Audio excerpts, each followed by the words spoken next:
Since his first interview on C-SPAN on Booknotes in 1993, Harold Holzer has appeared on the network close to 200 times. Up to that year, he had written or edited 6 books on Abraham Lincoln.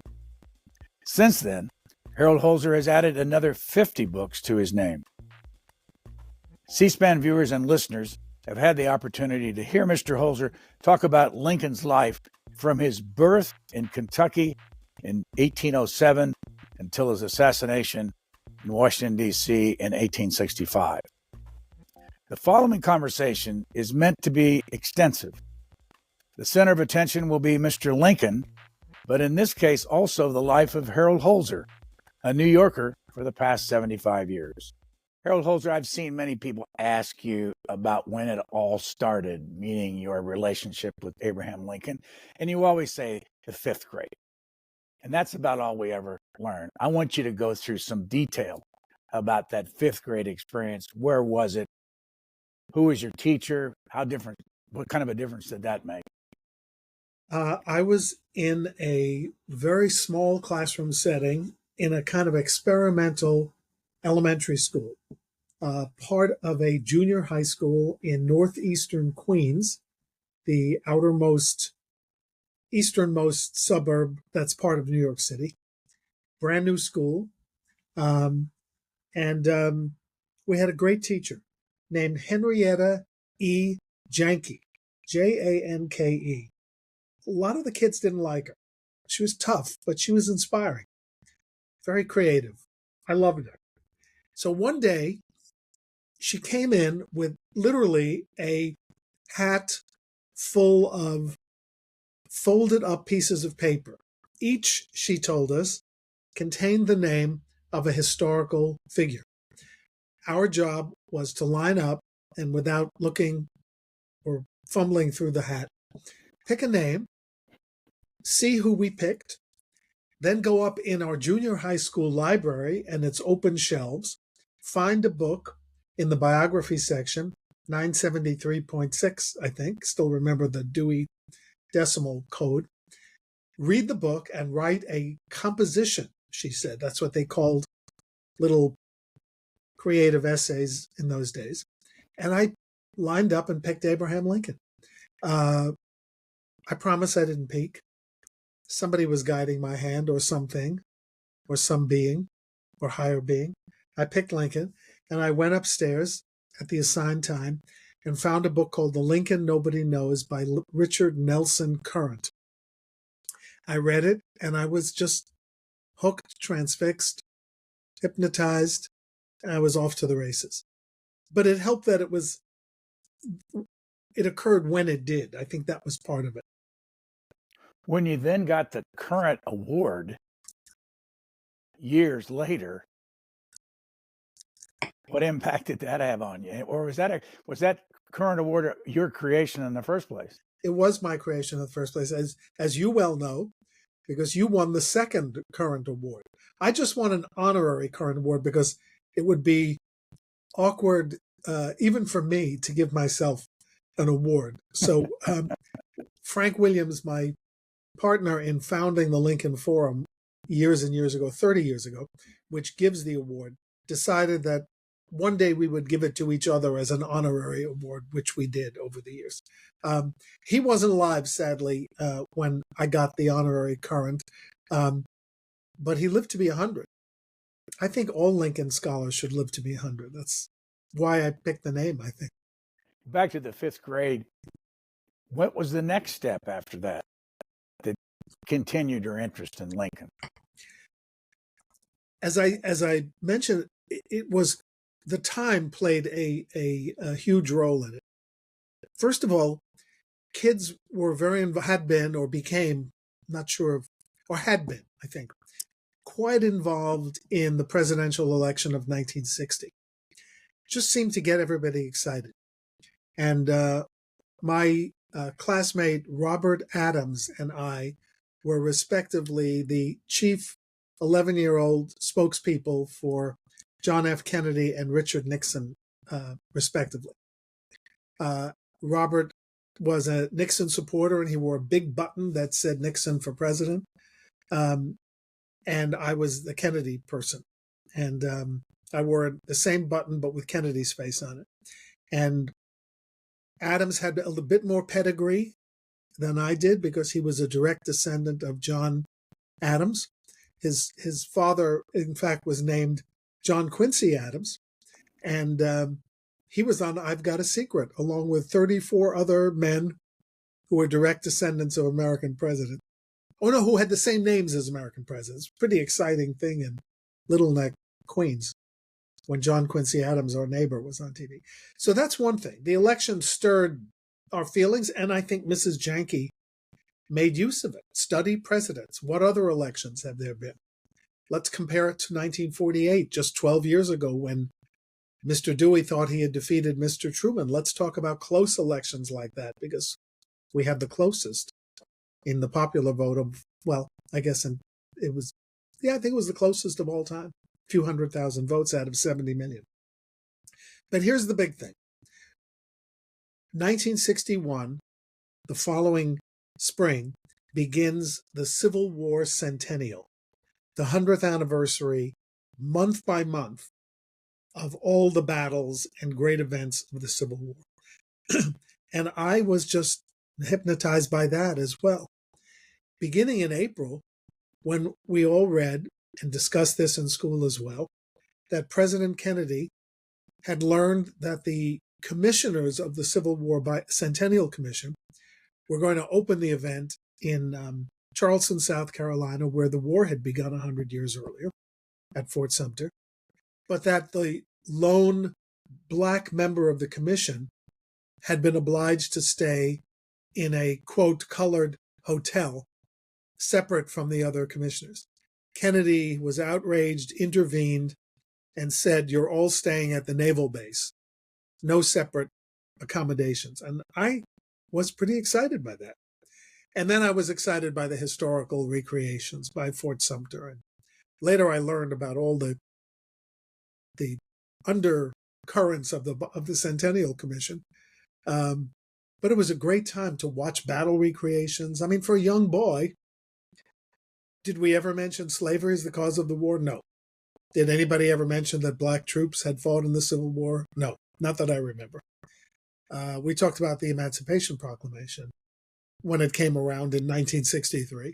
Anyway, it was very exciting. So I had 5 years of immersion in those anniversary events. And that really, by that time, I was 16 years old, and I was in high school already. Let me go back. I want to make sure I didn't miss it. When you pull the name out of a hat, but you didn't know what that name was going to be. So if you hadn't pulled out the name Abraham Lincoln, you have not spent your life thinking and writing about him.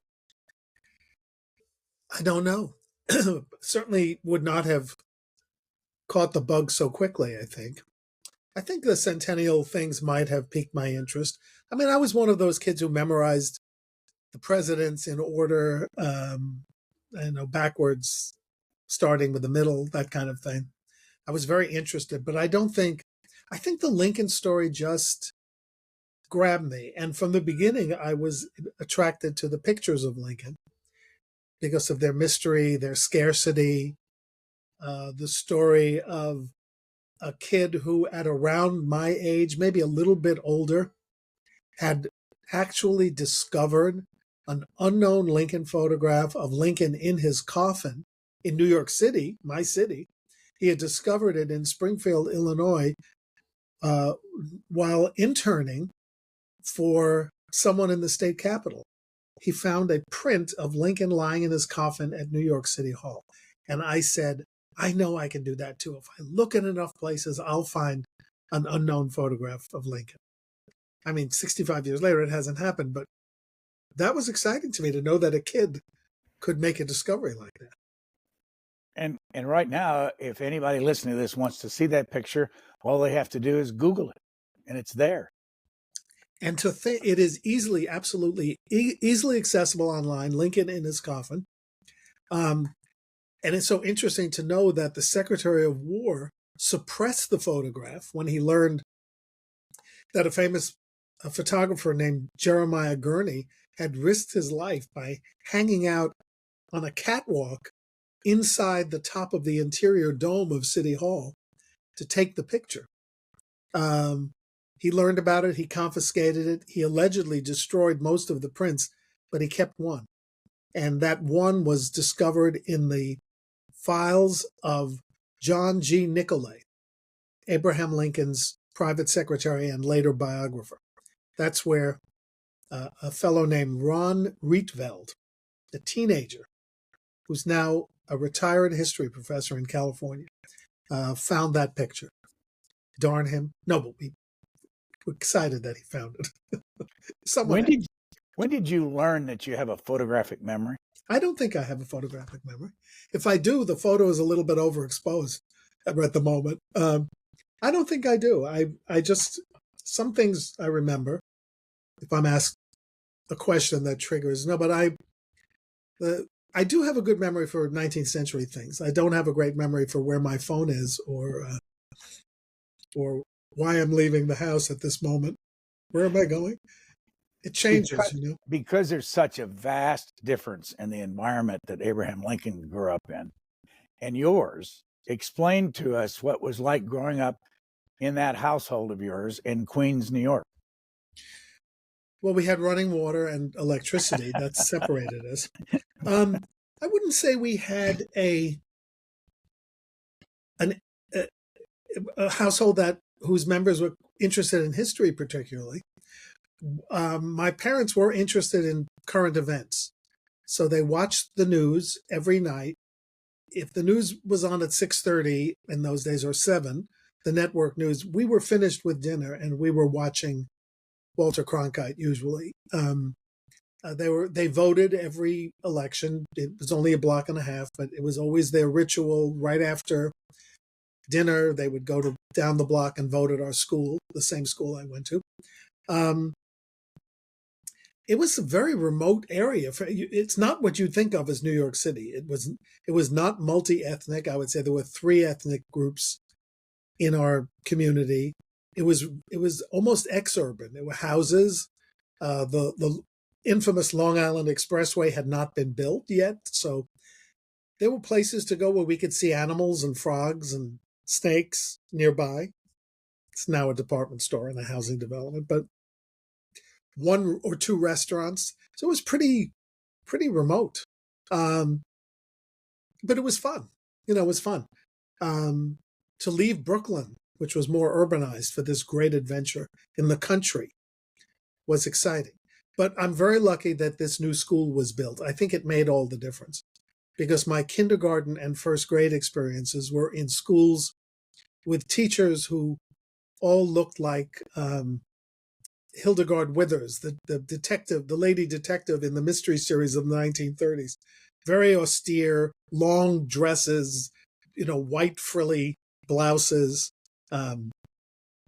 pounding their hands so you repeat the exercises. It was a lot looser and more creative in the new school that opened in 1956. I still occasionally drive by and see the cornerstone, which I remember being installed. What were Charles, your father, and Rose, your mother, Rose, like? I feel more liberated to talk about them now because the first time you asked me what my mother did, I said she was only a housewife and she lived many years after that. She was pretty angry that I said only. This is going back 30 years, Brian. So I'm still haunted by this Jewish guilt that I insulted my mother, thanks to you and your provocative questions. So my father had been pretty poor growing up and somehow emerged from the Depression and World War II as a very easygoing fellow. He was a salesman or a business owner for his whole life. People just loved him.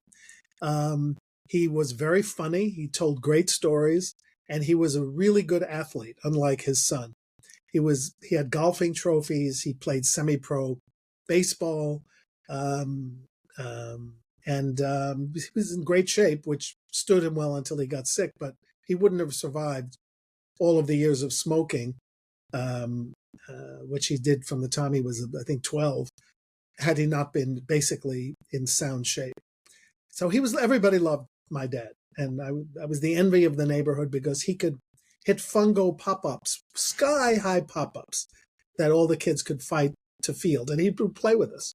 So he was great and very proud of me as I was of him because he was the most popular guy in the neighborhood, in the synagogue. How old was he when he died? He was 84.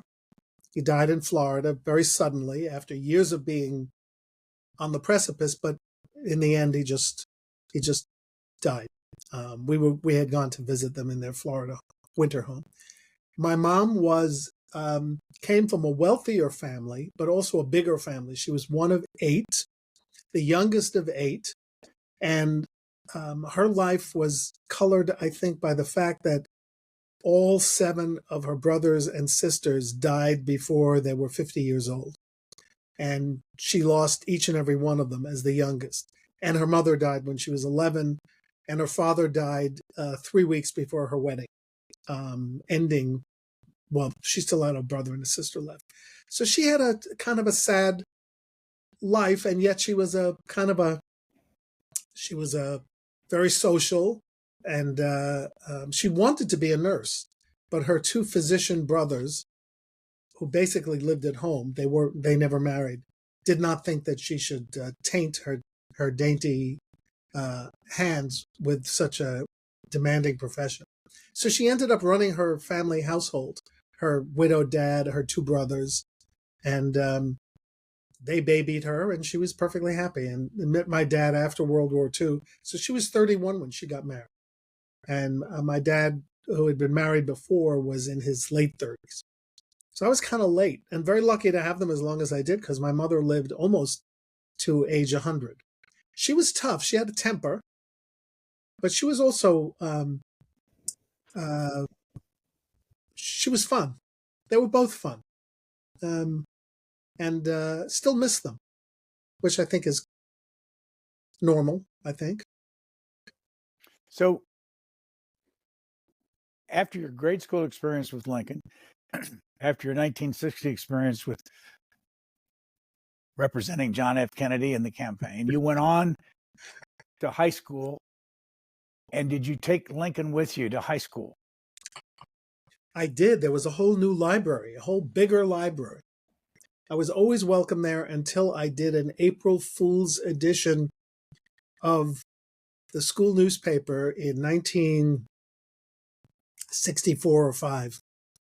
Probably 65, because I was an editor then, my last year in high school, in which we did a mock interview with the 2 librarians.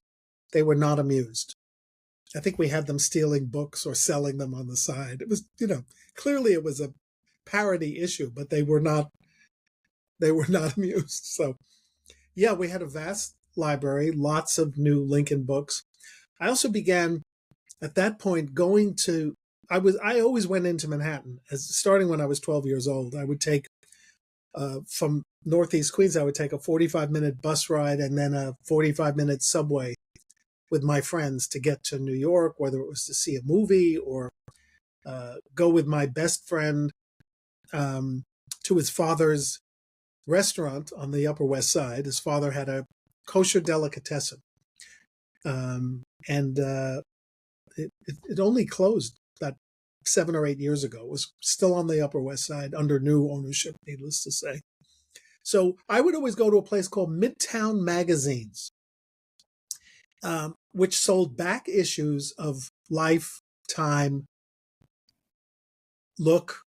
What I would do is use the high school library and I learned how to do research. And the first research I did was to look up Lincoln covered in the periodical press.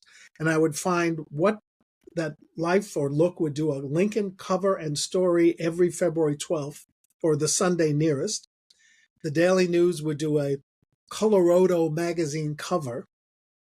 So I began to go to Midtown magazines and say I would like the February 11th, 1942 issue of Life, which you could buy for 75 cents.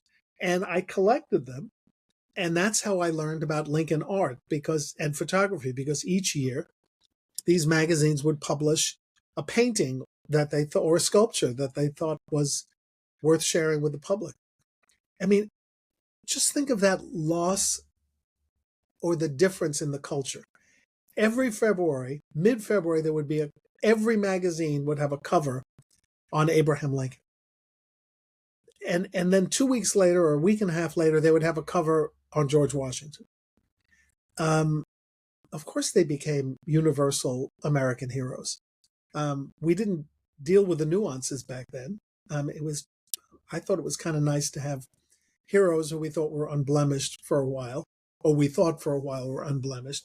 But that's how I began my interest in what I now call iconography. The illustrations that accompanied Lincoln's rise and in many ways influenced his rise beyond what people had acknowledged before. When was the first time you can remember, and in history also, where it turned on Abraham Lincoln? In other words, some of the negatives started coming out. I think the article that Lerone Bennett published, and I don't know, I can't remember which of the magazines in his magazine and newspaper network published it, but it was called "Was Abraham Lincoln a Honky?" I think it was 1969 or so, and that was the beginning of reappraisal, reassessment, pushback from Black scholars on the fact that Lincoln had not been among the early abolitionists, focusing on that early failure to be radical enough, and kind of his accomplishments as the person who got emancipation done and actually launched America on the road to ending slavery was put a little bit into the back burner. I would emphasize that Lerone's views were not mainstream. If you think about Dr. King at the Lincoln Memorial in 1963, he started his greatest speech by saying that we're gathered in the shadow of the great president who issued the Emancipation Proclamation, meaning the Lincoln Memorial shadow. And then he went on to say, we are not yet free, we haven't lived up to the promise, but he didn't ascribe the blame to Lincoln, but rather to the loss of Lincoln, which was the original feeling. So it was a certain automatic nature to remembering, reverencing, commemorating, and studying Lincoln. Sure, the New York Times Magazine had a Lincoln story when Herbert Mitgang thought it was worth doing a Lincoln story. And that's still kind of the case. There's no Herbert Mitgang, but there are a few people, even at the New York Times and at the Washington Post, who are still interested in covering stories that are uncovered about Abraham Lincoln without saying, parenthetically, who didn't live up to all our expectations, comma. But it was certainly a different time. As you know, we did a book at C-SPAN. You're in it, and so are some 50 Lincoln experts. And we do have a chapter with Lerone Bennett from an interview on Booknotes. Just read you a little bit of what he said in that interview. White authors have written about 16,000 books and monographs on Abraham Lincoln. Black authors have written in the last 135 years, maybe 2 or 3, maybe 4. My book is possibly the first full-scale reassessment and study of Abraham Lincoln by a Black writer. I would ask you, and I know you appeared with Lerone Bennett at the Schomburg in New York City, and I wanted to ask you what that felt like, because he's not alive any longer, but he's a rather good orator. What's your take on why Black authors haven't written very much about Abraham Lincoln?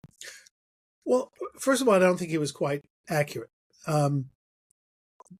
First of all, there weren't many Black authors in the 19th century, which Lerone didn't, begin by acknowledging. But there were memoirists. Elizabeth Keckley, who was a seamstress in the Lincoln White House, wrote a book called Behind the Scenes. One can argue that some of it was ghostwritten, but it's her reminiscences, particularly of the domestic life of her employer, Mrs. Lincoln, and the president are considered authentic and primary sources about their life. There's a book by a man named William Washington, which he wrote early in the 20th century, which contains reminiscences about Lincoln by Black men and women of his time, which has now been republished in an edited version by Modern Press and is considered a primary resource. I mean, so there were a few. John Hope Franklin wrote an important 100th anniversary book on the Emancipation Proclamation, and since then, people like Skip Gates and Edna Medford have written books about Abraham Lincoln and emancipation. I mean, I understand the point he's making, but he's talking about a small pool of memoirists and historians, not because they weren't interested in the subject, but because the whole field was made very difficult for them to enter. We'll come back to that later, but let's go back to high school, college, the Lincoln interest.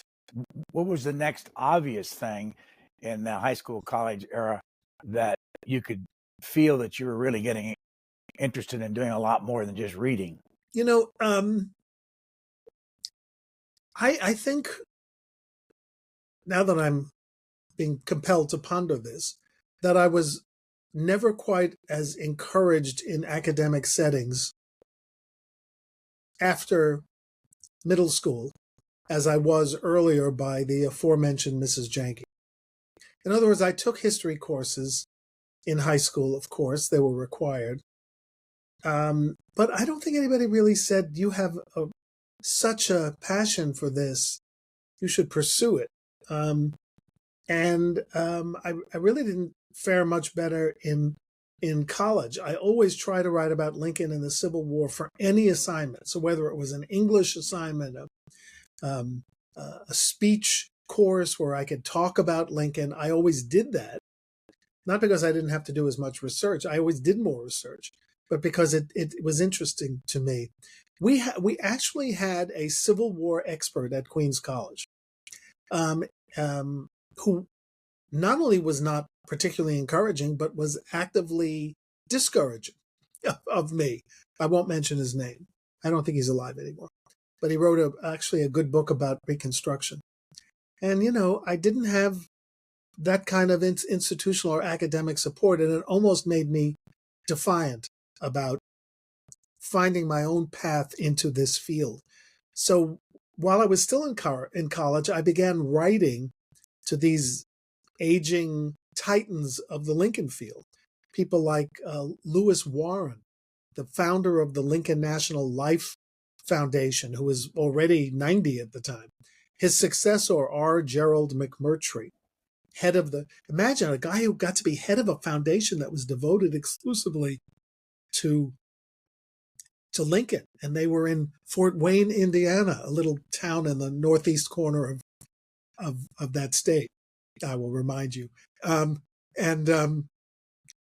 wrote to Ruth Randall, the widow of the great Lincoln scholar J.G. Randall. I wrote to Stefan Laurent, the great Hungarian emigre who had kind of founded the idea of Lincoln pictorial studies as a serious scholarly and research activity. And they all wrote back to me. I still have their letters in my files. They all were encouraging. They answered my questions. They sent me autographs. They sent me suggestions. So I was living the Lincoln life outside of the formal setting that I no longer wanted to be, or I was not encouraged to be a part of. But I will add, it wasn't the only thing I was interested in. I really wanted to cover in my life. I had ambitions to be a journalist, to be somehow involved in politics and in the arts. So I wanted to do all of the above. And my job was to find out if I was not going to be in an academic situation for my life, if I was not going to be on a faculty with research funds and live that kind of a life, because I didn't, didn't seem to be for me, then how do I bring my history life into a reasonably remunerative professional life. So that was my goal for the next 50 years, to do that. And so high school was devoted to, getting through high school, meeting my wife to be, being an editor of the school newspaper, and learning how to drive. As you know, Edith Spiegel Holzer is probably the more popular of the two of you when you travel around the country. Yes, She's I an will. extremely well-liked person. I need to ask you about her. Where did you meet her? In a high school newspaper class. I think in the spring of 1964. What was the name of the high school? Bayside High School, which is the universal name for a high school. I think there have been several TV shows that took place. Like Springfield, every sitcom of the 50s, like Father Knows Best, took place in Springfield, USA. So we met in high school and we went to different colleges. So we corresponded. It was very 19th century. What was she like and why were you attracted to her? She was very sophisticated, it seemed to me. She did not speak like the other girls from Queens, meaning she did not have a New York City accent. So I thought she had a certain aloofness to her that was very intriguing.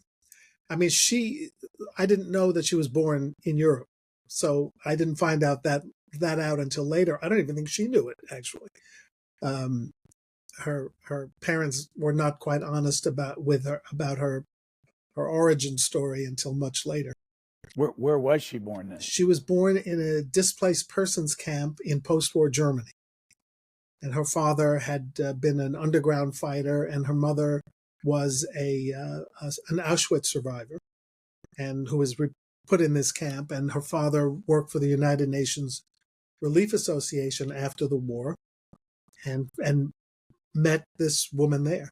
And eventually, I think in 1951, they came to America.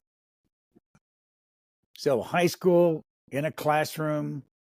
She went to what college? You went to what college? She went to Ohio State.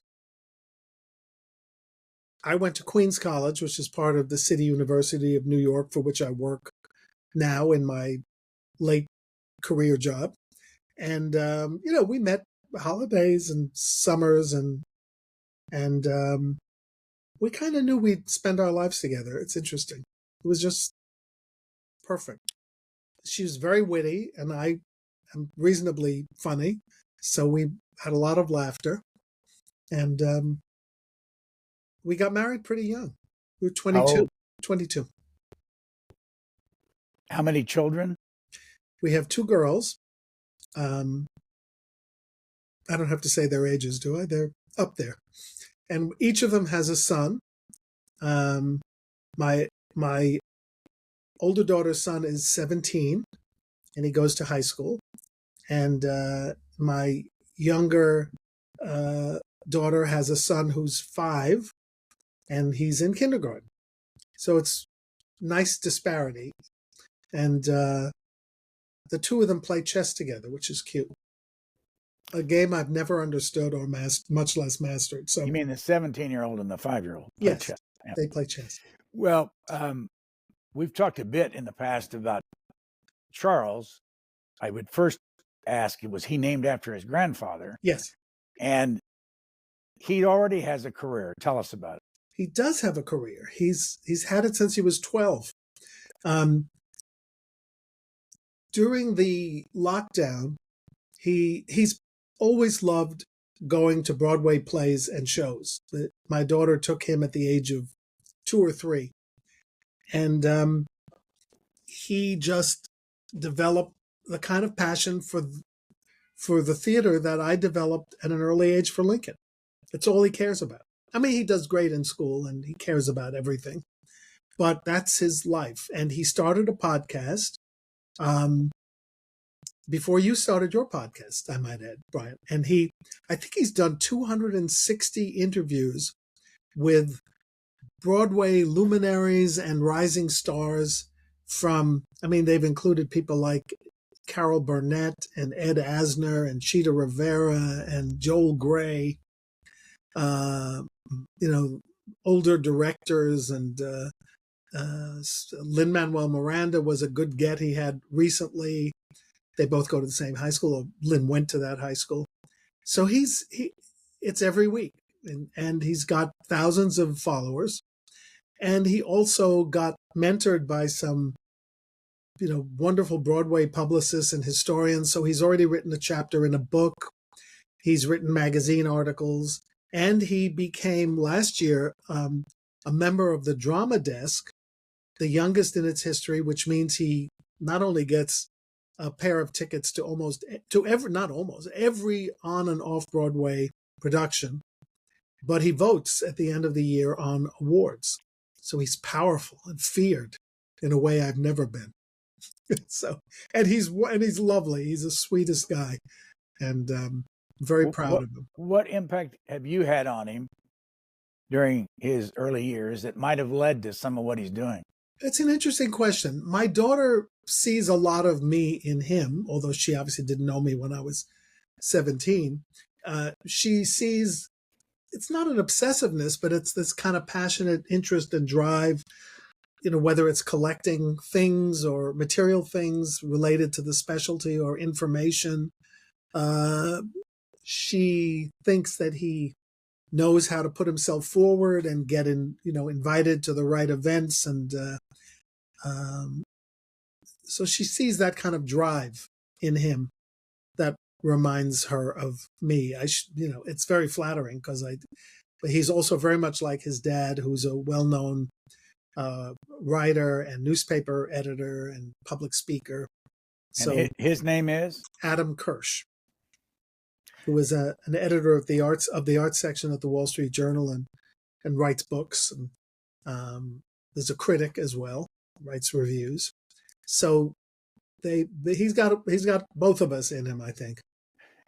But how did Charles, your grandson, figure out that these people would answer his call and let him interview them?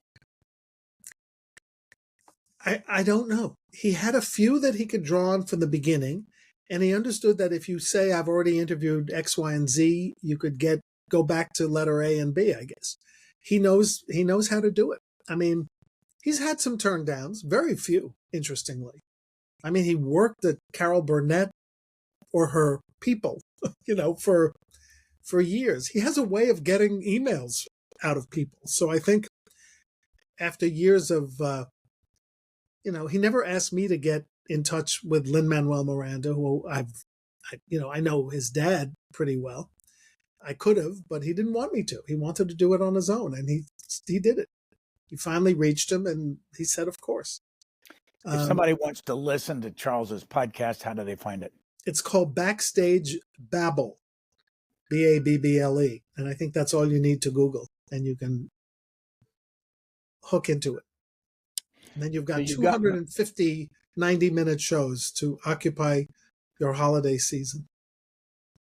When you got married to Edith, was she interested at all in Abraham Lincoln? No, I wouldn't say so. She's certainly read and edited and helped me with every book I've ever done, and encouraged me. And she always has gone with me on research trips. Well, not every research trip in the beginning, 40 years ago, but since we ended the partnership that I began book writing with, there were three of us who used to write books together and do research trips together. Someone's mother called us the Nairobi Trio. I don't know if you remember the Nairobi Trio. There were three, the Ernie Kovacs show. The late and lamented Ernie Kovacs had a recurring skit, where there were three men playing drums in a band. They would play the same tune. They were wearing ape masks and derbies. And at the end of the segment, the person who had the drumsticks would turn to the other one and hit him on the head with the drumsticks. That was the whole skit. And it was the same every week. So that was the Nairobi Trio. That was what we were dubbed. But after that partnership ended, Edith has been with me on all the research trips and at the Lincoln Forum, which I know you'll want to talk about later. So yeah, I wouldn't say she reads Lincoln books other than mine. I'm happy somebody reads mine. You and she are the only ones I'm sure about. Go back though to the three of you. Who were the three of you? Or who was? So I had always wanted to write a book about Lincoln print portraits, how they were conveyed to the American people, not so much the stark image in early photographs, which was a little too realistic to help Lincoln promote himself, but a rather more flattering and romanticized version, some of them with word captions and word balloons. And I wrote a manuscript that was decent. It had a ponderous title, Of the People, by the People, for the People, Abraham Lincoln in Popular Prints. And it didn't get anywhere. I mean, I don't even know if I really pitched it to anyone. But I was discussing it one day with two of my closest friends in the field. And they said, "That sounds fascinating." I said, "Why don't you write parts of it with me? Why don't we redo this?" Anyway, that's how it started. It's just a question. And also, I've always enjoyed working with others, so I enjoyed the partnerships. So the two others were Mark Neely, since retired, who was the director of the Lincoln Museum in Fort Wayne, Indiana, which was the successor to the Lincoln National Life Foundation.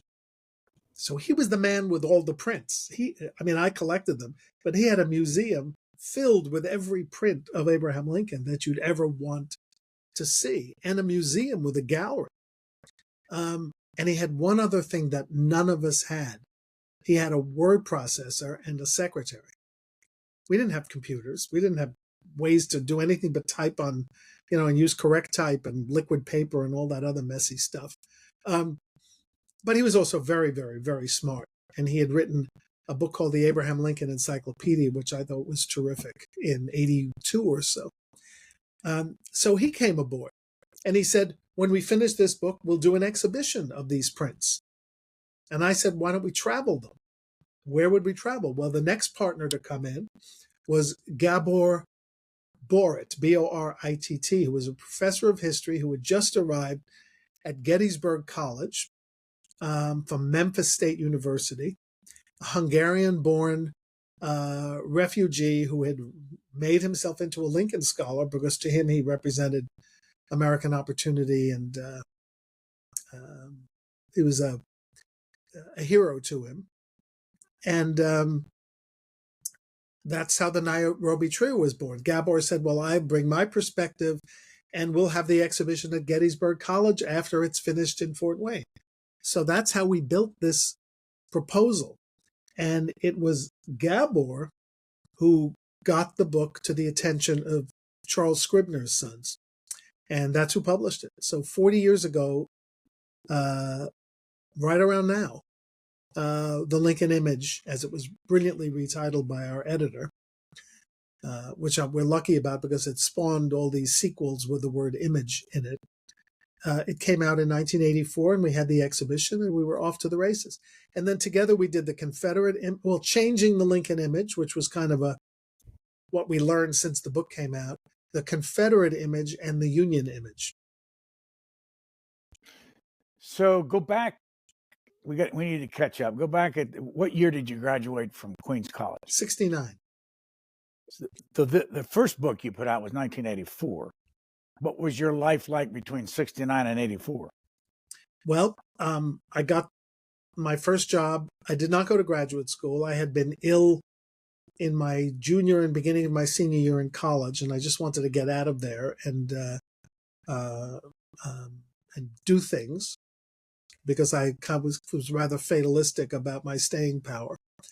And very luckily, my beloved first cousin was best friends with Eleanor Roosevelt's granddaughter, whose husband owned a weekly newspaper in Manhattan.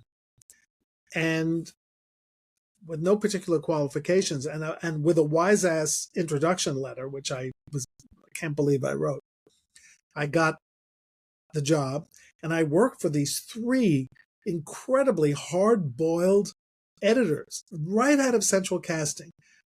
Rolled up sleeves, short ties that didn't quite cover whiskey bellies, bottles in the drawer. I mean, one guy was Lou Grant personified. Very tough. First piece I wrote, he cut down to like a long paragraph to teach me a lesson after I'd been reporting for a week on this hospital story. The other guy was an African-American editor who had been through the mill in his career and had been, really struggled against prejudice to get where he was. He had been the editor of Black Enterprise magazine, if you remember that. His name was Pat Patterson. And the third editor was a sweetheart of a Southern guy, typical, like a Southern mentor type editor, but also very smart, named Don Pride, who I think later became Secretary of State of Florida. He went back south. And that was, it was like a movie. It was like the front page. They were all newspaper types. Problem was that our publisher didn't quite know how to do the publishing side well enough. So we didn't have enough ads. And slowly, the editors began peeling away because they weren't being paid enough, or they weren't being paid. We lost our wonderful spot in the Chrysler building, which I loved because we're on the 61st floor where the gargoyles are. We got to see the Neil Armstrong parade go by. And we moved to a dumpy spot on top of a supermarket on the west side, which was the better place for us to be in terms of the neighborhood. And the other editors just quit. So suddenly I was the editor and the staff. And I asked if I could hire Edith so we could work at newspapers together as we did in high school. And they said, well, yes, if she also sells ads. So that's how we did it for a year, 2 years. And my boss said to me, you're not going to get a lot of money. I think I was getting $115 a week or something. He said, you're not going to get the money, but because you're working with Edith, this is the best time you're ever going to have. And I thought, yeah, right. He had worked on the New York Herald Tribune with his wife, Kate Roosevelt. She was the inquiring photographer, and he was the investigative reporter. And he said that was the best time of my life. And you know what? He was kind of right. How did it end? With a whimper. So we just moved shop a couple of times, and he made it a bi-weekly, or really, I guess it's technically a bi-monthly, right? It was semi-weekly. And, we focused on politics. And eventually, as Lincoln said about his only business enterprise, a general store, it just winked out. One day there was no more money to produce it. Oh, the printers wouldn't print it. They would hold the plates hostage until we gave them a check. We finally had to get a printer in Pennsylvania and drive the mock-ups to Pennsylvania. Then we stopped paying them. It was an interesting lesson in how to evade creditors, how to keep something afloat. It was kind of a mission. And it was great fun. I mean, we covered the politics of the West Side and Harlem, and that was where all the anti-war action was and all the reform movements were in the early 70s. And ultimately, I got to cover, or Edith really got to cover, the emergence of Bella Abzug as a political force in the Lower East Side and Greenwich Village, ultimately the West Side too. And after the paper ended and I worked a bit in the mayor's administration, thank goodness for my boss, he got both of his jobs in the mayor's administration. Edith first, went to work for John Lindsay for a while, and then I got to work for his successor, Abe Beame, at the same time Edith was working for Abe Beame. But then I got the fateful call from Bella and transitioned, as they say. What year was that? 1975. So we kicked around with a newspaper for 4.5 years. I was a year and a half in the Department of Public Events for the city, which is like the old city greeter's office. I can't remember the name of the famous city greeter, but I remember everybody. He was very famous in the LaGuardia years. Anyway, the official greeter was Ambassador Angier Biddle Duke, who was Duke family, very elegant and quite charming, kind of buffeted by the clubhouse politics of the Beam years. So in 75, I get a call from Bella's longtime press secretary. She's now has won 2 tough election campaigns for the House and then a third very easy one. She's kind of set for life as a member of Congress. And I get a call from her. Explain her to those who have never seen her or heard her. And all too frequently, I meet young students, women at Hunter College, and I say, remember that Bella Abzug went to Hunter College, and when they don't know who she is, they get a primer on her because she is such an important figure in New York political history. Bella was, as I say, a Hunter student, president of her class in 1942. She met Eleanor Roosevelt at Hunter at an event and wore a hat because Eleanor Roosevelt, Bella's mother, told her would wear a hat. You have to wear a hat. And she was a political activist, anti-nuclear bomb, anti-war, women's strike for peace, until she was 50 years old, when she burst onto the scene and said, I'm sick of supporting men and being disappointed in their policies. I'm going to run for Congress. They said, you can't run for Congress. There are men waiting in line for years to try to get this seat.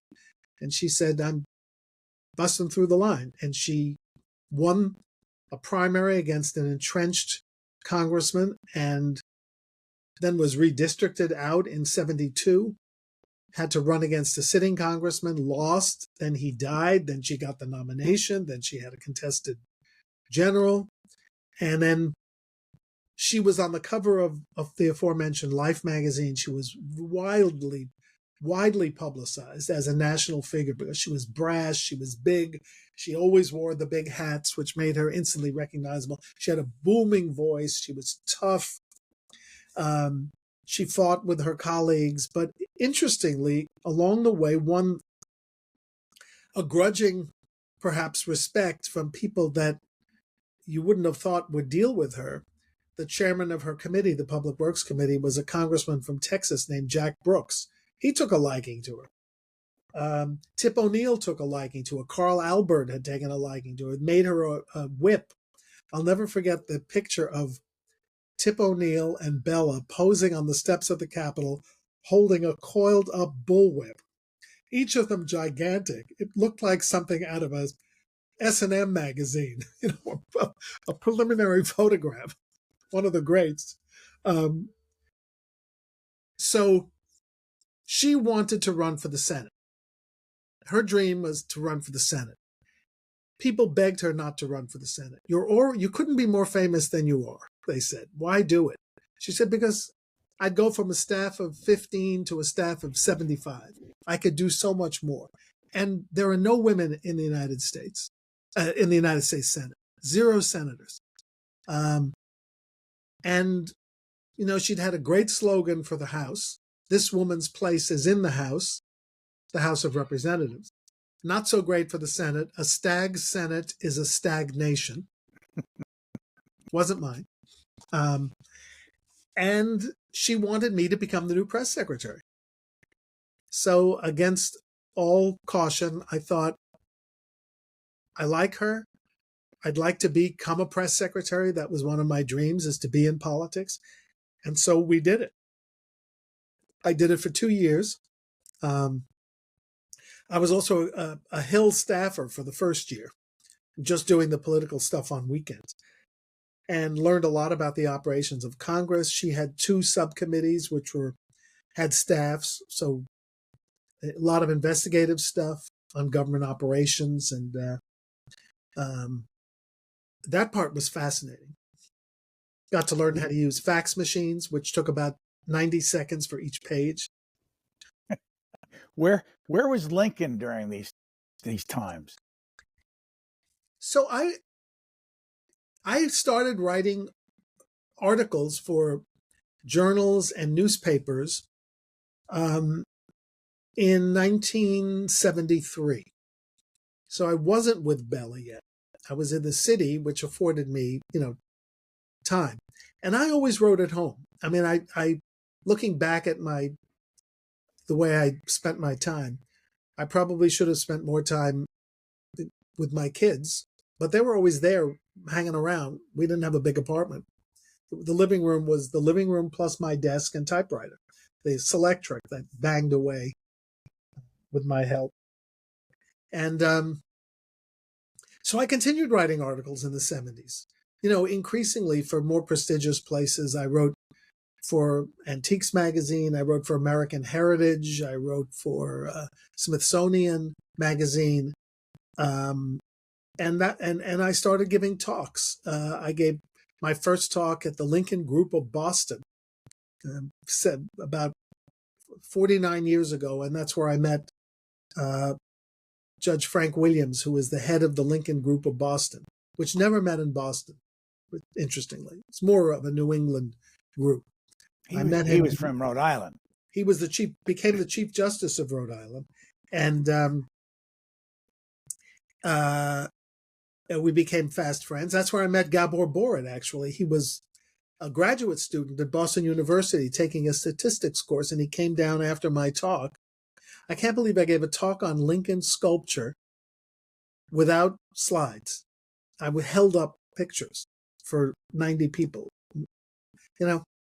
Tech was never my forte, but so I was active. I just hadn't thought of how to parlay it into books yet, but I was on the lecture circuit. Let me ask you about writing articles. How did you get an organization say, yeah, I'll take that article? How did it work? Because basically you have a lot of your life been a trained public relations person. Right. Well, I wasn't, I was writing these pitch letters before I was a trained I'm self-trained. My grandson's taking a course today is his last class at Hunter College. Since he goes to Hunter College High School, he's taking a course in public relations from apparently a very good young instructor who is a specialist in hospital public relations. And he says he's learning a lot. He doesn't want to tell me what he's learning, but I never took a course in public relations. I went to Bella Abzug's office and she said, write these press releases. Fortunately, she had her lifetime best friend was her speechwriter, and she told me what was expected. I saw other press releases. I began calling up journalists and making dates to meet them and calling them with stories and pitching stories. So I taught myself how to be a public relations person or a press secretary. But in terms of how it's an interesting question.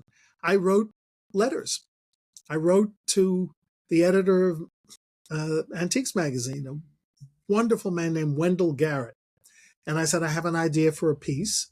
And he asked me to come to his office on 5th Avenue and 43rd Street in a building that had a name, the Fred C. French Building, which had gold. I'm sure you've seen it, Brian, but you may not have the name anymore. And he said, okay, you can do that. I think, we don't pay much. We only pay $150, and you have to get the illustrations. But, by then I knew someone who owned a museum or ran a museum. And it was all pitch letters. I didn't have an agent until I started writing books for commercial purposes. My first agent was in 1990. Along the way, how did it kick in at any point saying, I can make money off of this? Yeah. Because I also got paid for giving speeches. I mean, the numbers were tiny, but it didn't take that much. I have calculated that we sent our daughters to college exclusively from freelance money. How would you get speaking engagements? I would hear about conferences that were being organized, and I would write proposals for talks. But there was also a kind of a circuit, a vaudeville circuit, if you will. The Civil War Roundtable movement was very vibrant in those days. It had been founded in Chicago by the famous bookseller Ralph Newman, who was bookseller and appraiser to the stars and to President Nixon and to Carl Sandburg, and he was the star of the field. He organized this movement where a group would meet in Chicago every month and hear a speaker. And it spread around the country really rapidly. And there was a group in New York, there was Civil War roundtables, and then a Lincoln group movement had actually started in Jersey City the week of Lincoln's assassination. That was a little slower to take hold, but eventually Lincoln groups, some of which met every quarter, like the Lincoln group of New York has for almost 50 years. Some met Lincoln's birthday. Groups like the Lincoln group of Delaware, the Lincoln Fellowship of Wisconsin, the Lincoln Club of Jersey City, once a year. But Lincoln groups sprung up, and they needed speakers. And I always think I pushed myself on them as a speaker too early, because it's always great to give talks when you have a book you can sign at the end of a talk. But I did it. I'm glad I did it in a way, because it established me as a reasonably entertaining and informative speaker. So I had offers all the time and suggested myself. This chat we're having is not necessarily chronological, so I'm going to divert at this moment to ask you about speaking. Abraham Lincoln was what kind of a speaker?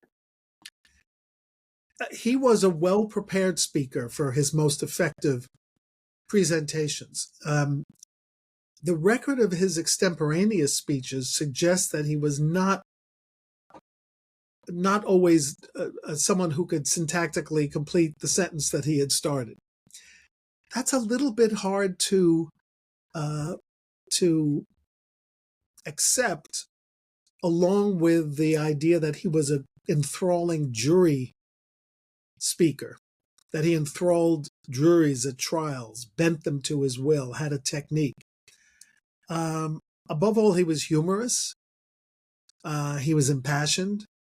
He was not a wild gesturer, as his law partner said. He never gestured for effect. He never swatted bees in the air, which was a way they used to talk about people who gestured and waved their arms around. He didn't roam the stage like a caged beast the way Stephen A. Douglas did. His law partner said, if you put a silver dollar on the floor where Lincoln was standing, after 2 hours, you would find the coin undisturbed, which is a vivid way of saying he didn't pace. But from the manuscripts, we see that he prepared everything. He read. And I admire modern historical speakers who don't use notes. I mean, most of them, I think, are college teachers. They have 45 to 48 minutes in their brain. It's wired that they will stop before the bell rings and people rush out the way they do in the high school movies. But I really keep a manuscript with me when I talk, and I can go off script, but I get back to it eventually. I feel that people have come to hear what I've studied, and particularly at this age, I like to have it in front of me. I can do bullet points and notes too, but Lincoln was very careful about public speaking. The thing that we'll never really understand, I think, unless a microphone blows out somewhere, is that these orators of the 19th century, and of the early 20th century for that matter, spoke without electronic amplification. Lincoln spoke to crowds as large as 20,000 in his day. And yet we have this legend in our heads that he had a high voice that didn't seem to carry. I think Doris Goodwin has it right. He did have a high-pitched voice, but the kind of voice that carried and floated through the crowds, maybe the way Kennedy's did, but he certainly spoke without microphones. It's just a different breed of politician. Well, when you study his speaking, and that seems to be often what people do, they write about his speeches. Is there a chance that if 20,000 people were standing there, they couldn't hear him in the back? Yeah. Oh, I think there was a chance that, I mean, we don't know. But the descriptions of the big Lincoln-Douglas debate stops, which we both know well, having, thanks to you, been back at them for anniversary recreations. No, that's thanks to you, because it was your book that started that whole thing a few thousand years ago. It was 1,000 years ago, but I'll never forget any of it. It was great. We know from descriptions that on the fringes of those crowds, there were people having fistfights, throwing things at each other, eating, chatting. And then there's an inner core of people who were straining to listen. They didn't have chairs, but there was no other group activity in the countryside in the mid-19th century. There was no organized sports. I don't think Taylor Swift had begun her tour yet. So, there was a county fair, a state fair once a year if you lived in the right county. Lincoln ultimately did, interestingly. And there was church. Otherwise, there were no gatherings. So when a debate was announced, or really not just the Lincoln-Douglas debates, but any big political speech, crowds came. This was better than staying home in a dark house with no streetlights outside. So these events were big, and not everyone came to absorb the politics. They came because their neighbors were there and they could drink and eat. But a lot of people heard. A lot of people heard. Look, and I know you have visited the Illinois state capitol, the legislative chamber. Think of Lincoln even reaching the 300 people in that room with his House Divided address. Lincoln spoke very slowly, as he once instructed someone to read his words, very slowly. Not just because he spoke very slowly, but because he needed to take deep breaths and project. When Sam Waterston, the actor, at my request, recreated the Cooper Union Address in 2005 on the site of the Cooper Union Address, we both read that it had taken Lincoln 90 minutes to 2 hours to do that speech. And Sam Waterston did it, and he read it slowly in 60 minutes. And he said, maybe I should try it without amplification. And everyone said, no, don't do it. Don't yell because C-SPAN is here. They need to pick it up in normal, what people expect. So it's a whole different oratorical style. It requires great lungs on the part of the speaker and great patience and endurance on the part of the audience. Go back to your own style. When somebody asks you to make a speech, what are the steps you take before you get to the podium? Well, leaving out the choice of topic. So I've given 30 speeches in the last year on Lincoln and immigration, which is the subject of the book I brought out in last February, 2024. And I wrote, what did I want to say in the speech? That Lincoln, I developed that. I'd already written the book, but I developed a central theme, which is that Lincoln, like many of the early Whig party members, were suspicious of immigrants, particularly Irish Catholics, that Lincoln learned that they could be advantageous, that he particularly admired Germans because they supported anti-slavery politicians, but that ultimately, as commander-in-chief of the Union Army, He recognized that the war could not be won, the Union could not be preserved unless you recruited foreign-born soldiers, non-citizens included, who were willing to fight for the salary of a soldier, for the extra bounty, or because they loved America, as he learned. And so his army became a foreign legion. 40% spoke with a foreign accent, which is a huge, huge number. So that was my central. And then would always end with Lincoln saying in a speech that foreigners whom he saw in the audience were as much entitled to American rights as the descendants of the founding fathers, because they're blood of the blood of this country. And I would compare that with those who said or say that immigrants were poisoning the blood of America. So that was my big finish. So you kind of said this earlier, but what's your sense of how long the audience will pay attention to you? I think 45 minutes is always the best, with a little bit for questions. You don't want to underperform. You don't want to leave them saying, did I buy dinner for that? And you don't want them to start nodding off. See, gone are the days when I used to do a lot of slideshows, and I would turn on the lights and people would wake up. You can't turn on the lights after dinner if you can help it. But I was just going to say one more thing about the prep. I know it was a boring answer, but as I traveled around the country, I worked so that each talk I gave was localized. And by doing further research work, because my book was about the whole country, I actually found things that I hadn't included in the book. So when I went to Louisville, I started with the Louisville anti-Irish riots of 1855. When I went to New York City, I started with the Union Square rallies after Fort Sumter to get Germans and Irish to join, and told stories about the Irish and German leaders. When I went to California, I talked about California volunteering. So everywhere I go, I try to start with a story about the locals. I started this trek in Washington, D.C. on Lincoln's birthday last year, and probably going to end it in Washington, D.C. in April at the Abraham Lincoln Institute, which is now scheduled to be my swan song on this topic.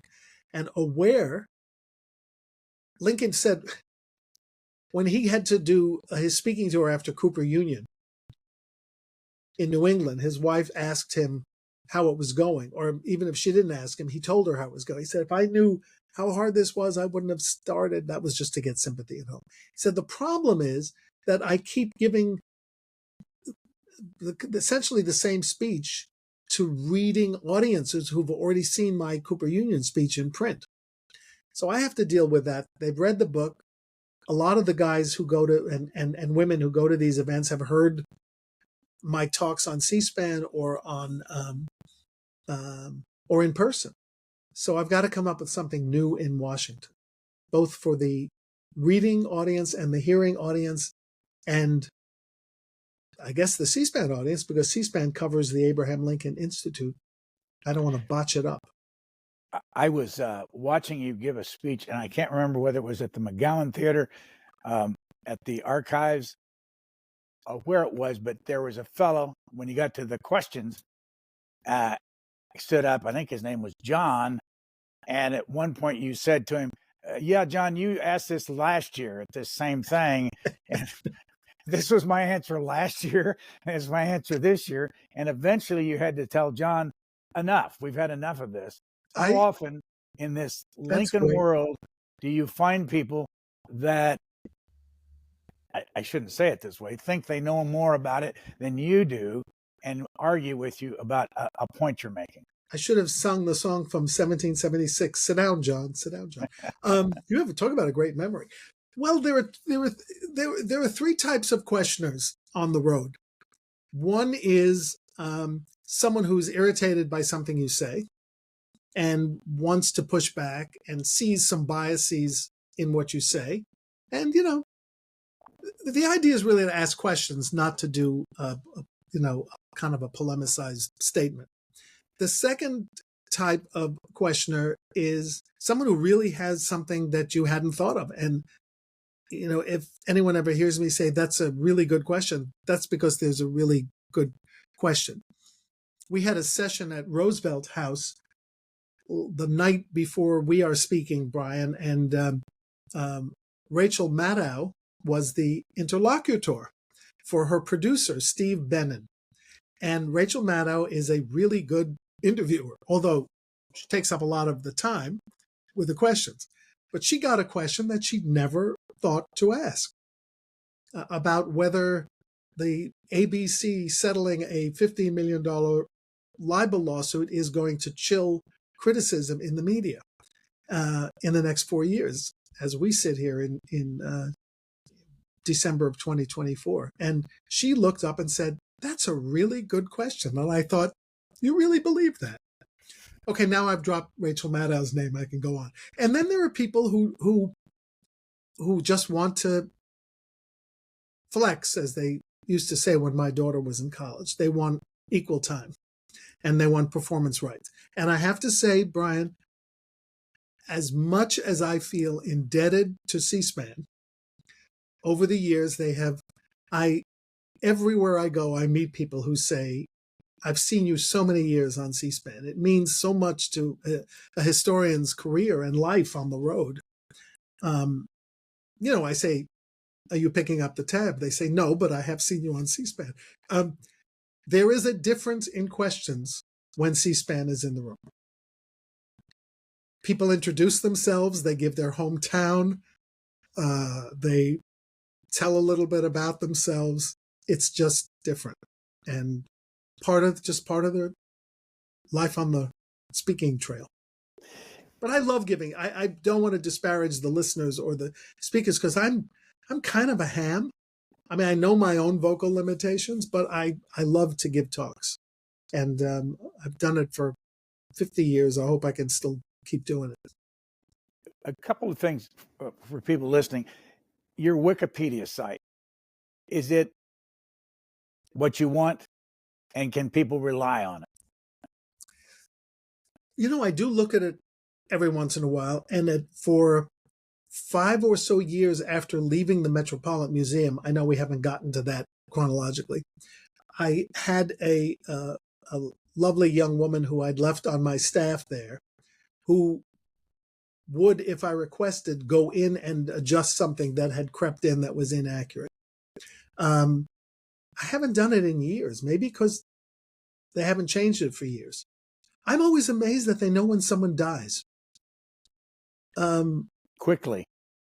Amazingly. So last week I lost a friend.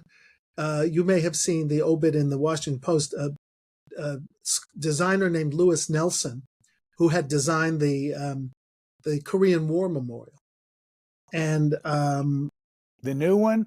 The new one. Or the old one? Well, the wall. So yep. I think it's still there. And the concept of the so he didn't sculpt, but he designed the plot, I guess the old one.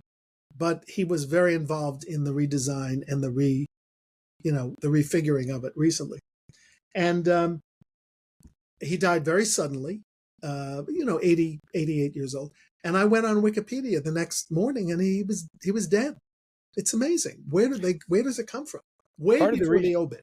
Part of the reason I was asking you is that all of your books, and I counted them, 56, if that number still holds.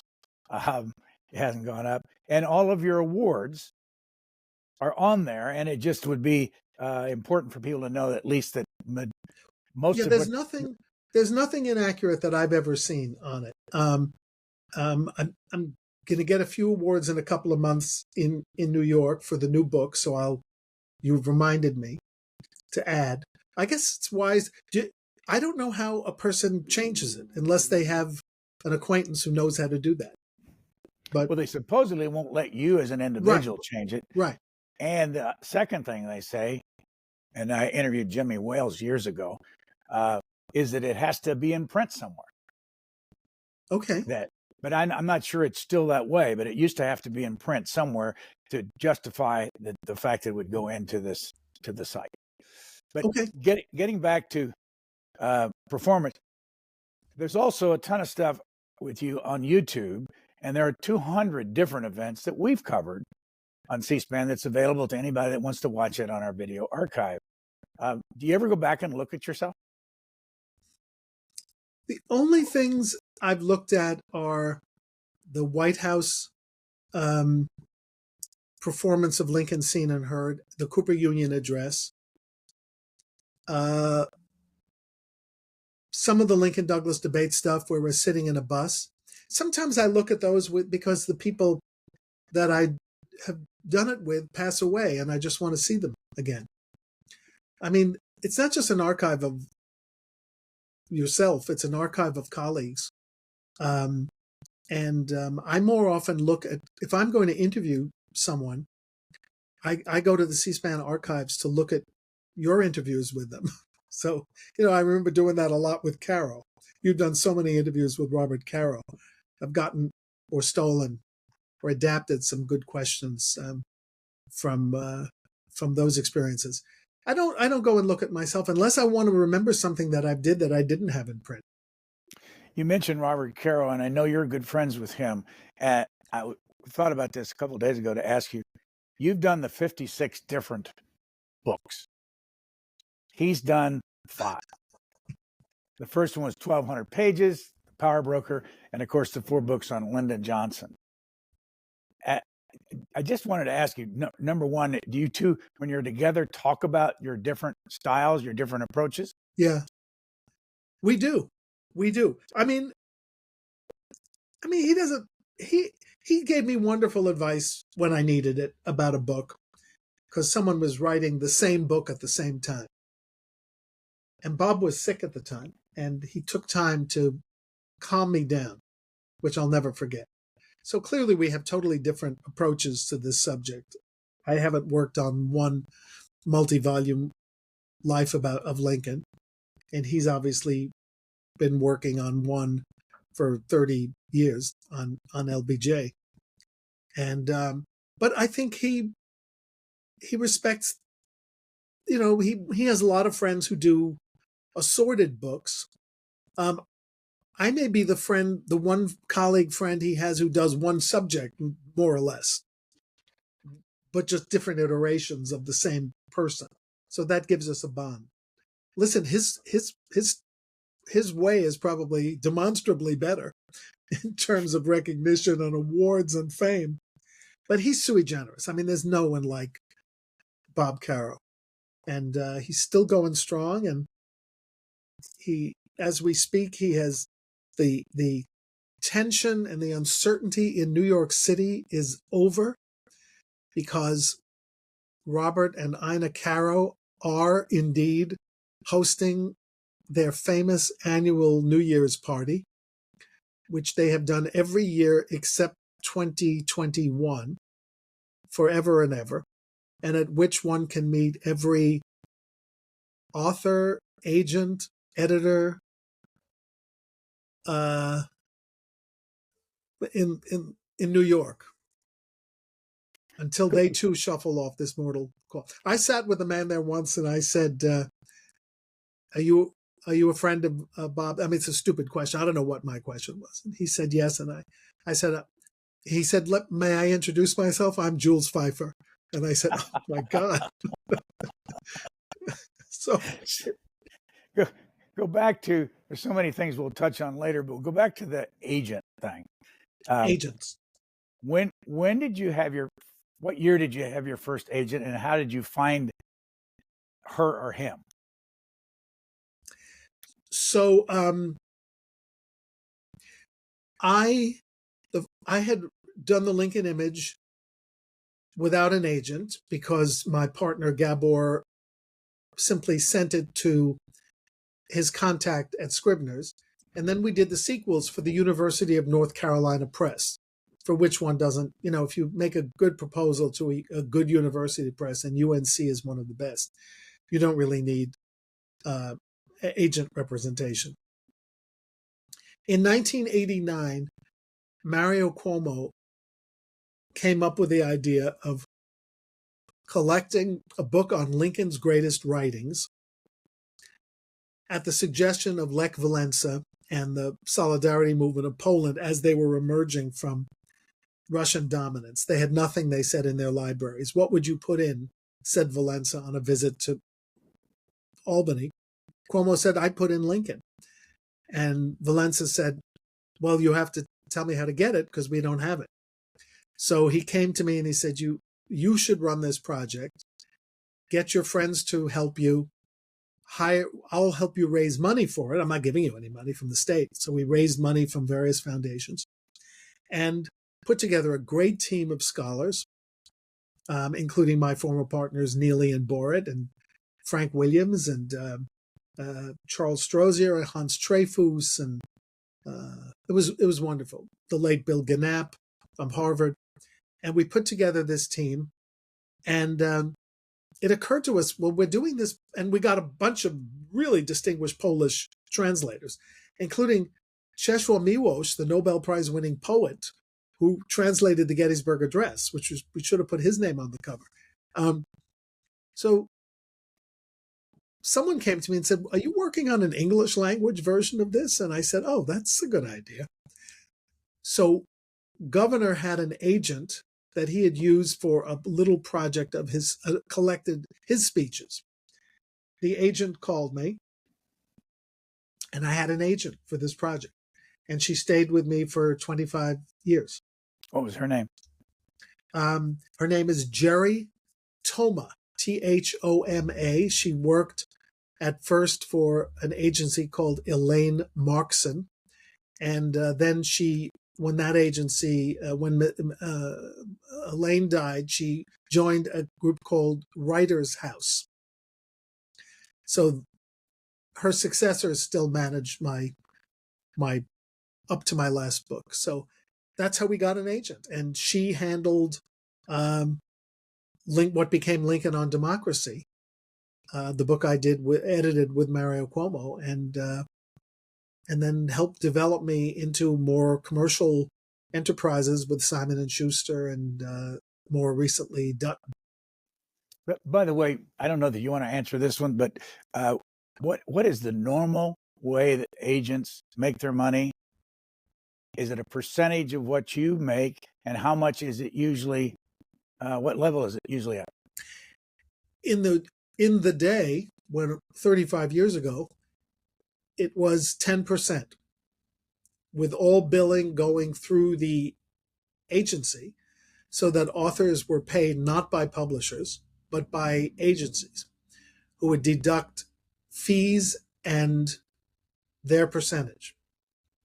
And in more recent years, every agency changed for, I would say, their middle market writers, changed to 15%, which is what the standard is now.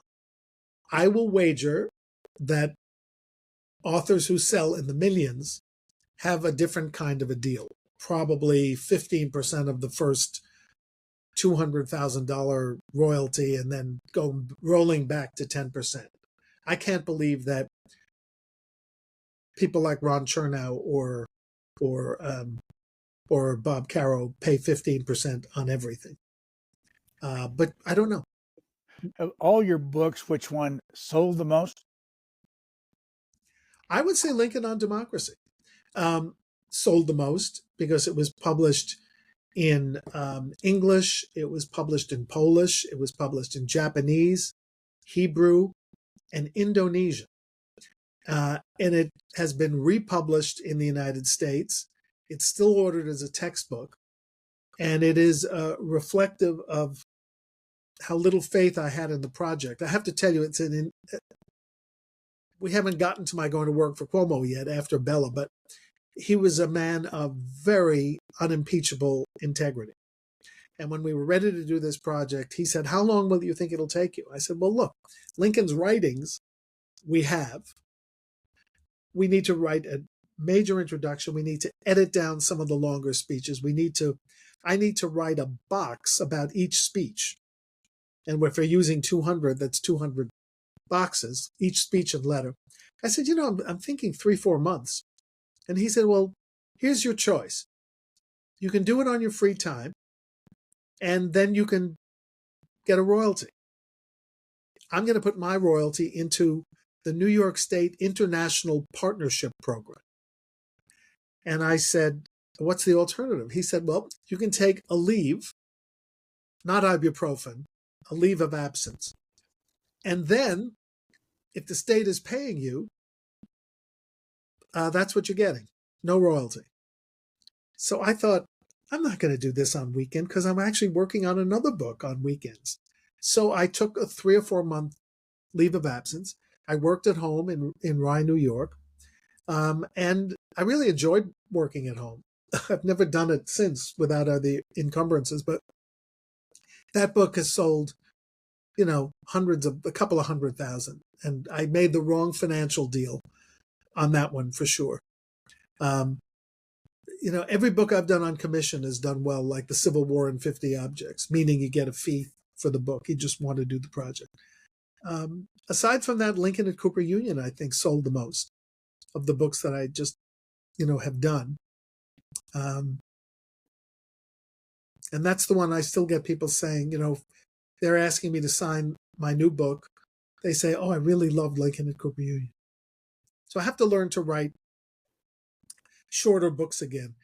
There's a great line in Steven Spielberg's Lincoln movie where someone comes up to Daniel Day-Lewis and tells him about what became his final speech. That was a good speech last night, Mr. President. He says, well, I prepared it. I didn't have time to write a shorter speech. I love that line. Harold, what was the reason you left Bella Abzug? I left Bella Abzug because she lost the mayoral election, which was our next big campaign after the Senate loss. She lost the Senate in 1976 almost immediately and ill-advisedly went into a campaign for mayor of New York. She lost that at the end of 1977, the summer. And Mario Cuomo and Ed Koch were left to face off in a runoff election.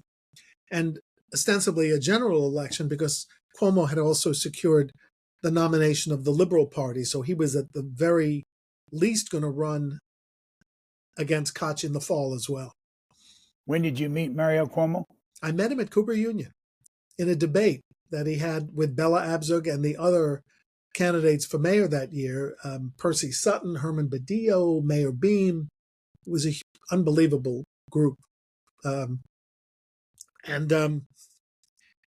Someone threw a pie at the group from the audience, and Mario Cuomo leaped off the stage and did a flying tackle of the pie throw. And I thought, that's pretty impressive. He's intellectual and he's physically agile, like Lincoln. So I chatted with him in an elevator after that. But the real meeting was at his home in Queens. The publisher who had hired me years earlier, at this point, 8 years earlier for the weekly paper, said, you should go to work for Cuomo now. Bella's lost. You have nowhere to go. I'll drive you over there. So he drove two or three people from the Bella campaign out to his house, and he took me into his private room to talk to. And we just hit it off. And the instant affection and respect on my part. Bella was not happy that I did it on my own without her making arrangements, but I did it. And, I stayed close to Bella. I helped her when she ran for 3 comebacks for the House of Representatives over the years. But I didn't work for Mario for long. I only worked for him for about 9 months. It was a tough situation because while he took me on as a press secretary, he neglected to remove the press secretary who was there because he liked that kind of creative tension. But when I got an offer thereafter to work for public television, I jumped out of there. What's the total amount of time you worked for Mario Cuomo? I would say a year, between 77 and 78, and then 8 years between 84 and 92, when I worked for the state administration when he was governor. In between, I worked for WNET, the PBS station in New York. And I did not go back to work for him when he ran for governor, which he asked. So I guess I could have been his press secretary and been Tim Russert somehow. When you did work for him for those years, those long years, what did you do for him? So I was a press secretary for his mayoral runoff and general campaign. I just found a press release in my office, my current office, that I hadn't looked at in 40 plus years, because I'm donating some of these press releases to the New York State Library, where I put some of my research papers, most of my research papers. And the press release says, I have to tell Bob Caro this: Robert Moses endorses Mario Cuomo for mayor. I actually wrote that. Well, I didn't have Cuomo saying anything unreasonably, just called him a master builder. Bob Moses, the subject of the power broker. Power broker, none too praiseworthy a portrait either. So, and then in the second round, I was actually a senior public affairs executive with a New York public group called the Urban Development Corporation, which was a public benefit corporation invested with huge powers to take land and build things. So we built things like the Javits Center, the Silver Dome Arena in Rochester, additions to the University of Buffalo, and did economic development zones and stimuli to get us out of the economic difficulties. So, and then, I wrote speeches for Cuomo as well, and we did our Lincoln projects during that period. We did a Lincoln book. He did a speech in Springfield, Illinois, and Gettysburg, and I got to hang out with him and go on the state plane, which went about 75 miles an hour at that time. Wonderful times. He was a mysterious but brilliant, talented, gifted writer. Loved to call on the weekends and talk about Lincoln. What would Lincoln do? What would Lincoln say? And he had gotten involved because his sister gave him a copy of the collected works of Lincoln for his 18th birthday when he got into college.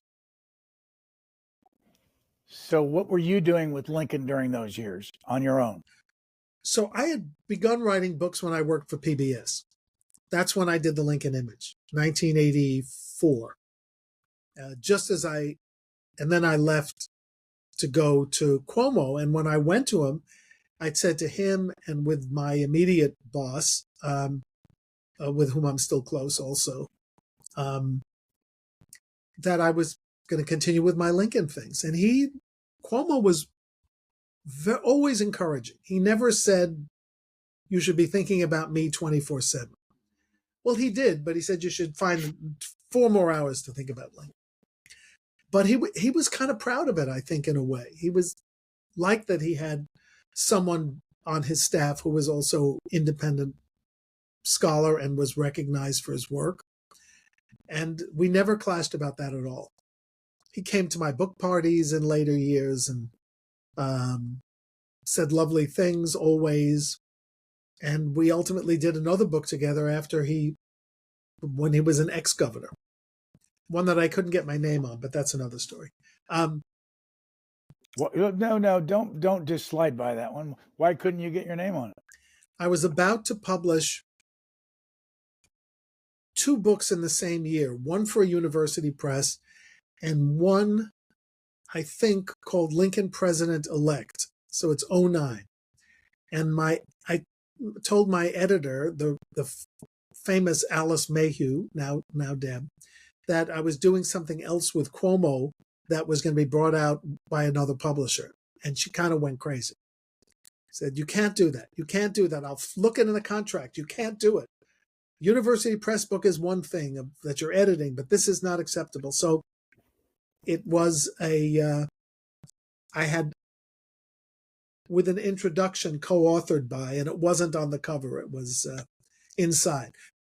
Also a pretty big selling book called Why Lincoln Matters by Mario Cuomo. I don't think I list it as a book, and I should change that on Wikipedia.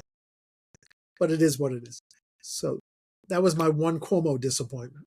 When Alice Mayhew was alive, and I would ask a question of an author about her, you would get nothing but glorious praise and very little insight. And for those who haven't paid attention to the publishing world, she's a huge name. What was she like, and why were people afraid of her? She was gruff. She was blunt. She was very powerful at Simon & Schuster, at one point the editorial director, as well as an editor of the book she wanted. She was also brilliant in terms of taking encouraging ideas. If you sold her the idea, she was your partner, your best friend. And she always found something major that needed to be changed. This was her magic.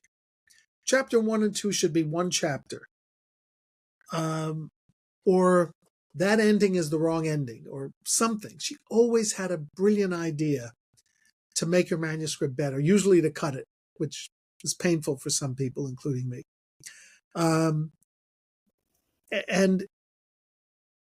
she was remarkable as an acquisitions editor.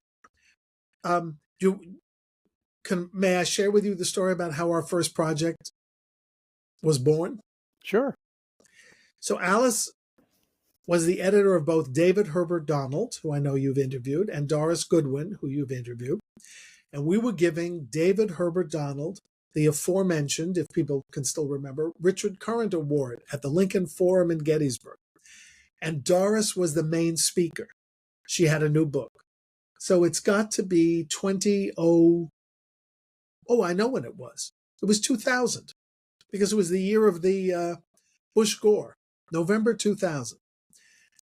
And Alice came because both of her authors were being honored, and she came with a dear, dear friend of mine named John O'Keefe, who was also Alice's dear friend. John and his partner always went to the opera with Alice. Alice was a huge devotee of the opera. So I had met her a few times socially already, but I never had a professional relationship with her. She was very funny, well-read, and moody. She was tough. Anyway, got to Gettysburg. John O'Keefe changes the table arrangement, so I'm sitting next to Alice. And he says to me, "Don't forget, give her an idea." And I said, "But I don't have an idea." He said, "Think of one between the salad and the main course." So at one point, Alice turns to me and says, "I'm so proud of my Lincoln books. My books about Lincoln speeches mean a lot to me. I have Gary Wills on the Gettysburg Address. I published that. I have Ron White on the second inaugural address. I published that. And now I've just signed Alan Gelzo to write a book about the Emancipation Proclamation." And into my head leapt two potential responses. This is all in the half a tick, right? Half a second. I could have said, the Emancipation is not a speech. Did anyone tell you that? Or I could have said, I have another idea. Happily, for once in my life, I said the right thing. I said, I have another idea. She said, what? I said, Lincoln at Cooper Union. She said, send me a proposal. And that's how it started. And then, we would do a book, we'd publish it, we'd have lunch at Michael's restaurant in New York, where she had a regular table. And she was feared even there because she didn't like her food. She liked the bread. She wanted more butter. They didn't bring her a Diet Coke quickly enough, but whatever. That's where we would hatch out, then, what's your next idea? And that worked until it stopped working. But we did 3 books together, and it makes a difference to have someone like Alice Mayhew as your editor, because she's so well respected in the field. It opens the door to reviews, and people know if it's an Alice book, it deserved attention. Back to Mario Cuomo, did you ever get crossways with him? And if you did, what was the result of it? Purgatory. When Lincoln on Democracy came out, we scheduled an event in Albany. All of the people who contributed, so 7 scholars, and their spouses, and in some cases their kids, would come up, stay at the Hilton Hotel in Albany. Then we would get on a bus and go to the executive mansion for breakfast with the governor. We'd met with him before in New York. You know who gave us places to stay in New York, to meet and stay over? Donald Trump, the Plaza Hotel. In the spirit of ecumenism. Well, he was a Democrat then, I guess. Anyway, went up to Albany. I was hanging around the Capitol. I went into the scheduling office and I said to the scheduling secretary, so we'll be there at 9 o'clock. He said, the governor just called. He's canceling the breakfast. I said, what do you mean he's canceling the breakfast? He said, well, he's canceling it. We don't ask questions. We're just canceling it. So I said, well, I have 15 people, and we're supposed to do a symposium after that. Doesn't that start it off on the wrong foot? He said, that's the story. So I did what any wise guy would do. I called up Mrs. Cuomo, who was always lovely to me, still is. And I said, Matilda, Mario's just canceled the breakfast tomorrow. She said, how could he do that? I said, that's my question. What should I do? I have these 15 people. She said, come over anyway, and he'll stay upstairs if he doesn't want to come down. So we went over, had our breakfast. He did not come down. Then we went to the State Library. He did come, made his opening speech, was charming. I tried chatting with him. He would not talk to me. And later in the day, he announced that New York City's budget has collapsed, and he was initiating an austerity program. He did not speak to me for 6 months. I would send him ideas, as I always did, in something called the pouch. Write memos in the morning. It went up to Albany in the afternoon. At night, the pouch would come back, and the next morning, these were confidential things you didn't put on the fax, and there was no email then. Everything was returned with no comment. No comment. Everything was just returned. This went on for months. My boss, who is an Italian Catholic like Cuomo, would come in and say, he was to hold a cigar and say, you still in purgatory today? I said, yes. It would go. Finally, the governor announced he was going to Japan on an official trip. So putting on my PR cap, I called up Stephen Wiseman, the New York Times correspondent in Tokyo, whom I'd known for years as an Albany reporter and as a City Hall reporter. I said, Steve, governor is coming over. Really? He said, yes, it's going to be a big story. He said, well, I'm really looking forward to seeing him here. Please tell him that I'm looking forward to talking to him. So I wrote a memo, put it in the pouch. Steve Wiseman called, and we talked about your upcoming trip. He's really excited to talk to you there. All of a sudden, I left purgatory. Maybe I wrote something really obvious, like my old friend Stephen Wiseman said. I was out of purgatory, and I replaced his press secretary as the press secretary on the trip. So I got to go to Japan, where we stumbled into his alleged presidential candidacy, which really was never a presidential candidacy, but it all started in Tokyo with an inadvertent comment to an AP reporter. So that's the story. That was the time I was on the outs with him. Now, he had a temper, as Bella did, and there were some rough phone calls for sure over the years. But those were fast in and out crises. What's the inadvertent comment he made to an AP reporter? If I ever write a memoir, this is going to be the big story. We rehearsed on the plane. What are we going to say? Every reporter is going to say, are you running for president? Are you running for president? Cuomo said, here's what I'm going to say. I have no plans, and I have no plans to make plans. Whenever they ask, that's what I'm going to say. And stick with the program. That's it.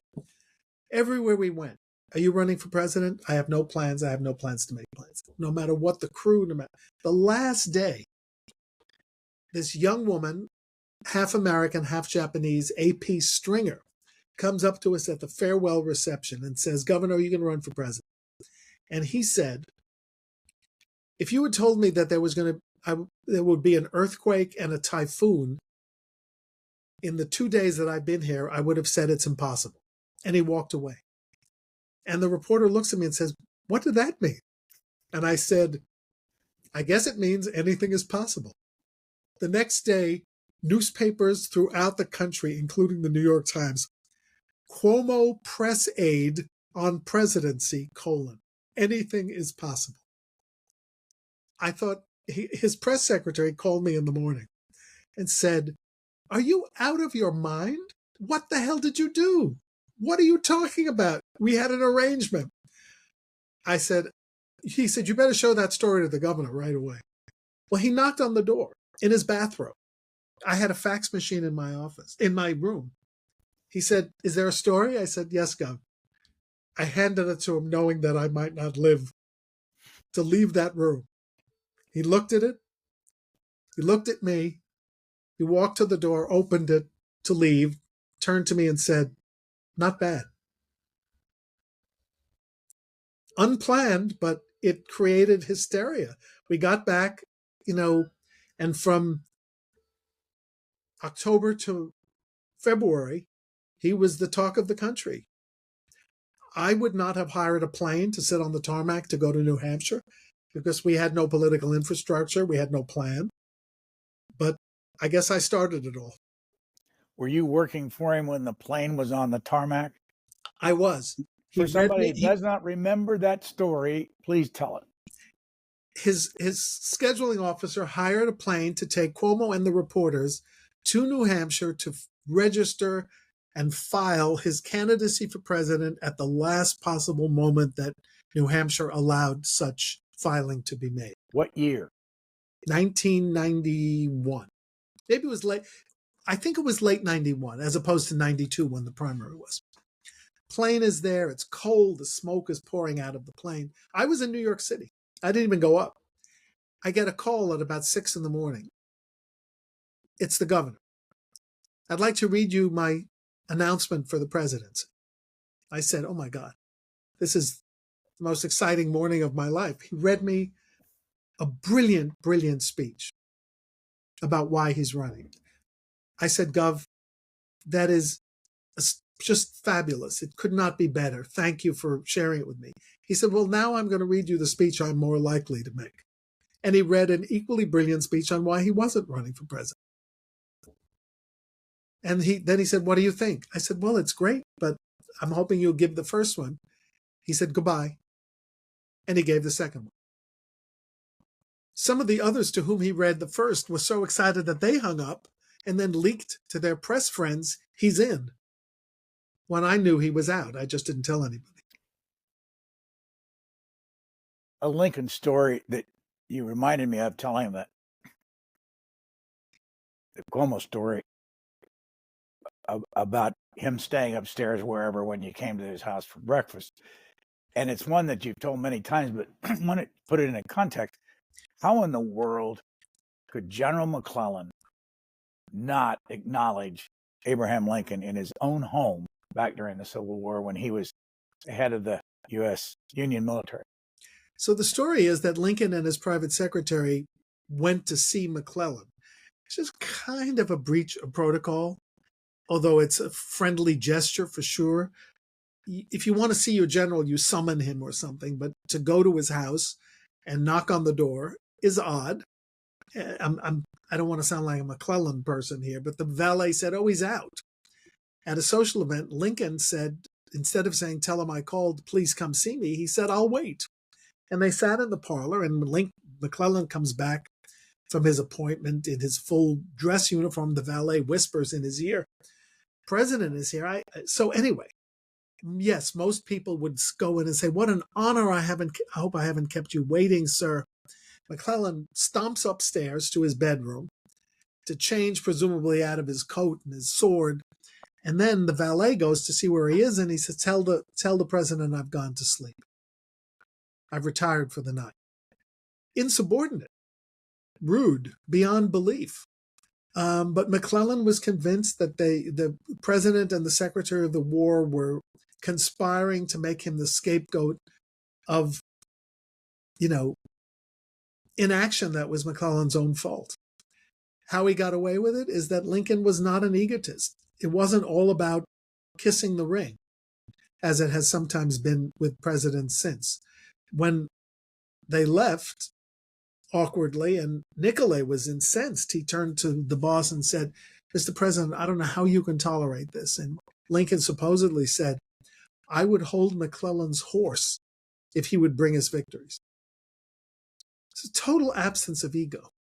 You couldn't get Lincoln's goat that way. So I'm hoping it frustrated McClellan that Lincoln never spoke of it afterwards.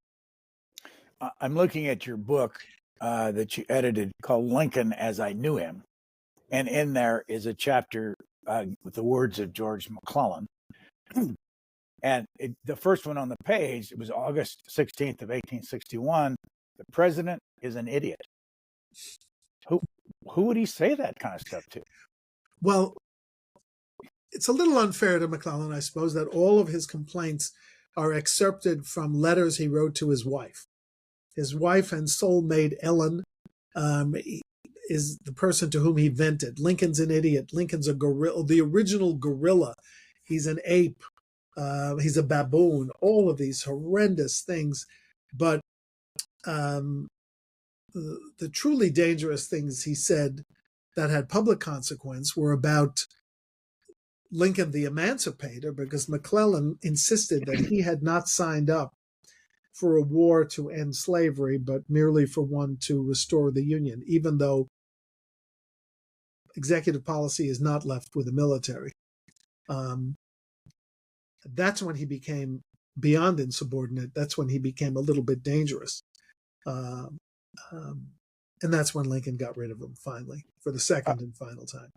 He vented to his wife. I like this one, April 8th. It's in your book, 1862. The president very coolly telegraphed me yesterday that he thought I had better break the enemy's lines at once. I was much tempted to reply that he had better come and do it himself. And Lincoln was tempted to do it himself. After Gettysburg, which was not a McClellan disaster, but a George Meade victory, Lincoln was just hugely disappointed that Meade had not pursued the Confederate Army back into Virginia. He'd let them just escape.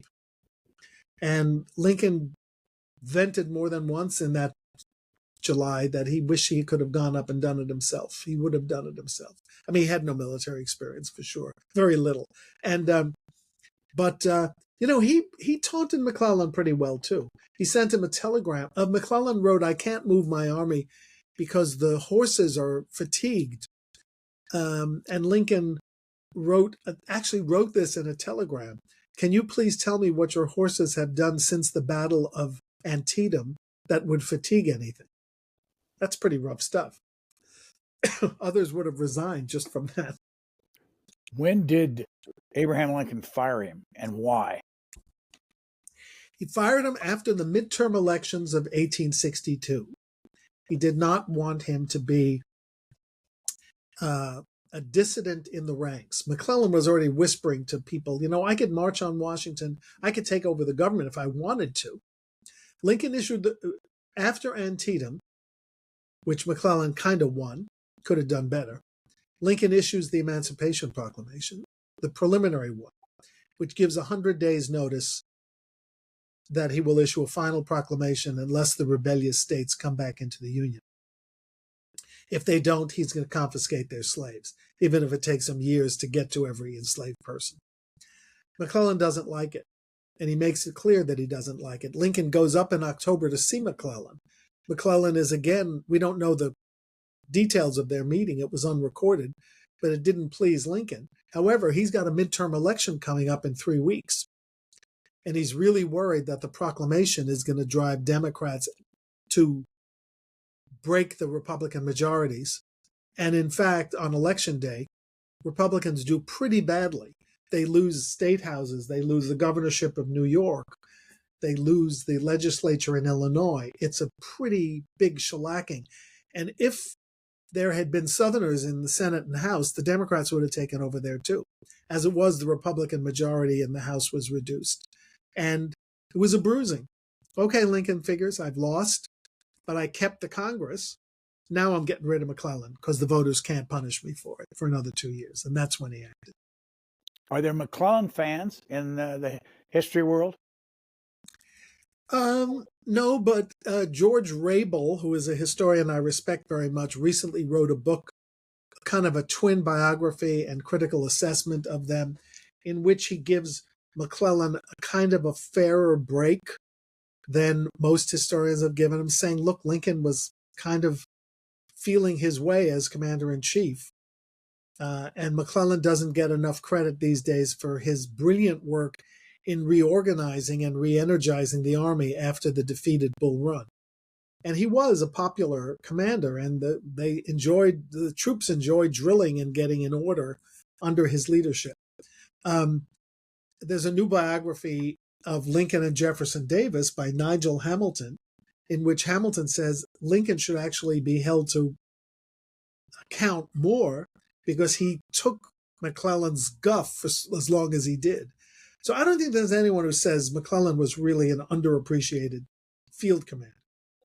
Why did General McClellan think he could beat Abraham Lincoln in the 1864 election? He thought he could beat him on the issue of changing the war to a war on emancipation, and on the issue of he supposedly didn't need me to win this war, and it's been nearly 2 years since he dismissed me from the service. He's had a succession of replacements from Burnside to Hooker to Meade and now Grant, and we're losing more people in the field than ever. The casualties are staggering in the spring of '64. Now, McClellan didn't say all these things because presidential candidates didn't campaign in those days. They stayed home, and the political organizations whom they represented did the campaigning for them in broadsides and rallies. But that's the tone of the campaign. Also, the third leg of the tripod is that Lincoln had abrogated the Constitution. He had cracked down on the press. He had democratic press, and he had resorted to military tribunals and military justice to punish those who spoke out and exercised free speech to criticize the administration and the war. It was a pretty good campaign. The only problem was that the North started to win battles, and there were no polls in those days, but Lincoln thought at the end of August that he was definitely going to lose. And so did his campaign manager, Henry Raymond, the editor of the New York Times. There's no way you can win. And then 3 days later, a day before McClellan is officially nominated, he wasn't nominated until September 2, I think. The day before, Sherman takes Atlanta.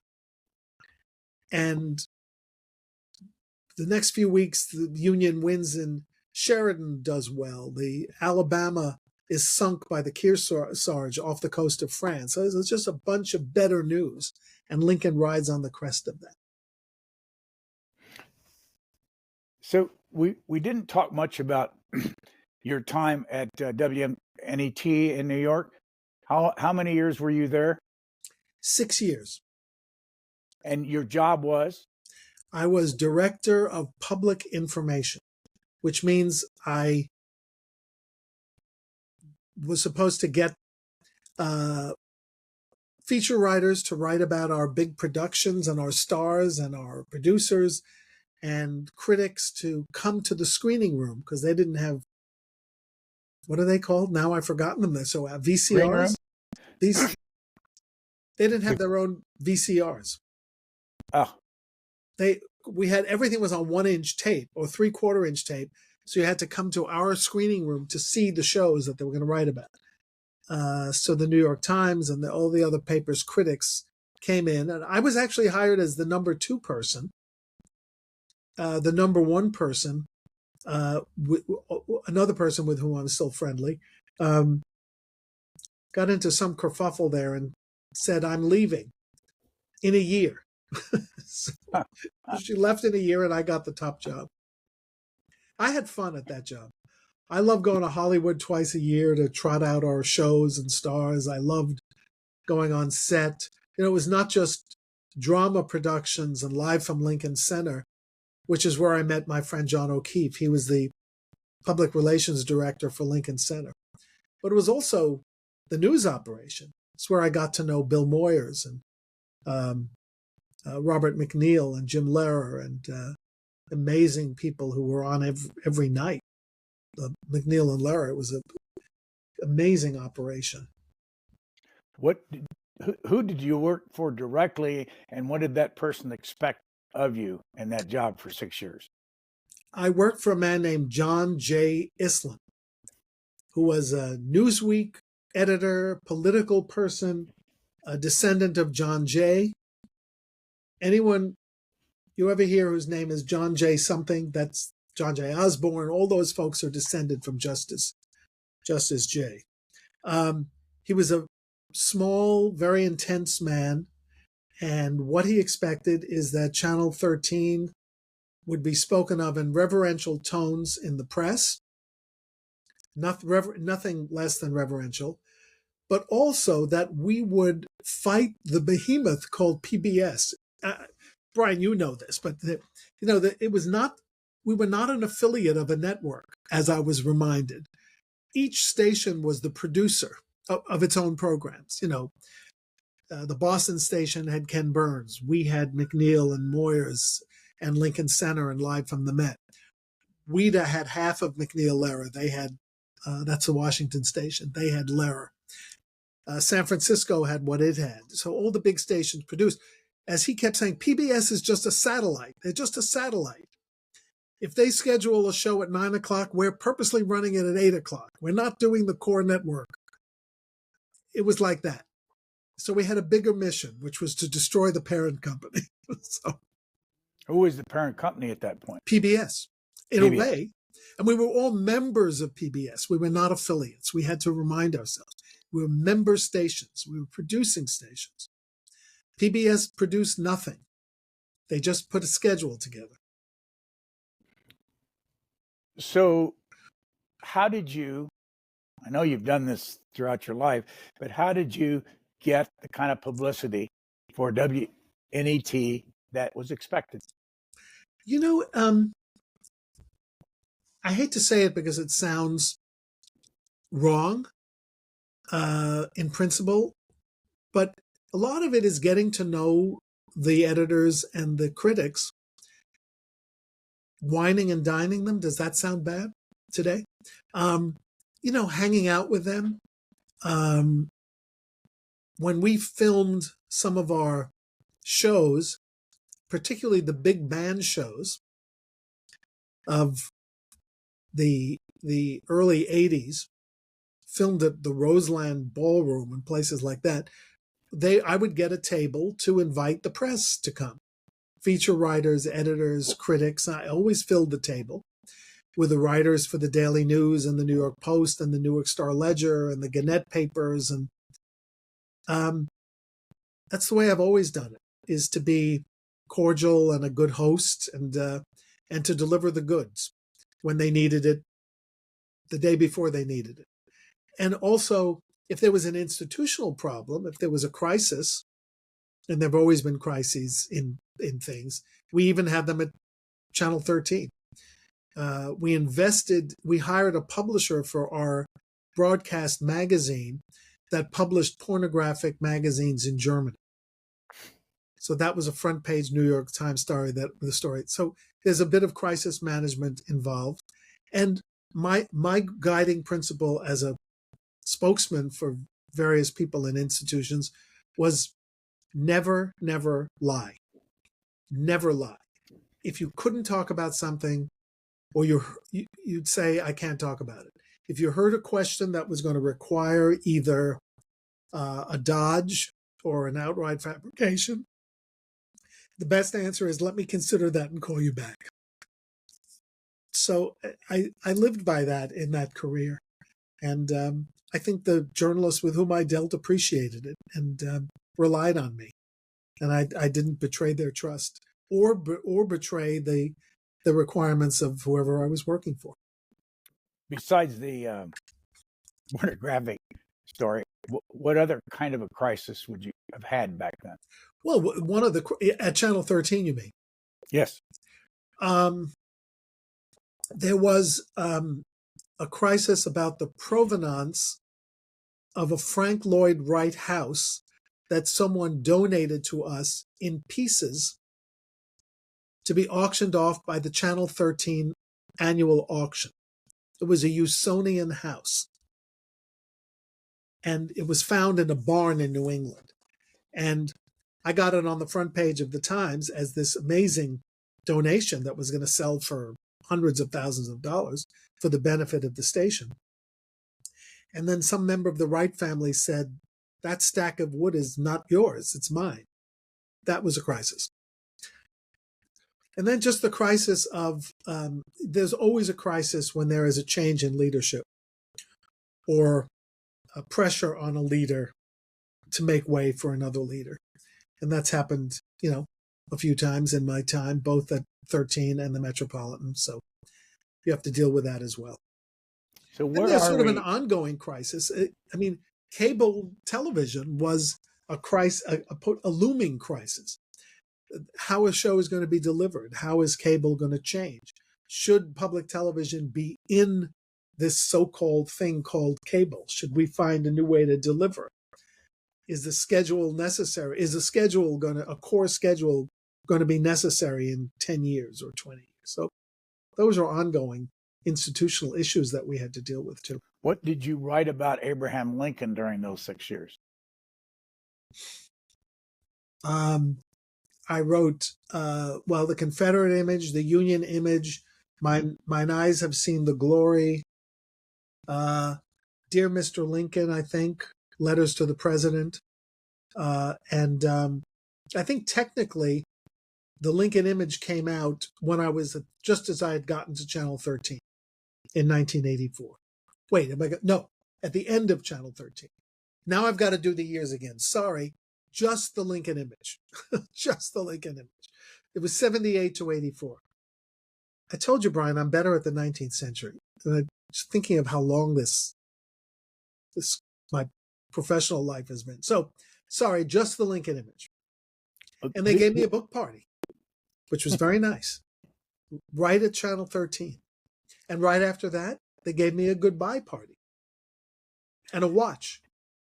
But along the way, you're becoming a star of your own. And I'll give you an example. You can find these quotes on the books that you've written from the publishers. John Meacham calls you a brilliant historian. Doris Kearns Goodwin says, profoundly meaningful gift from Harold Holzer, and it was a book about Abraham Lincoln. James McPherson, a famous Civil War historian, says you have a golden pen, called it a splendid book. Eric Foner, this is the one that's the strongest, our most prolific chronicler of Abraham Lincoln, with an emphasis on prolific. I can go on, but what's it feel like to have these relatively famous people, in each case, turning the spotlight on you and saying, this is the best? Well, it's humbling and rewarding. You left out the one that I'm teased the most about, and I don't remember where it came from. I think it was the Chicago Tribune or something. Every once in a while, someone will look back at these clips and introduce me and say, the Chicago Tribune said of Harold Holzer, he's the Muhammad Ali of Lincoln scholars. I don't even know what that means particularly. That I strike back, I rope-a-dope, I don't know. But that one haunted me for a while. It's fabulous. Look, people are very kind. If they're not going to be kind, they don't write endorsements. So in a way, it's kind of a stacked deck.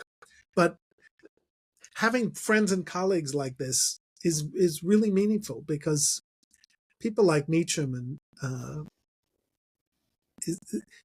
they're so gifted and so revered. I mean, Doris and John have both won Pulitzer Prizes. The other thing I have to admit that I think when I read stuff like that or get them is that I just hate it that the blurbs are better written than the book, because they're so good. So, but this is the whole blurb thing. turns into being somewhat of a contest, either for the publisher or for the author. Yeah. And it's sometimes it's circular. I'll see Harold Holzer endorsing a John Meacham. Whenever I'm asked, unless I say that I really would like to pass on this one, and I don't say it's because I don't like it, I just don't want to read it. It's 700 pages, or I just am really busy. But I really think I owe something back to the historical community after all the generosity I've received. And if a publisher actually thinks it's helpful to have an endorsement from me, I'm honored to provide it. And yeah, it's circular, but it was Alice Mayhew who told me how important it was to have blurbs. They're selling, what did she call them? Selling documents, they sell. And you have to put it here on the cover or right here on the back. Well, Alice, what about I'd like to have an extra illustration on the back cover. No. You need to have 2 blurbs and maybe a third. She was very much into that marketing aspect of it. Now, that was a little bit before the Amazon era took over. But even in Amazon now, it's not just author blurbs and blurbs from reviews, it's reviews. And I'm not thrilled with that atmosphere, I have to tell you. Because if you don't get a lot of reviews and good, perfect reviews, it supposedly hurts sales on Amazon. And I know I have younger colleagues who spend hours calling friends and neighbors and acquaintances and relatives and saying, could you review the book? Just review the book. You're talking about on Amazon. On Amazon. So I had one person on Amazon this year who wrote, this book arrived with a torn dust jacket and gave it 1 star, which brings down your average. And, until you get 40 more reviews, you can go from a 4-star book to a 3.5 to a 3.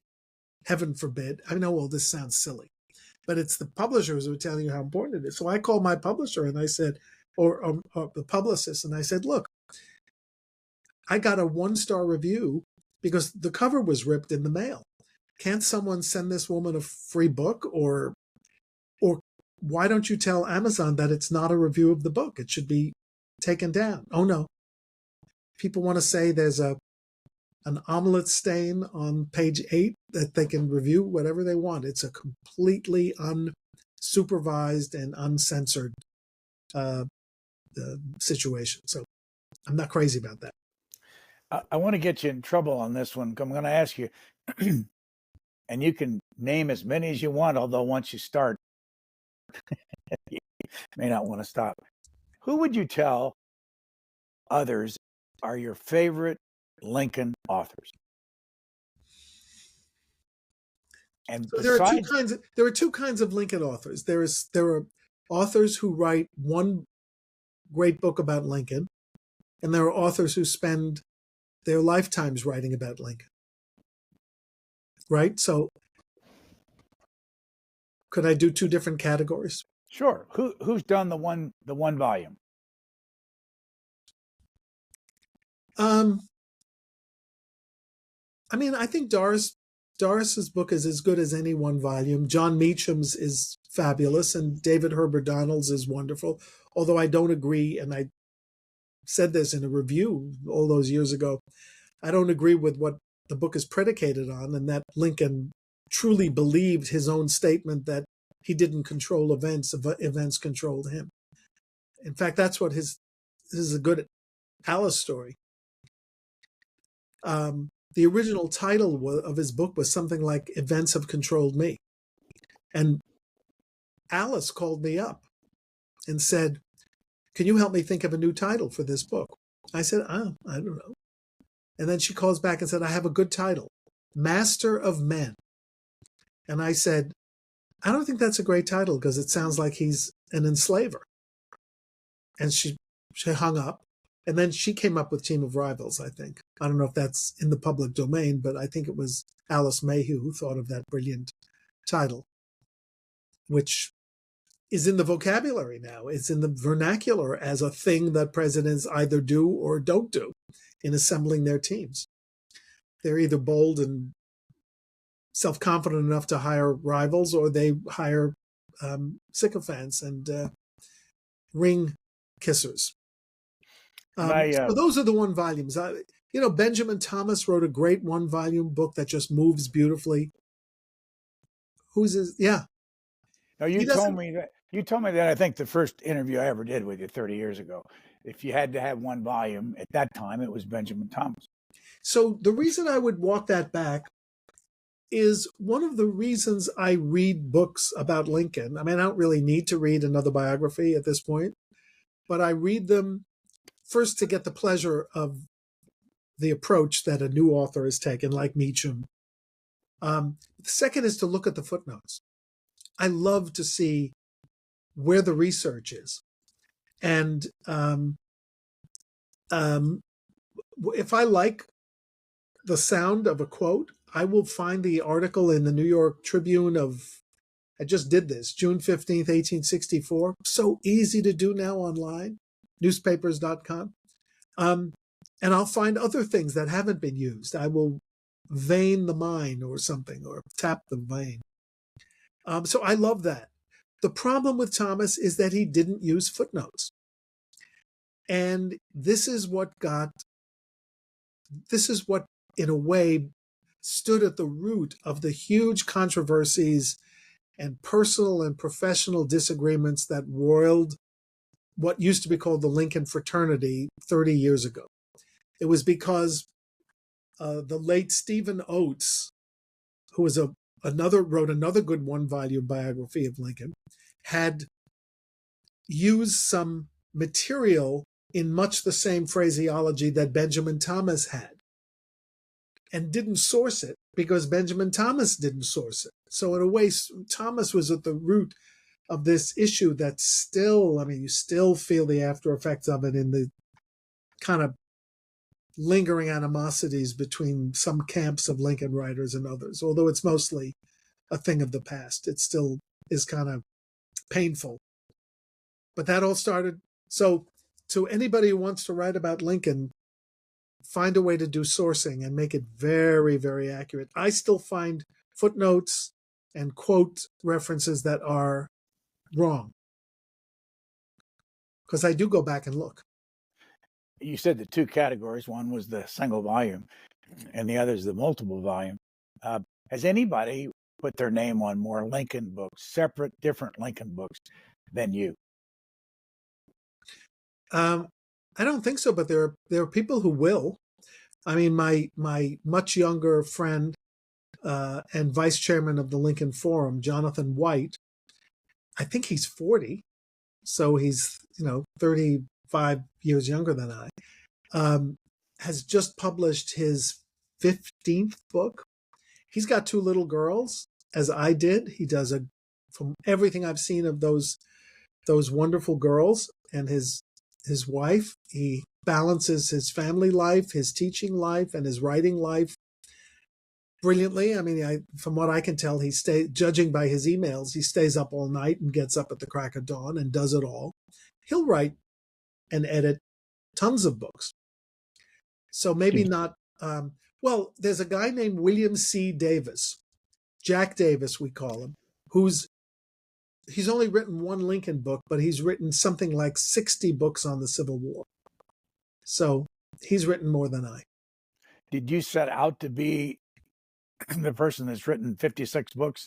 No. Almost all of them on Abraham Lincoln? No, I set out to be the expert on Lincoln iconography. There was a wonderful man named Roger Fisher who wrote a brilliant book on Lincoln images. And we were at a conference together, and he stood up and said, I don't know if you people know me, but I'm the second most famous expert in the country on Lincoln iconography. And he said, the only problem with that, I don't mind that Harold is the first, but there are only two in the whole country. So he was actually very, very good. That's the field I wanted to be in. I wanted to link image making to political results, to the making of American memory and public opinion. That's what if there was one thing I set out to do, it's that. But opportunities to edit books came along, including books about based on lectures that were delivered at the Lincoln Forum. There were 4 or 5 of those. I did a series of books with the Lincoln Museum in Fort Wayne. There were 3 or 4 of those. And, I just got wonderful opportunities. Someone comes along and says, will you and Craig Simons put together a book on the best newspaper coverage of the Civil War that ever appeared in the New York Times? This is a project that is being edited at the New York Times. I said, sure. Would you do a book on Lincoln's best speeches with David Herbert Donald for the New York Times and edit them? Yes, of course I'll do a book with David Herbert Donald. So there have been great partnerships along the way, too. I have a book here, and I don't know when I bought it. It's called A Lincoln, The Lincoln Reader by Paul Engel.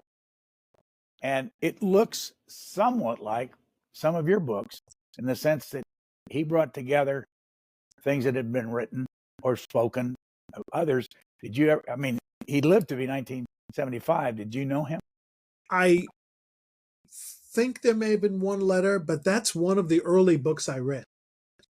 After The Lincoln Nobody Knows, which was a series of chapters on kind of everything from what you don't know about the emancipation to Fort Sumter, why did Fort Sumter happen, to the death, I read The Lincoln Reader. Because if you want to read what everything, a quick distillation and find other things to read, Paul Engel was great. I think more than a historian, he was a chronicler and assembler of things. I read the early work of Wayne C. Temple, who is one of the early people I wrote to. And as we speak today, he's not doing as great as he has been in recent months, but he is 6 weeks away from his 101st birthday to set the all-time record for Lincoln scholars. And when I visited him in Springfield in April, he was full of stories. And I think his friends have just put out a book called Thursdays with Doc. So I can plug it for those who want to read about him reminiscing at age 100 about his 65-year career in Lincoln studies. Again, others you can mention who have done a series of books besides Jonathan White. Well, Mark Neely, who was one of my writing partners, did a series of very deeply researched, tightly argued books about political culture. I like, and he did a biography of Lincoln ultimately to accompany an exhibition. So I've always liked his works.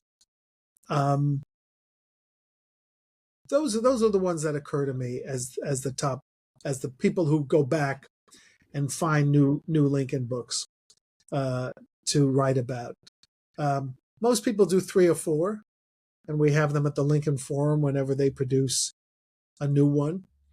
Michael Burlingame, I will give credit. We're not friends, but he has produced an amazing corpus of work. Not only a 3-volume biography filled with sources that were ignored for generations, but also edited, like me, more than a dozen edited versions of original sources, from a reimagining of the Diary of John Hay, which was in a rather poor edition that everyone cited for generations, to the works of Noah Brooks and William Stoddard and other really essential works that he not only put together for publishing, but annotated and edited very expertly. So I would add Burlingame's works to this. And Alan Gelso is another. He's produced, he has a new book out on Lincoln and Democracy, not Lincoln on Democracy, that's mine, Lincoln and Democracy. But he's written everything from a short biography of Lincoln to excellent books about the Emancipation and the Lincoln-Douglas debates. More recently, a biography of Robert E. Lee and a book about the Battle of Gettysburg, because he spent so many years at Gettysburg. But he's another one who's written multiple books. For those who have been listening to our conversation and don't quite put the whole thing together as to why we're doing it, it goes back to 1993 when I first interviewed you on Booknotes about your book on the Lincoln-Douglas debates. And you mentioned, I mean, I've been around now for 30 years, and you basically introduced me to Abraham Lincoln, in spite of the fact that I grew up in Indiana, where he lived for 14 years, and we didn't talk about him.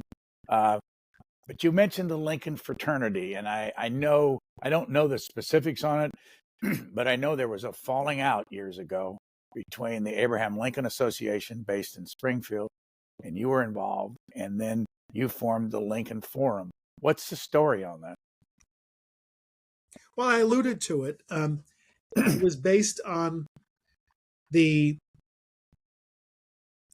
charge by a group of people that Stephen Oates had plagiarized in his book on Lincoln. Later, that charge was expanded to some other books he wrote. These were instances of quotes being inadequately sourced, phrases modified a bit, but sounding like they did in other rather recent books. The leadership of the Abraham Lincoln Association decided to refute these charges and say they amounted to nothing in particular. And so a group of us who were on the board, Frank Williams, Mark Neely, John Y. Simon, James McPherson, and then some others from outside the association, wrote a group letter defending Stephen Oates and saying it was kind of much ado about nothing. It wasn't the appropriation of ideas, it was the accumulation of phrases. And the group that had issued the charge simply widened the search. I think there was a moment when someone borrowed a computer from the National Institute of Health. In those days, computers were big, so lugged it out of the NIH and then did a document search to link phrases from all of Professor Oates's books about Martin Luther King and William Faulkner and Clara Barton and others. And it just kept going on and on.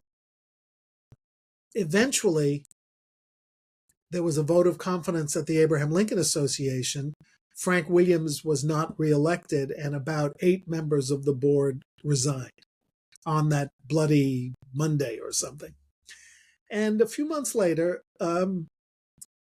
Frank Williams and I and a couple of others, not writers, but enthusiasts, were at a Lincoln conference in North Palm Beach, Florida, sitting in our hotel room, saying, we're never going back to Springfield, I guess. We're not wanted there. It's a shame because we love going there on February 12th. And obviously, I've been back several times since on February 12th and go back to do research and did some lectures there in April as well. But we said, why don't we form an East Coast group and hold our own conferences? And let's not do it in February. But, that belongs to Springfield. Let it stay there. Why don't we do it around the Gettysburg Address in November, right before the annual observance of the Gettysburg Address? So we called on my friend Gabor, who was then the Emperor of Gettysburg, and said, what do you think? We'd come on the 16th, 17th, and 18th, and then we'd bring our whole crowd out to the Soldiers' Cemetery to watch the big events of the 19th. And Gabor, who was very good politically, very astute, he said, well, if you have a good speaker on the 18th, may we borrow him or her to bring to the cemetery? And by the way, we did that over the years, John Hope Franklin and others. We said, sure. I mean, we didn't exactly need his permission to come to Gettysburg, but we wanted his encouragement and participation. And we gave him our first Richard Current Award. We gave you our second Richard Current Award. And we began in the Eisenhower Inn. Not bad. Our group didn't like it much because it was too far from town. So we moved it to the one-time Holiday Inn, which was right near the cemetery. And it was pretty noisy, pretty basic. And ultimately, we went from 75 people to 90 to 100 to 130. And we had a threshold decision to make with the Lincoln Forum, which we love doing and hosting and speaking at. And the decision was, there's a new hotel just outside town called the Wyndham. It can accommodate 250 people. Should we move? And there were people who said, no, we like it just the way it is. 100 people walk out to the parade, walk out to the cemetery, but the board ultimately voted in a split decision to move to the Wyndham. So a few weeks ago at our 29th annual meeting, and I counted as 29 consecutive because in 2020 we kept it going on Zoom during the lockdown, and we returned, maybe not well advisedly, but returned in 21. We had 350 people. So there's just this extraordinary growing family of Lincoln Forum people who want to come every year and be immersed for 2.5 days. And then this year, they actually asked me to read the Gettysburg Address at the cemetery. And I told them I was not a great reader or speaker, but they wanted me to do it. And it was very moving because of the new citizen swearing in ceremony. And how long did it take you? I didn't look, but I was so worried about the cold. I don't even think I wore a watch. It wasn't cold. I took extra precautions, which the New York Times unfortunately wrote that I was wearing long johns, which is, probably a bit TMI, as they say. So it was a great experience. How do we start this? So we formed the Lincoln Forum, and really Frank Williams is a kind of a very gifted, natural-born leader. So he was the chair for 20-something of those years. I was the vice chair. We put programs together, and then Frank retired, and I've been the chair for the last 7, I think, 6 or 7. He was the Chief Justice of the Rhode Island Supreme Court, and when did he retire? From the court? Yeah. Early 2000s, I believe.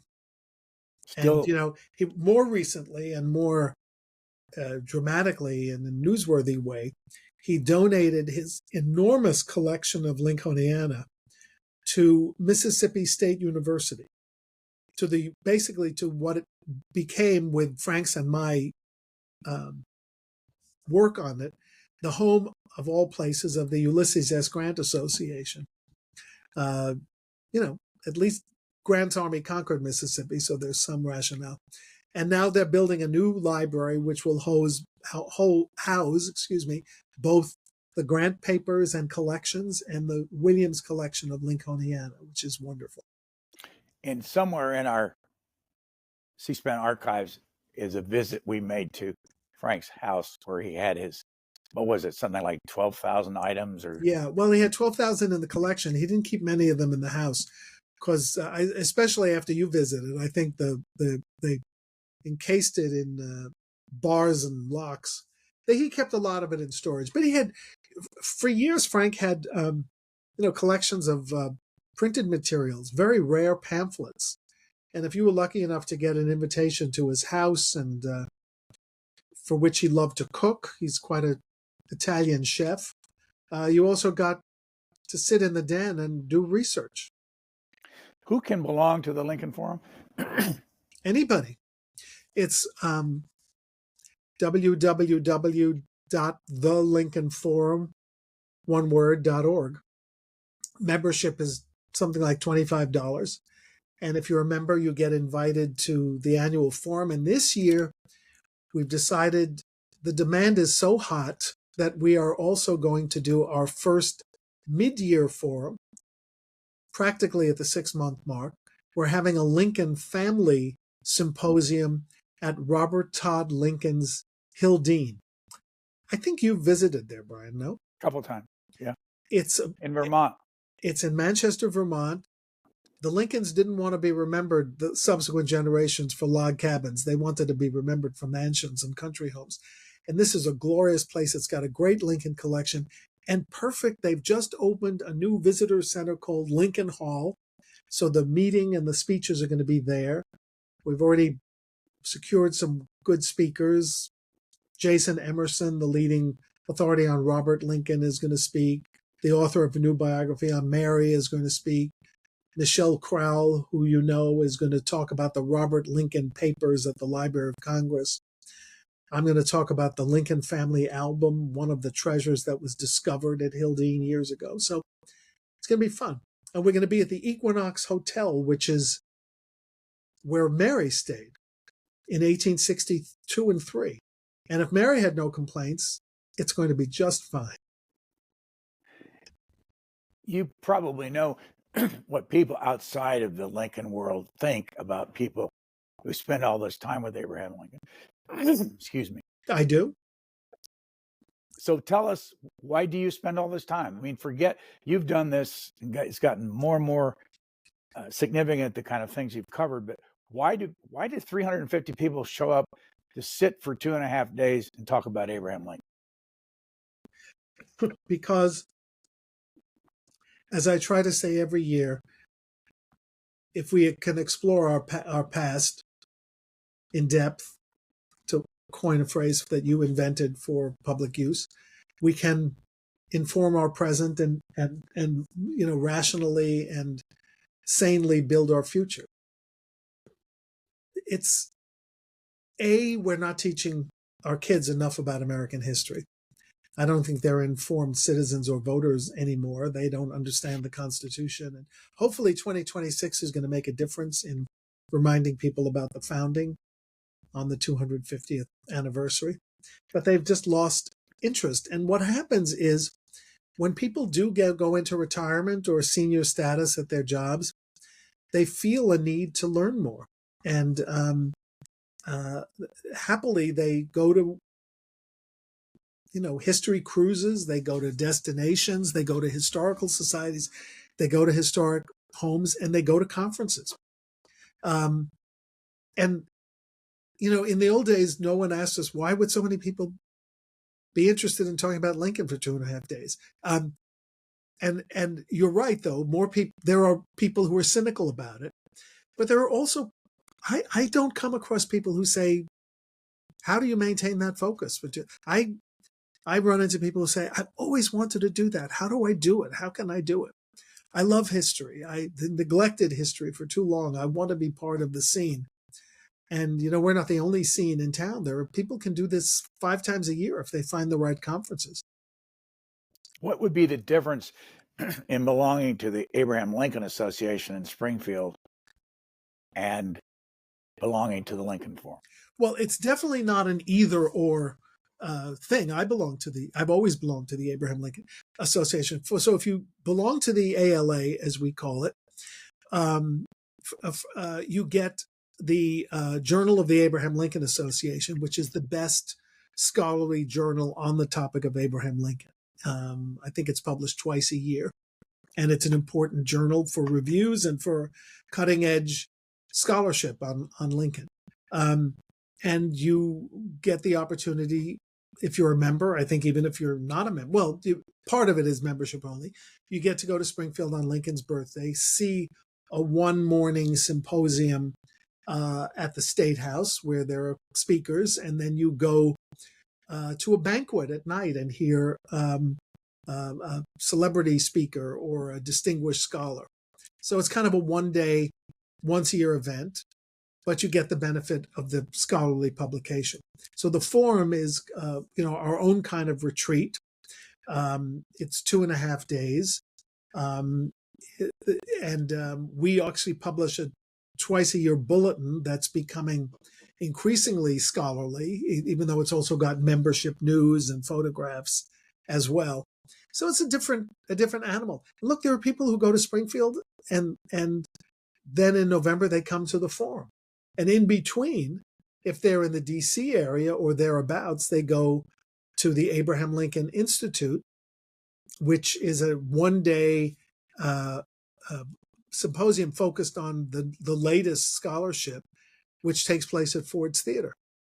And I mean, the good news is that it's not an either or. If it ever once was an either or, it's no longer an either or. It's a bring them all on, and the more the better. The market will bear it. As just look at the numbers of people who come to these events. As you look below you in age, it's an increasingly vast population. How significant is the interest in the younger crowd? In other words, you find many people like you who started out 5th grade and beyond who are hooked to Abraham Lincoln. You know, it's very interesting in marketing this kind of thing. I faced this when I was at the Metropolitan Museum as well. Do you work assiduously to convert young people to your enterprise now? Or do you wait it out until they have the means to pay for a conference and the leisure to participate? And most marketing people, I will say, no, you have to do it now. You have to get people involved right now, or when they're 60 or 55, they will have so many other interests, they'll never be reeling back in. I had this fight at the Met. The Met changed its concerts and lectures program, changed its emphasis from focusing on 16 different curatorial areas to being much more emphatic about contemporary art, because they felt the need to compete for younger audiences.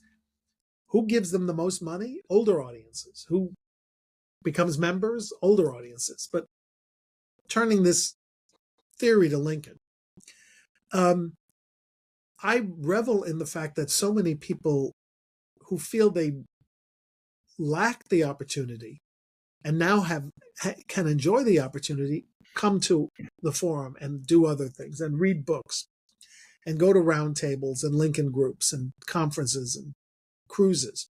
So I'm more interested in that. I think it's not the prevailing marketing wisdom. So in answer to your question, do I meet many young people? I mean, I speak to students all the time. We're getting near History Day in America, National History Day. I always get 10 or 15 kids who write to me and say, will you answer my questions? Will you do a video with me? I always say yes. I'm not sure I meet them years later, but maybe I will meet them years later. There's always Ronald Rietveld, the guy I was talking about earlier, who found a Lincoln photograph when he was 15 as an intern and went on to a distinguished career as a history professor in California. There are some of those out there. What year did you start at the Metropolitan Museum of Art? 1984. Cuomo had, I'm sorry, I'm wrong again. 1992. I wish I could do these. I should have kept a card in front of me. So Cuomo had decided not to run for president. And I got a headhunter call. I'd never gotten a headhunter call in my life. And the headhunter said, who would you recommend to become the head of public affairs at the Metropolitan Museum of Art? And I said, me, which is apparently the right answer, but I didn't know that that was a technique. So I went into this endless, highly competitive rounds and rounds of interviews, and I was offered the job. I just hit it off with Philippe de Montebello, the great director of the Met, still going strong, teaching art history at 88 years old. And William Lures, who is now 91. I'll tell you how I got the job. I was in an interview with Mr. Lures, who I had heard was born in Springfield, Illinois. I traced his family. I did the research. The Lincoln children had bought their shoes at the Lures shoe store. So during the interview, I happened to mention, I know you're from Springfield, Ambassador Lures. He said, yes. How did you know that? I said, oh, everybody knows that. But are you related to the Lures family that sold the Lincoln kids their shoes? He slammed the table and said, I can't believe you know that. That's the minute I knew I was going to get the offer. Shameless, right? But I was really interested, and he knew a lot of the ALA people. He had grown up with the Bunn family, who were related to Lincoln's bankers, and then made their fortune in the Bunn coffee maker. Do you remember those coffee makers from the offices in the 70s and 80s? It's even worse. I was in the Navy with a fellow who married a Bunn. So the connections just keep on flowing. Let me ask you this, and we'll talk more about the Metropolitan Museum. But along the way, what was happening to your family? The two girls and Edith. So what did Edith do? Edith retired from her job at the mayor's office when she was too pregnant for the mayor's comfort. She had to interact with the mayor to discuss his speeches. And, this is the 70s. This mayor says, I don't want a pregnant person. It's too uncomfortable for me. Is this Abe Beam? Yeah. Well, he was, 4.5 feet tall. So he was staring at my daughter to be, I guess. So she was happy. She's already a little bit overdue. So we had the baby, and she did freelance stuff when the baby was young. And then we had another one 4 years later. And she began taking on public relations clients, and eventually was working for a New York State Assembly member.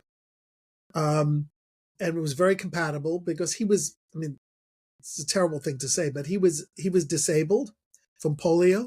So he was not terribly ambulatory and didn't require a press person to run after him. But it was a great arrangement. And he was, we went to Albany. We went to every Christmas Eve. I remember our Christmas Eve events above his funeral parlor in the Bronx. That was always a scene. And then Edith spent 25 years representing the private and religious agencies who do foster care and family services in New York State as their government representative and press officer, and had a great career in that job, even though we both by that time had moved to the suburbs and commuted by train to our jobs. How interested were your two girls in Abraham Lincoln? Not terribly. The older daughter was born on February 11th. So for her, Lincoln was always something that interfered with her birthday. Because when she was 3, 4, and 5 years old, we were in Springfield. And she thought every birthday party should be at the restaurant on the top of the Hilton Hotel in Springfield. She thought that was a birthday party. So it was kind of a drag. And she's more a poet and a writer. My younger daughter was more interested. She's a lawyer, and now she's a law professor. And she was just enjoyed the social aspect of the Lincoln Forum. And she got very close to Judge Williams. And when she graduated from law school, she did a year as a clerk in the Rhode Island Supreme Court. She got lots of hands-on training from Frank in the law before she went into private practice for a big firm in New York, and then ultimately for nonprofits, and now at Brooklyn Law School. So I wouldn't say they're fascinated. I think they read something of my books when they come out. But, my older daughter has a husband who writes a lot of books. So, she's got... Earlier we were talking about Charles, who's your 17-year-old grandson, and then Leo, who's your 5-year-old. Does Charles have any? He's a Broadway guy. Does he have any interest in Lincoln along the way? Not to sound egotistical, but he's interested in me. He's interested in my pattern of career work. How I've gotten myself out there.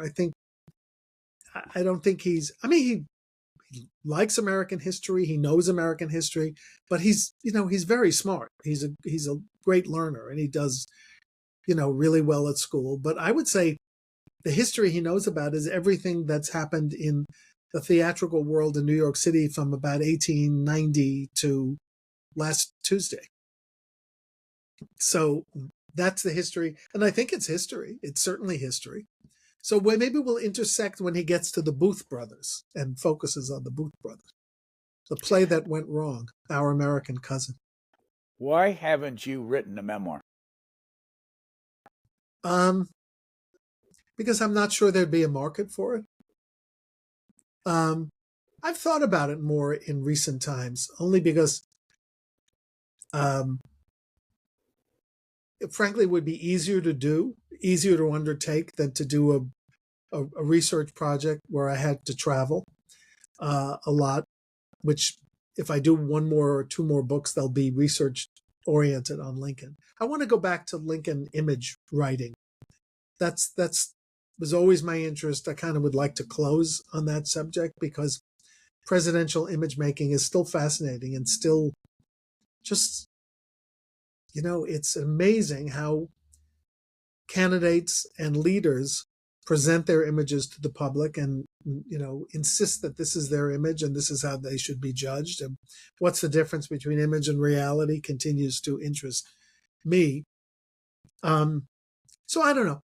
If a publisher came up to me and said, we want you to write a memoir, I would do it. But nobody's come up to me and said that. What intrigued you about going to work at the Metropolitan Museum? Well, I'd visited all my life. I lined up outside the Met with my mother in the 60s to see the Mona Lisa. It also struck me as a place that had remained kind of dark and gloomy, that did not, after Thomas Hoving, the great showman, left as director, did not really market its special exhibitions with any great pizzazz or enthusiasm. And it kind of existed for two reasons: as a place where scholars studied and as a place where tourists kind of clicked off a box on their bucket lists. So I thought, aside from being prestigious and easy to promote, in other words, you weren't going to advocate for a negative institution or an institution that had a bad reputation, that it was a perfect spot. And also that I could learn a few things about the history of art. By the way, was there anything Lincoln there? There were very few. A life mask of Lincoln had been cast, and by a poet named Richard Watson Gilder, no relation to Richard Gilder, who later became a big philanthropist in the Lincoln community.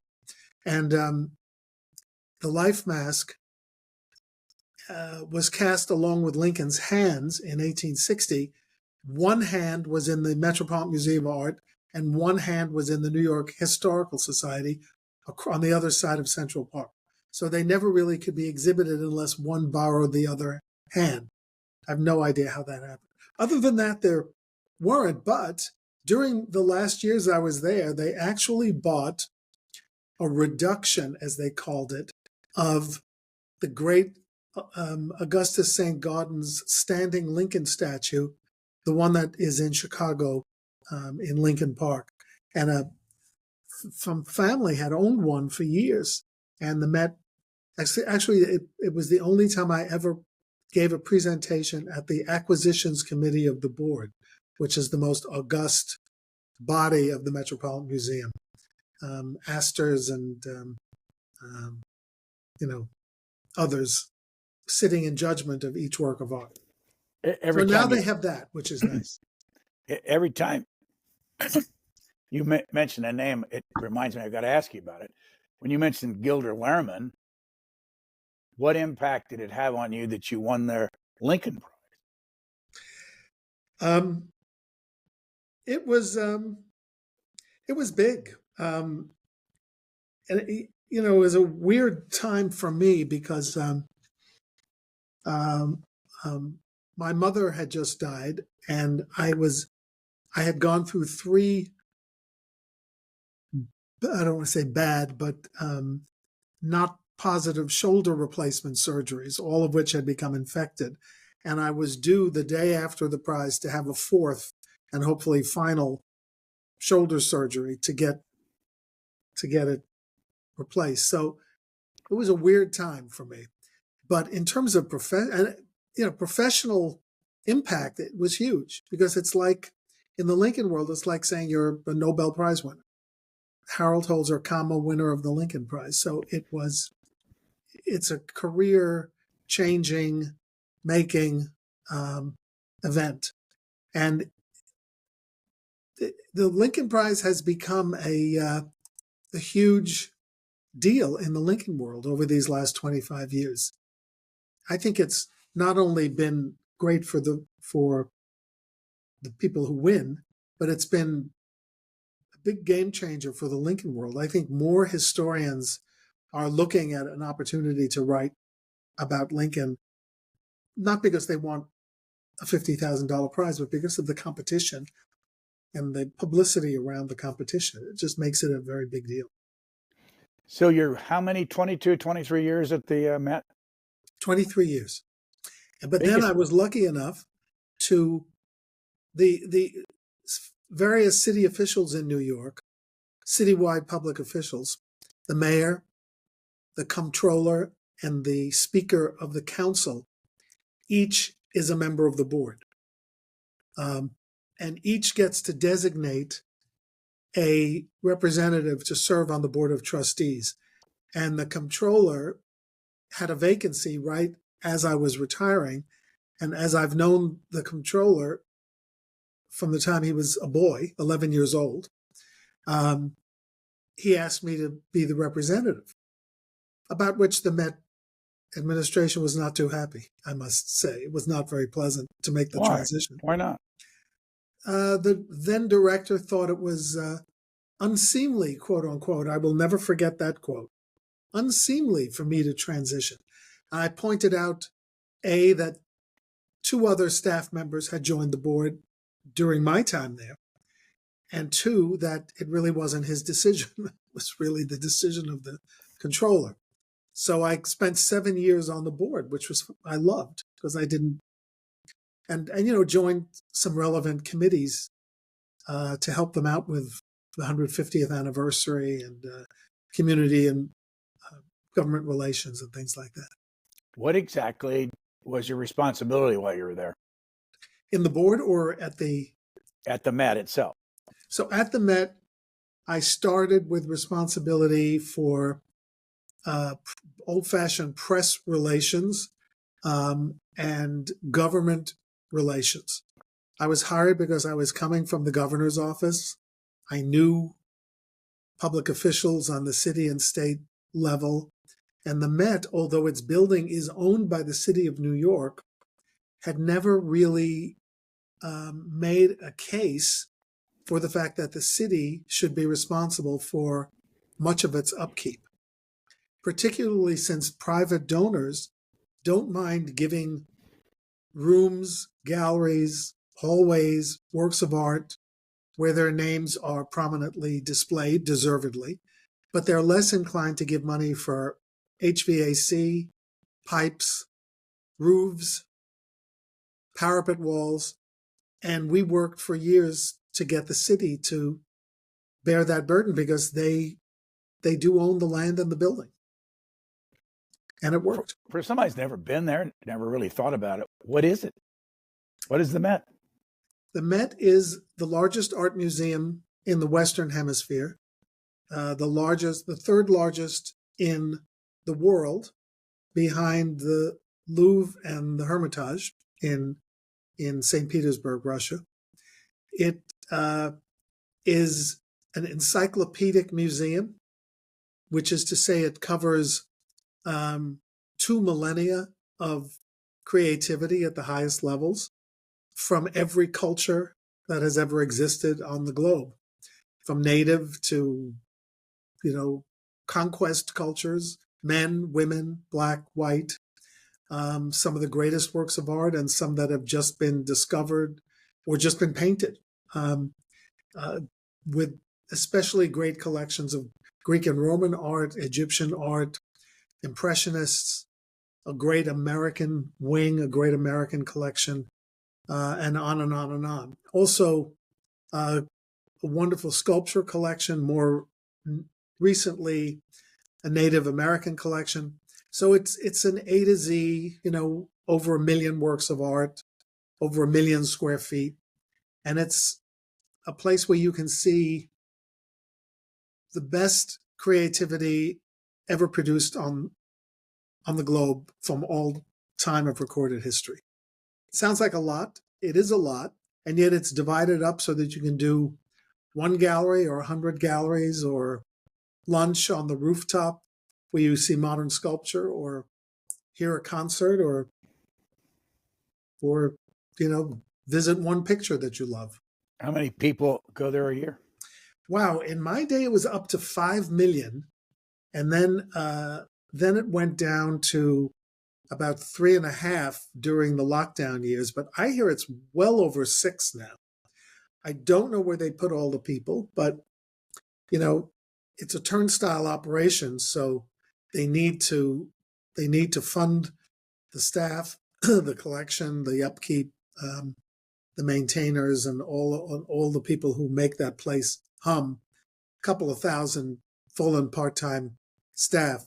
I remember I used to, ultimately I also was the manager of the visitor services operation, the people who take the tickets, who sell the admissions, who sit behind the information desks, who guide people to where they want to go. And I worked every Christmas week behind the info desk in the Great Hall. A, because I thought it was a good thing for the boss to do.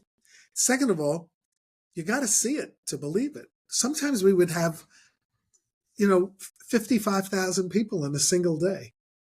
And just the view of that choked area, although and people waiting online, it could somewhat unmanageable, but it's pretty exciting. And helping people is pretty exciting in 50 languages. Biggest crisis you had to deal with? Well, I guess the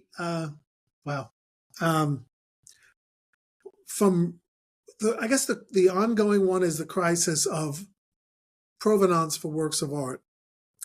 Was this art once looted from a Jewish family during the era of the Holocaust? Can you trace a legal, non-forced sale? We have lots of pictures that have been given back because of research, which we do ourselves. We have lots of pictures that we say, sorry, this Picasso was purchased, and there is a Picasso in question, for $45,000. Its owners used the money to leave Germany and save their lives. And $45,000 was on the high side of what a Picasso was getting in 1938. So it's not a forced sale. It's tough to make those arguments, but we're making them to collateral descendants of the family. So that was a crisis. One day we walked into the Met to a place called the Velez Blanco Patio, which is a recreation of a Spanish loggia. It's right off the Great Hall. And we went to have a look at the Tullio Lombardo marble statue of Adam. Well, just as in the Bible, Adam fell. Only he didn't fall for Eve. He fell off a badly constructed pedestal. And when we came in, he was in what looked like thousands of pieces. First of all, we had to tell people, we had to reveal it, we had to assume some responsibility, we had to get the insurance coverage, we had to mark every piece like a crime scene with a little yellow flag. And believe it or not, after 3 years, that statue was fully pieced together and put back on display. But it doesn't have the value it did. It was, we don't like to ascribe value, but it was, more than $10 million of value. But it's an extraordinary piece of evidence of our acumen in restoring works of art, which is a specialty of the Mets. And also an example where you admit that there had been a failure at one point to adequately build properly enforced pedestals. And what we did to assure our public that A, we were protecting the work of art, and B, that something wasn't going to fall on them, is that we systematically and methodically examined every wooden pedestal that held a statue in the entire building, thousands of them. So it was a good exercise, but that was kind of a crisis of faith. We've also had artificial crises. The very wealthy neighbors who live across the street from the Met on Fifth Avenue, some of them always seem to suspect that we're doing secret construction plans that are designed to cause more noise, more upheaval. And there have been community board meetings, lawsuits, public relations trials, sometimes just to deny that these stories are true, and other times to vindicate and validate what we're doing. The new fountains in front of the plaza, the construction of a hidden office tower within the main building, things like that. And, occasionally people write stories about how the staffing may not be as diverse and inclusive as it should have been or could have been. So the Met is like a small city. So there is something every day. There are lost children once in a while. There are happily not stolen art. That never seems to happen. We have amazing security. I think the worst example in my 23 years of interfering with the display was a rogue artist who kept adding his works of art to the walls, not taking them away. What year did you leave there? I left in 2015, same year as I won the Lincoln Prize. It was a big year. And when did you go on the board? That season, And summer of 15. What was the difference in your experience working there and then serving on the board? Well, it wasn't altogether different because I was on the executive management. So I was in even the executive sessions of every board meeting. There was no board meeting I didn't attend from start to finish as a senior vice president. But now I was sitting around the board table. However, the government representatives are not supposed to vote on matters. I always noticed that my friend who represented the mayor always voted. I mean, he just heard all those in favor, so he would raise his right hand, which I tried not to do. But I got to serve on some search committees for director and CEO, and that was a major difference. And got to offer advice directly to the board, which even senior staff does not do, on subjects of that another crisis that happened really as I left, and that is the kind of a budget crisis where the Met discovered that it had a much greater deficit than it had revealed publicly in previous fiscal statements or to New York City. So I got to be on the solution team for that, and also served on a team to weigh what action might be taken against the Sackler family when they were making their settlements about Purdue Pharma and all of the spread of painkillers. A big part of the Met, the part where the Temple of Dendur is housed, is in a wing that the Sacklers funded. That big glass wing on the north end of the Met, made possible really by Jackie Kennedy. She's the one who got the temple to the Met in the 60s. Lyndon Johnson wanted it to be on the Mall, where it would have deteriorated in about 5 years. So we got it at the Met, and the Sacklers built the glass enclosure. And there was a board effort to remove the name and a board resistance. How can you tell a donor that their name is being removed before 100 years, which is guaranteed in their donation agreement, because you're setting a terrible precedent and you're breaking the rules? Isn't this an extraordinary? No, it's not. And back and forth. Is someone going to go up to the wing that was funded by the Havemeyer family and say, we've now discovered that Domino Sugar was harvested by enslaved people. Therefore, we're taking your name off. So there was a big controversy. Fortunately, averted when a settlement was reached by a number of museums about removing the Sackler name, which was done almost nationwide. So how much money does someone have to give to the Metropolitan Museum of Art to get their name on something? Well, let's see. If you want to just leave a piece of paper with your name, that's about $10,000. But no, I don't even know the rates anymore. But when I had just gotten to the Met, we had just opened 2 new galleries funded by some very generous people, the Tisch family, for example. Those were $10 million contributions for a wing. The wonderful donors, Oscar Tang and his wife, Agnes Shu Tang, who are right now also funding new galleries at the New York Historical Society. They are really among the greatest donors to New York museums right now, and a fantastic immigrant story as well. They have donated, I think, $55 million to do the new modern wing, the south wing of the building, that is, which was announced not long ago, which will be open to Central Park in certain ways with a lot of Venetian blinds or blinds.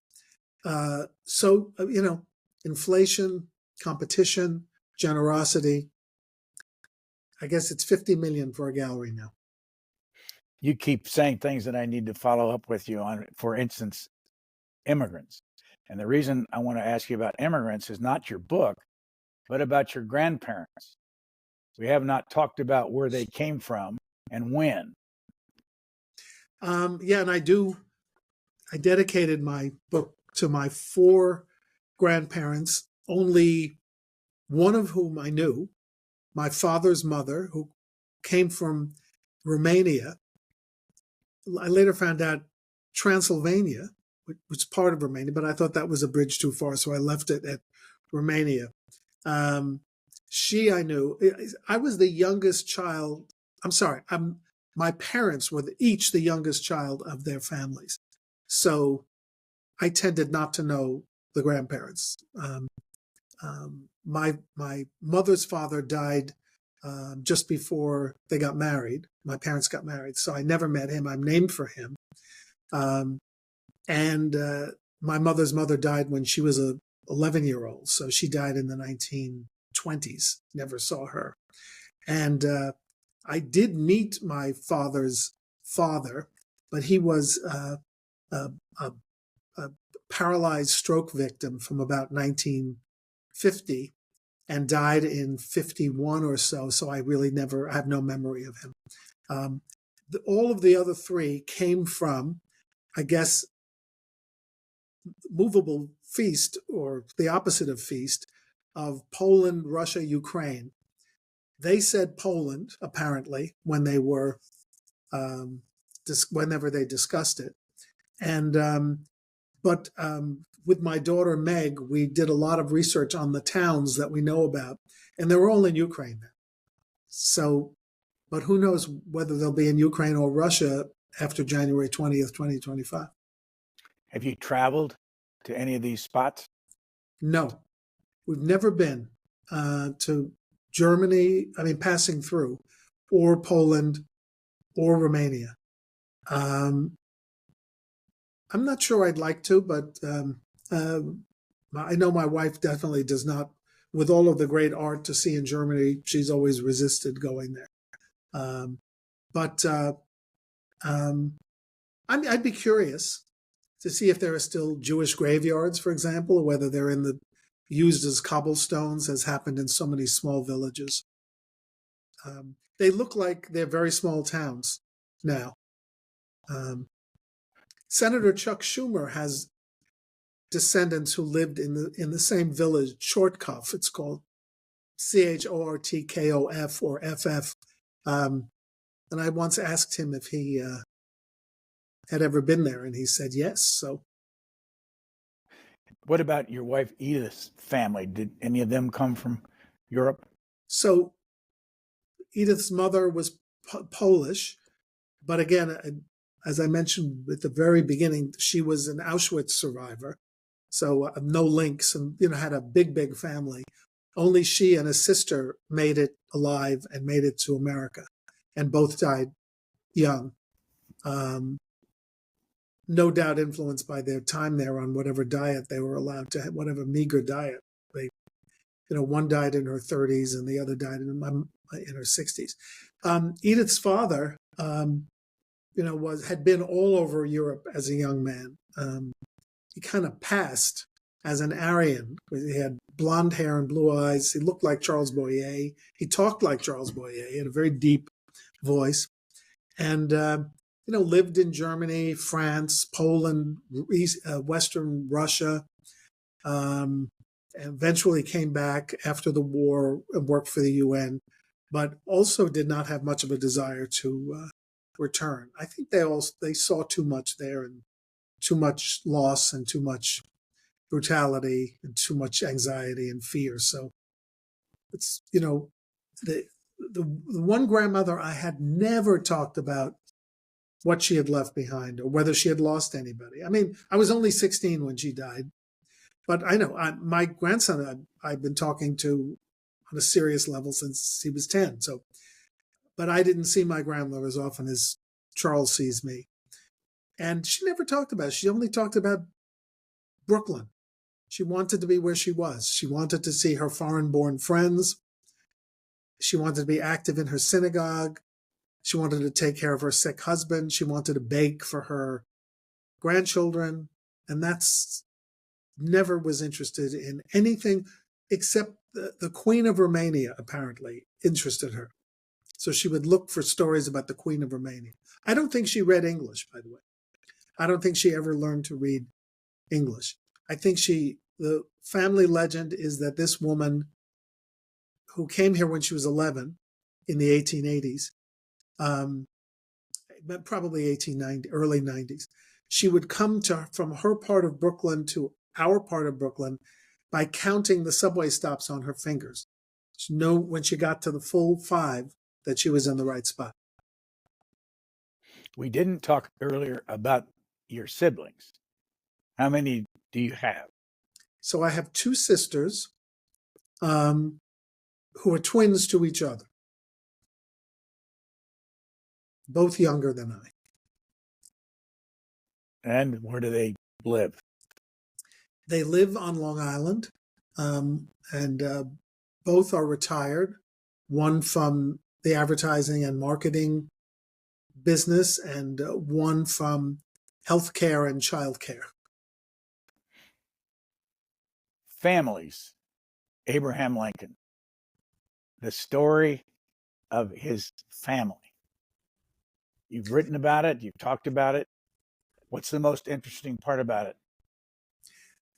That people still feel certain that he must have been descended illegitimately from some great famous people, a Virginia squire, Henry Clay, when he was seducing a farm girl, somebody. Otherwise, how in the world can you explain that a person of this intellect and this capacity could spring from such, the dregs of mudsill society, as they called it?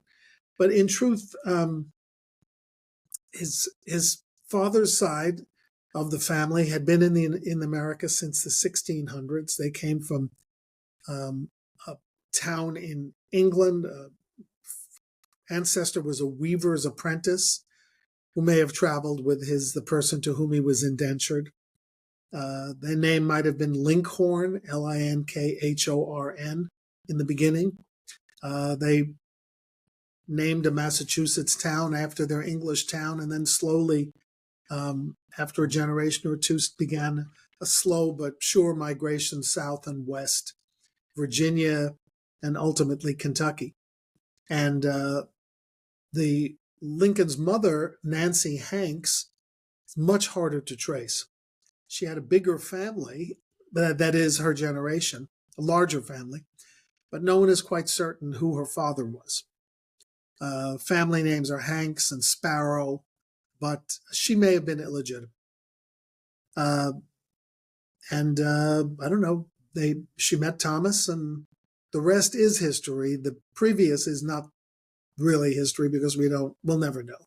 It's too complicated and too cloaked in the dust of things that people didn't talk about. And besides, Lincoln very famously said, "I don't really care what my grandparents did. I only care what my grandchildren will do." He looked forward. Of course, we can't go past the Nancy Hanks story without talking about where she's buried and the very important impact that his 14 years in Indiana had on him. So Nancy died of a kind of plague that hit Indiana on the prairie. It was called milk sick, colloquially, but it was really a poison.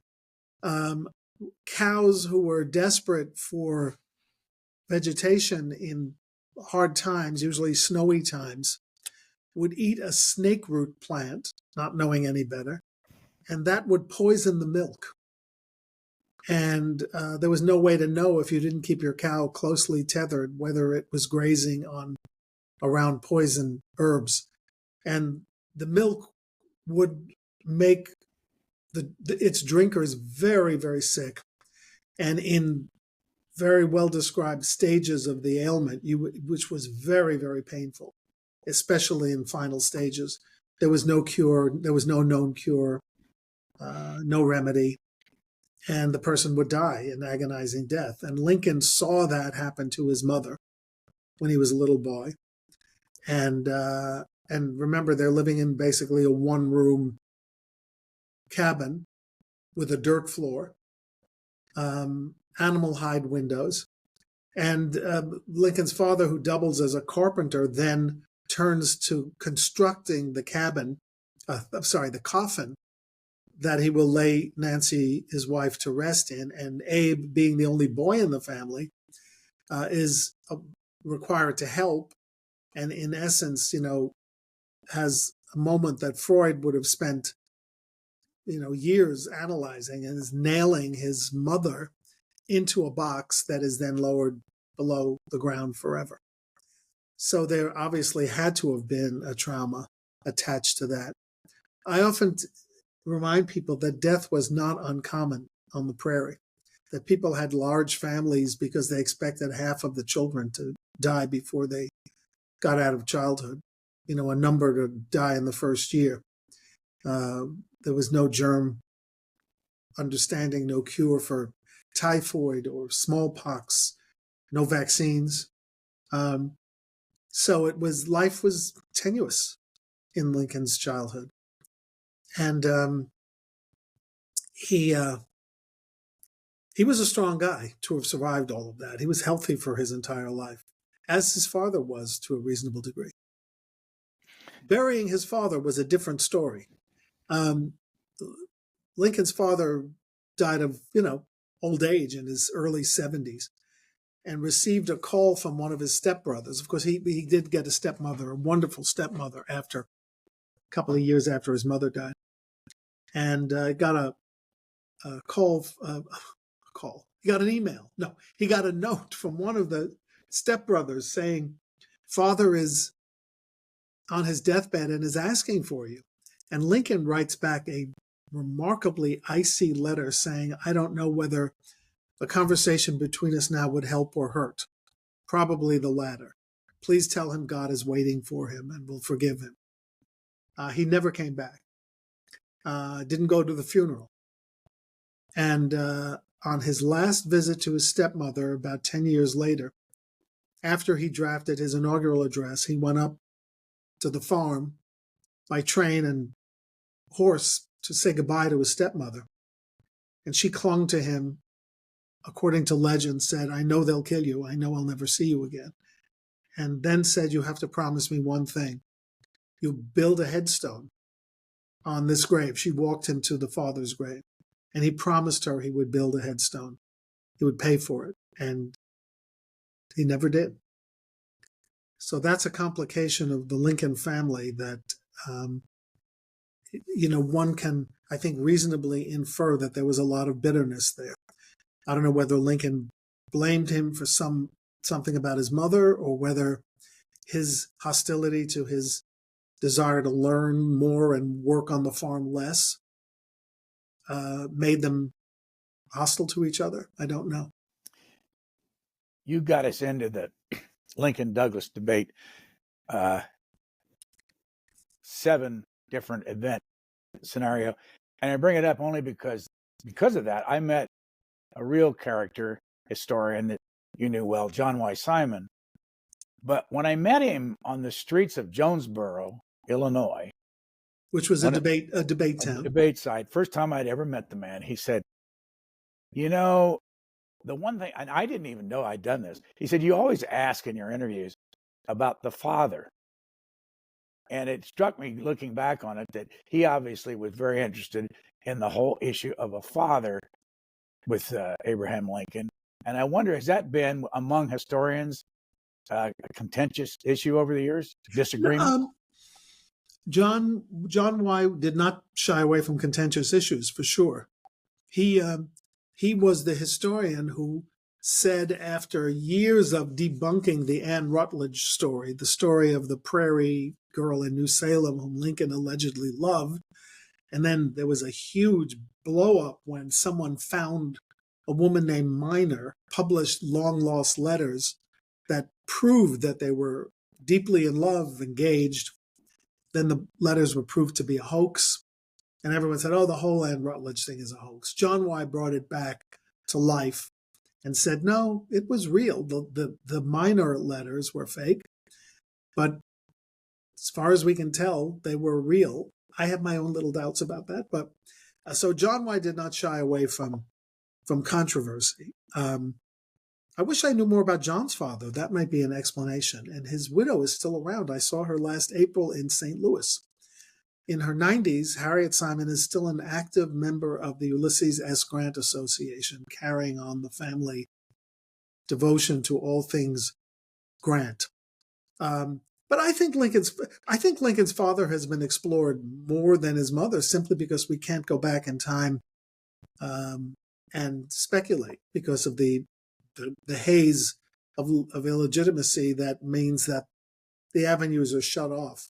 And believe me, people, better researchers than I, who devoted their entire lives just to the question of finding out who Nancy Hanks was, have never pierced the wall. And I don't even think it's a wall. I think it's just people didn't record everything. But as a historian and as a scholar and all that, interested in everything about Abraham Lincoln, where would you go when you first started looking at this to find out about those very early years? How much of it is archived anywhere? Right. Very little of it is archived. Virginia was a fairly well archived state because it was a founding state. But, before it became a state in 1787, when there must have been Hankses, including Lincoln's mother, it's hard to find records. If you father children out of wedlock, whether they're enslaved or white working girls, as Nancy undoubtedly was, from the bottom of the economic heap, you don't go to the church and record it in the church records, which people did. That's another avenue, is church records for surviving parishes. You look for surviving receipts. Marriage licenses are available. Birth records sometimes are registered in county offices, village offices, but they have been combed over the years. And Lincoln didn't talk much about his mother. He just called her his angel mother, which I'm not sure refers to her sweetness so much as it does her occupancy of heaven. When you were those 23 years at the Met, how often did you have somebody that you worked around or met in the New York area tell you how much they were interested in Lincoln? Every day, either on the phone or in my office. I mean, I had I had a terrific Lincoln sculpture in my office for about 6 years. It's not here now in Roosevelt House, but I had one that a friend of mine named Frank Porcu, who's a great sculptor, gave to me, and I installed it there. And I said, Frank, it's like, just tell a debate story. In Galesburg, they moved the stage at the last minute, the platform for a debate, because it was so windy. And they hadn't built steps, so Lincoln had to go up through the main building of Knox College and then out the window onto the stage. And he turned around before he put his second leg through the window and said, well, at least now I can say I've been through college. When Frank installed the statue, he said, well, now I can say I have a statue on view at the Met. I said, be my guest. Be my guest. So, yeah, I had correspondents, readers, people who would see me on C-SPAN contact me and say, I'm coming to New York see the Christmas tree at Rockefeller Center. I'm coming to the Met to see the World Trade Center site. Can I stop with you and talk about Lincoln? May I bring a book for you to sign? I always said yes. I was thrilled. And I like breaking up the day, doing something Lincoln. What is often the thing they want to talk about when they come to you about Lincoln? Well, aside from taking pictures, it sounds pompous, but they like to take pictures. And when I had that Lincoln sculpture, I had a great backdrop for photographs and books, subjects that they wanted to talk about. I would say more often than not, it was the ones that are in current discussion. Was Lincoln gay? What do you think of the new? And did Lincoln have Marfan syndrome? It's not, deep political or analytical stuff. The last few years, it would be people who were upset that Lincoln's reputation had perhaps been nudged a bit backward.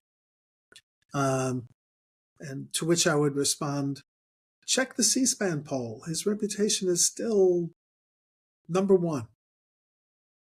And so it was that kind of discussion.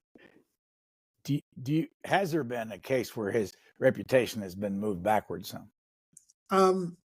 Yeah, I think it's not numerically counted, but I think he's taken a lot of criticism in recent years about separating his accomplishments in issuing the Emancipation from what perhaps was an innate white supremacy attitude and a bias against people of color, or an expectation that they would always be in subservient positions, which I think was kind of natural, sadly, for the day. I mean, there were very few white Americans who treated Black people as equals, even in the abolitionist movement. William Lloyd Garrison did not socialize with Black people and was probably a little bit racist. It's just, all of this took much more time to work out than people who are understandably impatient then and understandably aggrieved now are willing to allow. And Lincoln had character flaws, and he wasn't as enlightened as Frederick Douglass. That's just the way it is. So I think there is and was a tendency to downgrade emancipation because it took so long, a year and a half, because it applied only to certain people, which Lincoln felt was the only constitutional means he had to begin to destroy slavery. That he used the N-word when he was telling jokes. I think all of those things can be true at the same time. What's your favorite joke to tell about Abraham Lincoln? My favorite joke may not be one that I can tell on this high-level podcast, but this is just a group listening. Go right ahead and tell it. All right, and I've got to get this right because my wife says I always mess up the punchline. Okay. A little boy, Lincoln told this at a trial because he felt that the evidence was being misunderstood. So he told the story about a boy on a farm who came running breathlessly into his parents' home to report his sister. He said, "Ma, Pa, sister's in the barn. She's up in the hayloft with the farmhand. She's got her skirt off up over her head, and she's about to move her bowels. And the farmhand has opened his fly, and he's about to pass water." And the father looks at him and said, "Son, you've collected the right evidence, but you've drawn the wrong conclusion." How Sorry. crude was Lincoln? How what? How crude was Lincoln in those days? He liked that kind of joke. He liked, he used to say bass backwards all the time because he couldn't bring himself to say your ass backwards. But no, he was ribald. He liked sex jokes. As I point out in my immigration book, he told a lot of ethnic jokes. I've actually found a few more after the book came out. He loved telling jokes, condemning Irishmen to drunkenness. All Irish are drunk and kind of stupid. All Germans are kind of women chasing, beer guzzling guys. He loved ethnic humor, and he loved doing brogues. I wish I could hear him do a brogue. That would be, a Kentucky, Indiana brogue. That would be fun. And he loved, we don't have too many of those, but he loved telling jokes about Black people. I just wrote something that will either be a chapter in a new book or an article for a magazine about a joke emphasizing the ignorance of Black people. So, and he said that there's a story of Sambo, as he put it. So there you go. There's another racist. Sambo was an enslaved boy, and the missus said, "I'm going to punish you." And he said, "You can't punish me. Only the massa can punish me." And she said, "That's what you think." And she took a hot coal from the stove and put it on his head to burn him. And she said, "What do you think of that?" And he said, "I'm just going to leave it here till massa comes home, and then I'll take it up." That's a pretty brutal joke. That's pretty cruel on 10 different levels, right? That this kind of punishment was not surprising, that a kid was so ignorant that he was going to let himself be scalded just to make a point about she can't administer punishment, and the whole fact of punishment that was allowed. Is there any evidence, because you mentioned this, did he ever smoke or drink? There's no evidence that he smoked at all. And the only evidence we have of drinking is he must have tried it, because he said, "I don't like drinking because it makes me feel flabby," which is a great quote. Just a great quote. But I think that, I don't think he put his hand on his wine glass during state dinners.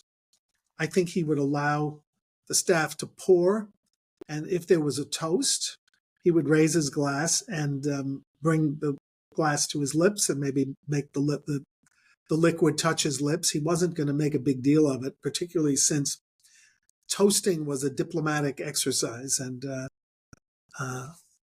now, secondhand smoke is another story. There was smoking all around him. I don't know if he didn't like it, how in the world he avoided it. But he used to go and hang out at Secretary of State William Seward's home near Lafayette Square. He liked going there and talking over the events of the day. And Seward smoked more cigars than George Burns and Groucho Marx put together. So his study, his library, was just choking with smoke. So I don't think it wasn't a smoke-free environment in those days, for sure.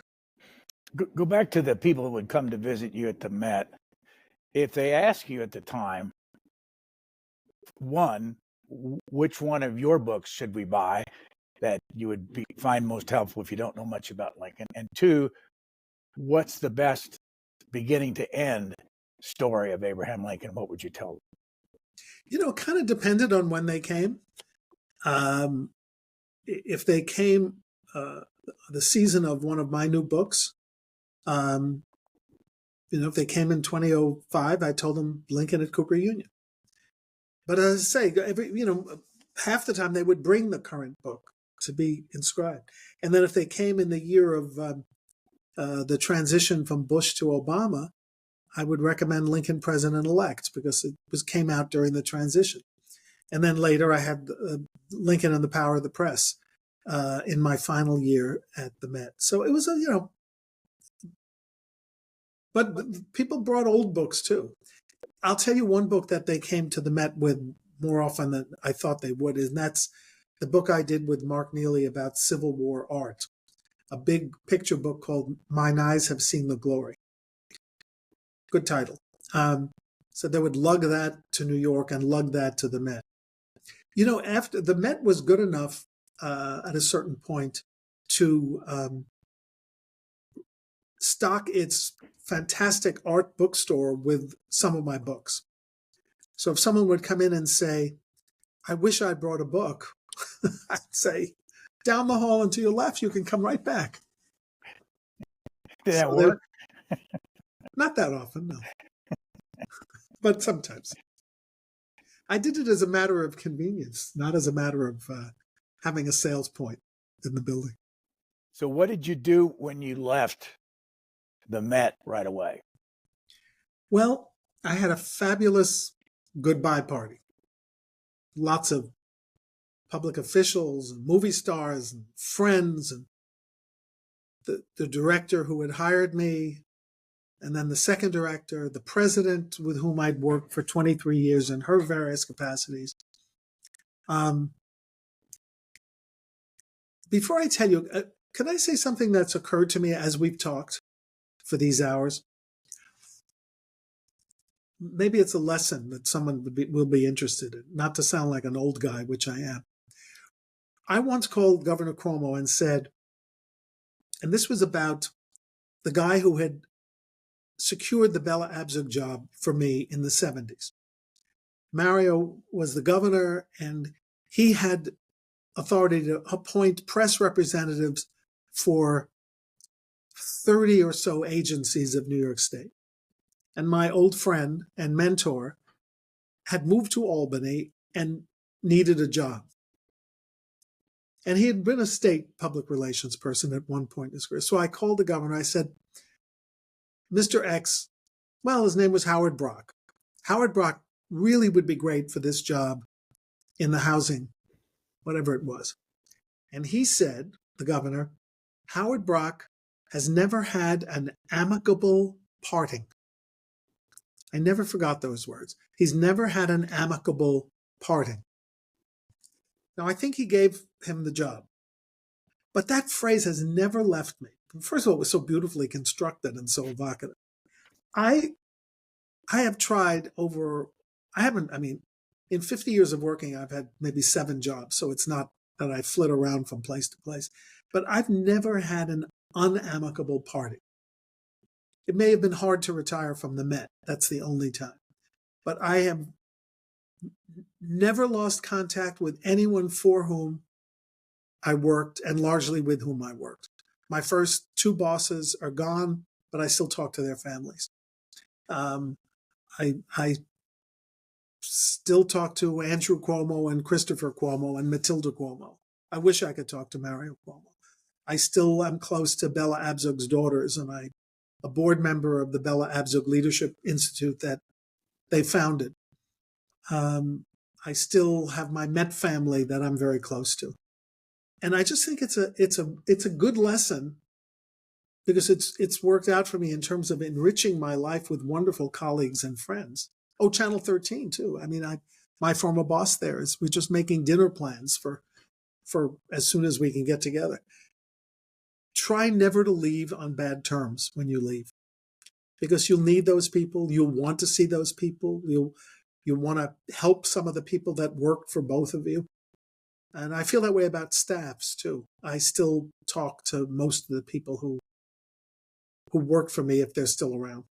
Anyway, that was my little sidetrack. Now I've forgotten what we were talking about. Oh, what did I do finally when I was 66 years old and the Met was done. By the way, did you have to retire? I think it was mutually agreed that it was time. People don't really stay in administrative positions beyond, maybe lead administrative positions beyond 65. Um, um, it's kind of the way it is. If you're a director or a curator, it's a different set of circumstances. Philippe de Montebello was something like 74 when he left the directorship after 36 years. But Emily Rafferty, the president, and I, who are 6 weeks apart in age, she left at 65. I left at 66 because they wanted me to do one more year for transition purposes, which I was happy to do. So I thought I was just going to write. And I probably was not in a position to do that full time unless I could be sure I could, die at 70, because, it's costly to live in New York. So I invited to breakfast an extraordinary woman named Jennifer Rabb, who at that point had been president of Hunter College, which is the neighborhood city of New York college, for about 12 years. And I knew a lot about Hunter because we used to have a lot of political meetings in the School of Social Work. Bella Abzug was a Hunter alum. Her chief writer was her classmate in Hunter, class of 42. A lot of famous New Yorkers had come out of Hunter College, Ruby Dee, Martina Arroyo in the entertainment world, Nobel Prize winning women. So it's an extraordinary place. And I went to breakfast with her and I said, Jennifer, I'm leaving the Met. I wonder if I could teach, if there's a way I could teach Lincoln or Civil War. She immediately said, I have something much better for you. We're doing a search for the director of the Roosevelt House. Do you know what the Roosevelt House is? And I said, no. And she said, that's the problem.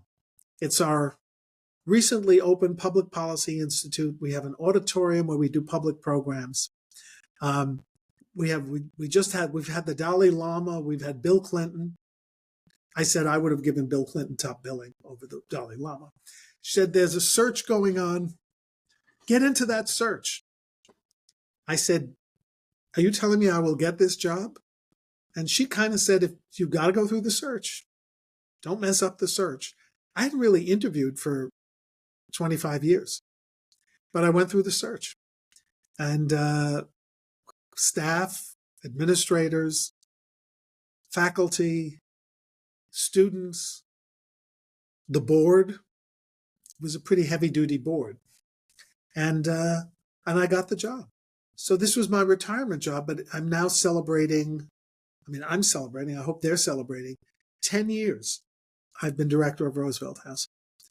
And it is a very lucky circumstance for me that this opportunity came along. I really love this place. I love the students. I love the staff. And we have fabulous programs. As we're speaking to you, we're speaking, if I'm allowed to say, during the run-up to Christmas break and Hanukkah break. And we had Rachel Maddow here a couple of nights ago, and we have the great World War II historian Nigel Hamilton later this very day, who's written a lot about Field Marshal Montgomery and FDR and Bill Clinton, and now he's written a book about Abraham Lincoln and Jefferson Davis. So we attract wonderful people, and we have very loyal and enthusiastic audiences from the community and from the students and the faculty and the administration. And I want to keep doing this as long as they let me. How often do you bring Abraham Lincoln to the FDR house? So when I interviewed for the job, one of the board members was William Vanden Heuvel. I hope you and people remember that name. He was a deputy ambassador to the UN. He was an ambassador. His daughter is the publisher of The Nation. We lost him during the COVID crisis, but this is a man who was all about FDR. He was on the board of Hyde Park. he built the Roosevelt statue and memorial on Roosevelt Island in New York City. He was a founding patron of Roosevelt House here. He donated things here. He restored the elevator that FDR used with his homemade wheelchair when he recovered from polio in 1921.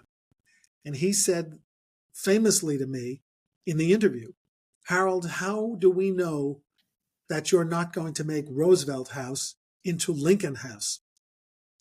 So I didn't know whether the question was serious or comic, but I thought it was testing, so I answered it seriously. I said, my priority on the history side is FDR, the Great Depression, and World War II. But if you don't mind, I'd love to bring a little Lincoln in, because Lincoln was FDR's favorite president.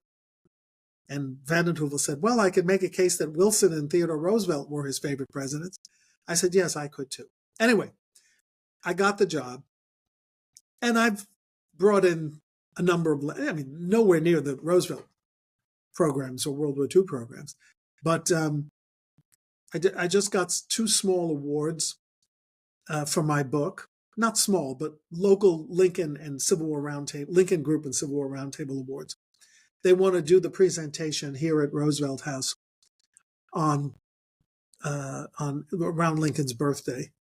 So that one, I asked the president of a college, I said, would you mind if we do this? I'm asking you because it's about me, and I feel a little uncomfortable unless I get your approval. And she was very happy about doing it and serving a glass of wine. So, yeah, I do Lincoln programs every once in a while. I mean, I've had John Meacham, I've had Doris Kearns Goodwin. I don't have, I have the big stars of the field.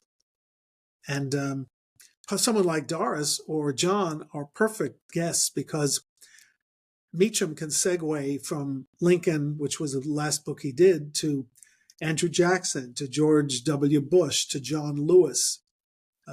George H.W. Bush, to John Lewis, to Joe Biden. Doris can talk about Team of Rivals, but she can also talk, obviously, about FDR and about any number of things she's written, including my favorite Doris book about the Brooklyn Dodgers. So these people have so much in their quiver that I don't really have to explain away their presence. Let me ask you about, we haven't talked at all about politics, but if you're a Donald Trump supporter and you've listened to you talk through this whole several hours, you don't hear much about anybody in the mix writing or talking about either Abraham Lincoln or the places that you've worked that reflects anything that they think. And I've just noticed in the last 10 years since Donald Trump has come along that a significant number of historians have written signed letters against him, done video against him. What are people to think when they're looking for honesty in historians about the tilt that we're getting from historians? Well, I know where you're coming from. I've signed a few letters. I've done a few video things with Ken Burns. All I can do is tell the truth as I see it. Whether or not it makes a difference, I would suggest that it doesn't at the moment. The history and the lessons of the past are the things that we're supposed to learn from to secure our future. And the thing I worry about in your question is it all being taken seriously, or is it all considered part of, this conspiratorial way to keep the country a certain way? No, I think in this case, the people have spoken more clearly than they've spoken, or more clearly than they spoke in elections in which the Electoral College winner did not win the popular vote. So if we use Lincoln at all, it'll be about what he did to fight for the kind of democracy we need to make sure we have left for our children and grandchildren. I don't know if that answers the question, but I know what you're saying. Look, I met Donald Trump quite a few times in my life. I might have met him more times than I met any American president. First of all, I had experience with him when I worked for Governor Cuomo, and he was looking to build a new headquarters of NBC in what is now the Hudson Yards development, a project that was never going to happen, and we were just going through the motions about. So 2 or 3 meetings. I met Donald Trump quite a few times at the Metropolitan Museum when he came to the Costume Institute Gala every year with, actually, I think I saw him with 1 year with Ivanka, 1 year with his second wife, and 1 year with Melania. So he was there every year until I left. I don't think he came after he went into national politics, but came for years and years. I don't, he knows about Lincoln. He knows about the past. He believes that armed conflict is avoidable, that he can negotiate things. I think, if he can negotiate things and avoid bloodshed, God bless. I hope he can do it. Go to your yearly Lincoln Forum, though. In that audience, you told us you had 350 people this last year. Do you have any sense of the politics of the people sitting there? And how do you navigate that? I tell all of my speakers the following. Please try not to discuss national politics now, or candidates who have just won or just lost. We always meet after the forum. We've met after 2 contested elections and 1 divided election. We met after Bush Gore. We met after Hillary Trump. We met after Kamala Trump. And there are bruised feelings and there are happy feelings. I advise people strongly. People come here to among the reasons they come, certainly quadrennially they come because they don't want to talk about what they've just experienced, participated in, voted for a winner or voted for a loser. They want to take a break. They want to hear good history. They want to talk about the 19th century. Does it always work? No. Sometimes they can't help themselves. And I also tell them, don't talk about the weather, because by the time your program runs on C-SPAN, it will be winter. And no one cares if you saw a leaf turning in the morning. And don't say, it's great to follow so-and-so on the platform, because when C-SPAN runs the program, it will not be in that order. It should be considered a discrete, separate entity. They don't listen to that either. So it's not that they're politically supercharged, it's that they do their own thing. Now, I will tell you the truth. I never ask. I know there are people who believe in both, but I also know that when those lapses were made in the years of Trump's victory and first presidency, there have been a handful of people who have written to me to complain and have written to me to say they really would like, they'll never come to the forum again. And that hurts me because I try so hard to focus on the past, and keep to the path. And I've talked some of those people down. I haven't made a mystery of I'm out there. People know where I am politically. I said, this is about Lincoln and the Civil War. There are so many lessons. Please keep giving us chances. And let's keep the emotion down and the history forward. And it's worked a few times. How often have you had speakers that are not big on Lincoln? Oh, rarely. Because there aren't that many. We've never had Thomas Di Lorenzo. the most prominent name in the anti-Lincoln tradition. We did have Lerone Bennett when he came out with Forced into Glory to talk about how Lincoln was a racist and then did emancipation kicking and screaming. If there's a good anti-Lincoln book around, we'll feature the person. I'll tell you, there's not that much appetite in publishing. We were talking about Alice Mayhew earlier in our discussion. One of the reasons I left Simon & Schuster and Alice, although she would not have lived to do another project with me, is that I had an idea for, my fourth idea for her was Lincoln's greatest mistakes. And I had written down what I wanted to focus on. I thought it was really interesting, hiring George McClellan a second time, not finding a better way to reject Fremont's early emancipation order in 1861, reopening the idea of compensated emancipation at the end of the Civil War when you've already passed the 13th Amendment, marrying Mary. I mean, I did that as an opening to say it wasn't a mistake. Anyway, I had all these chapter ideas. But when I said Lincoln's greatest mistake, she said, oh, no, never.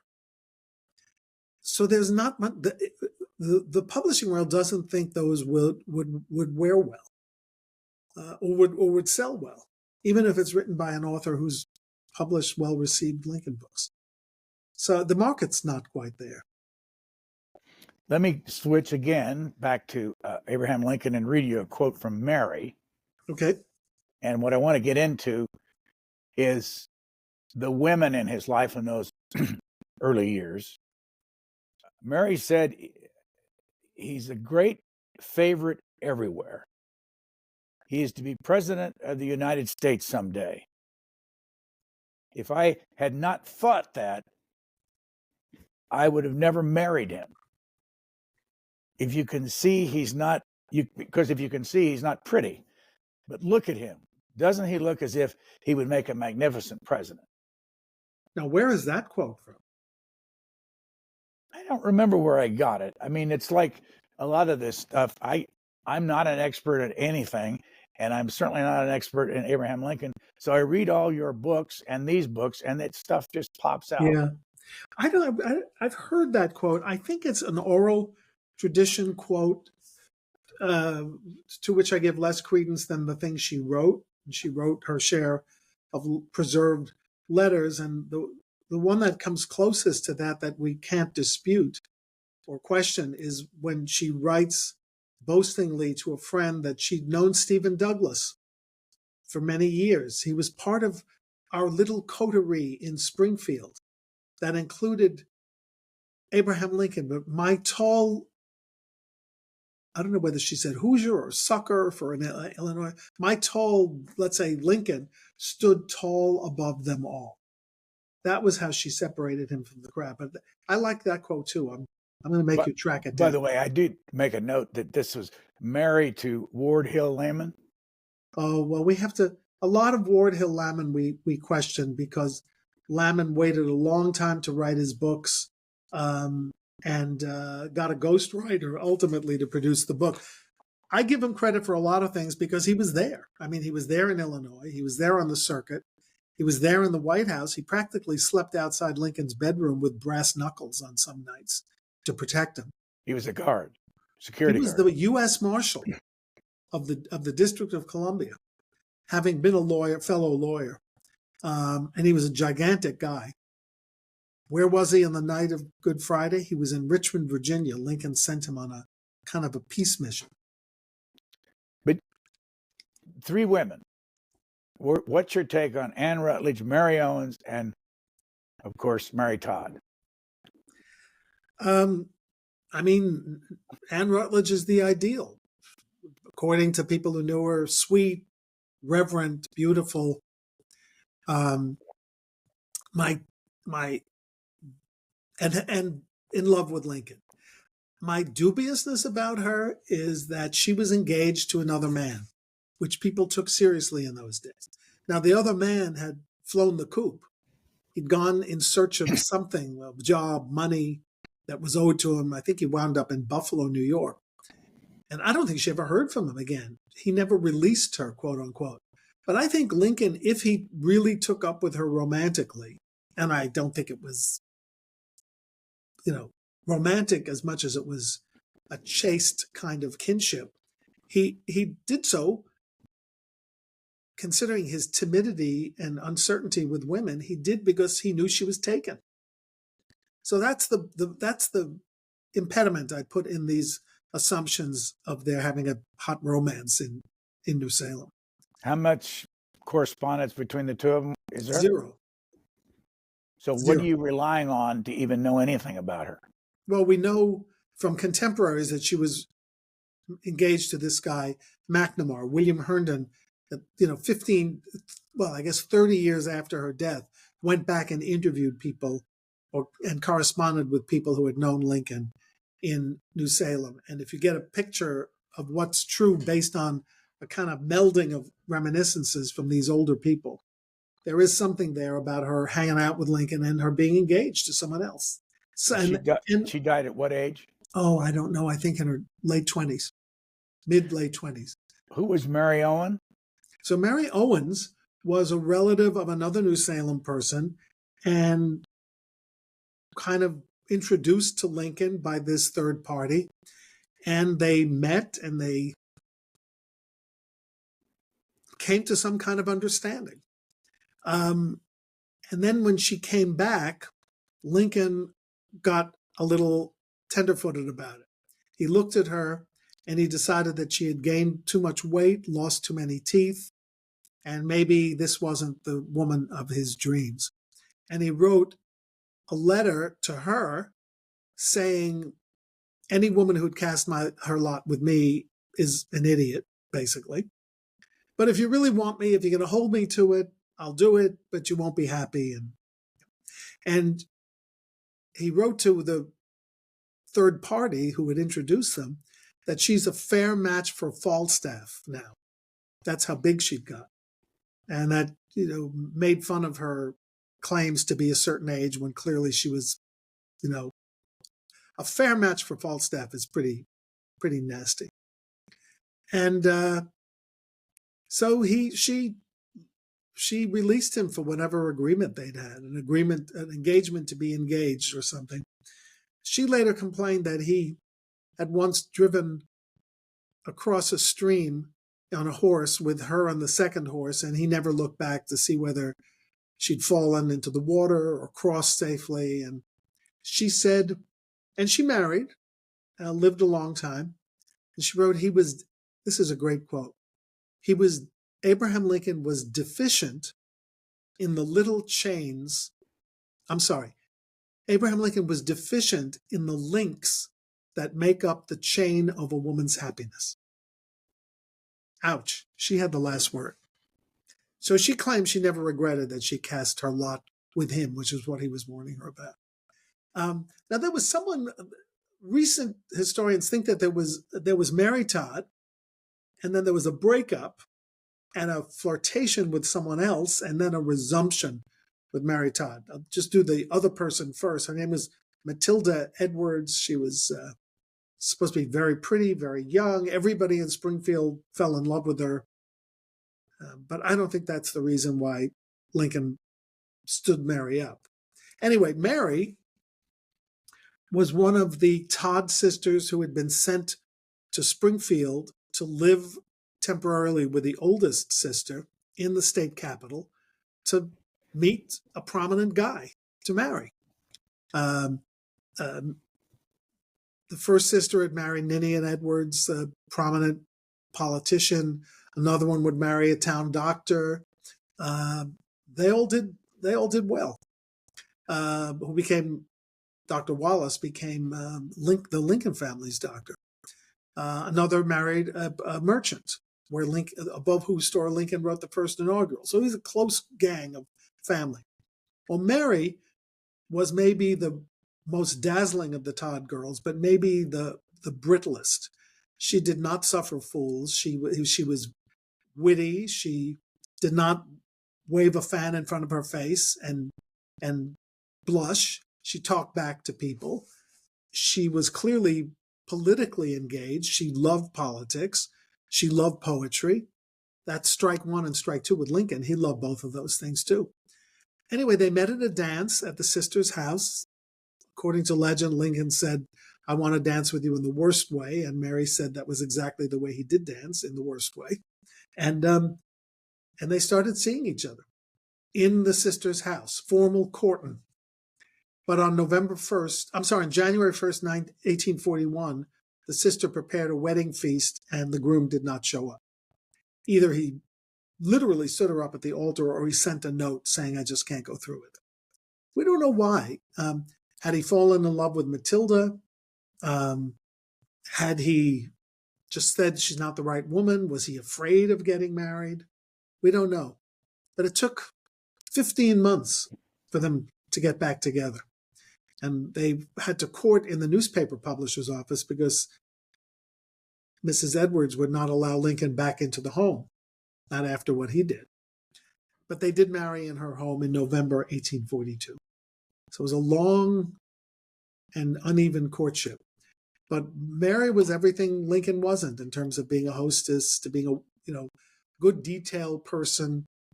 It was not going to be a mate with whom he couldn't discuss his life.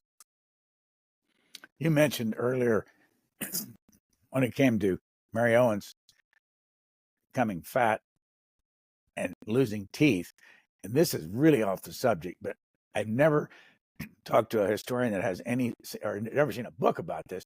George Washington didn't have any teeth. John Adams didn't have any teeth.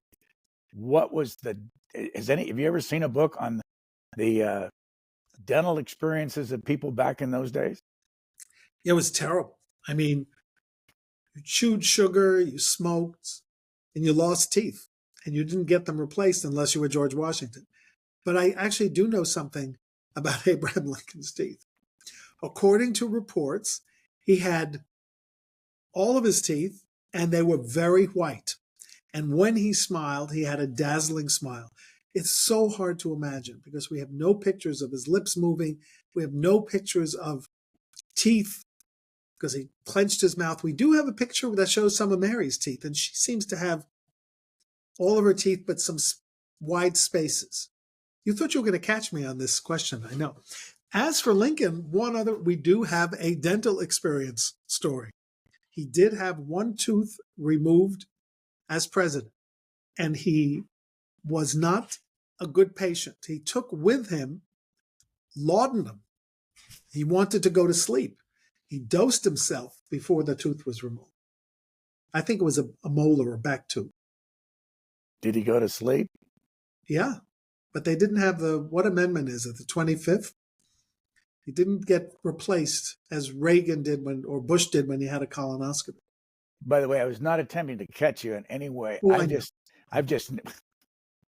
don't. These things occur to you, I know. But I've never been able to get to the bottom of the teeth question with anybody. Or the top. Somebody ought to write a book about teeth and early days in politics. I wonder if there are other stories. I mean, it's interesting. I mean, you can tell that some of the presidents have had caps, but we won't dwell on it. But back to the time of the Mary Owens, Anne Rutledge, Mary Todd, people often, I'm sure you've written about depression of Abraham Lincoln. And that, I mean, there are stories that you can tell, I'm sure, about how he was despondent.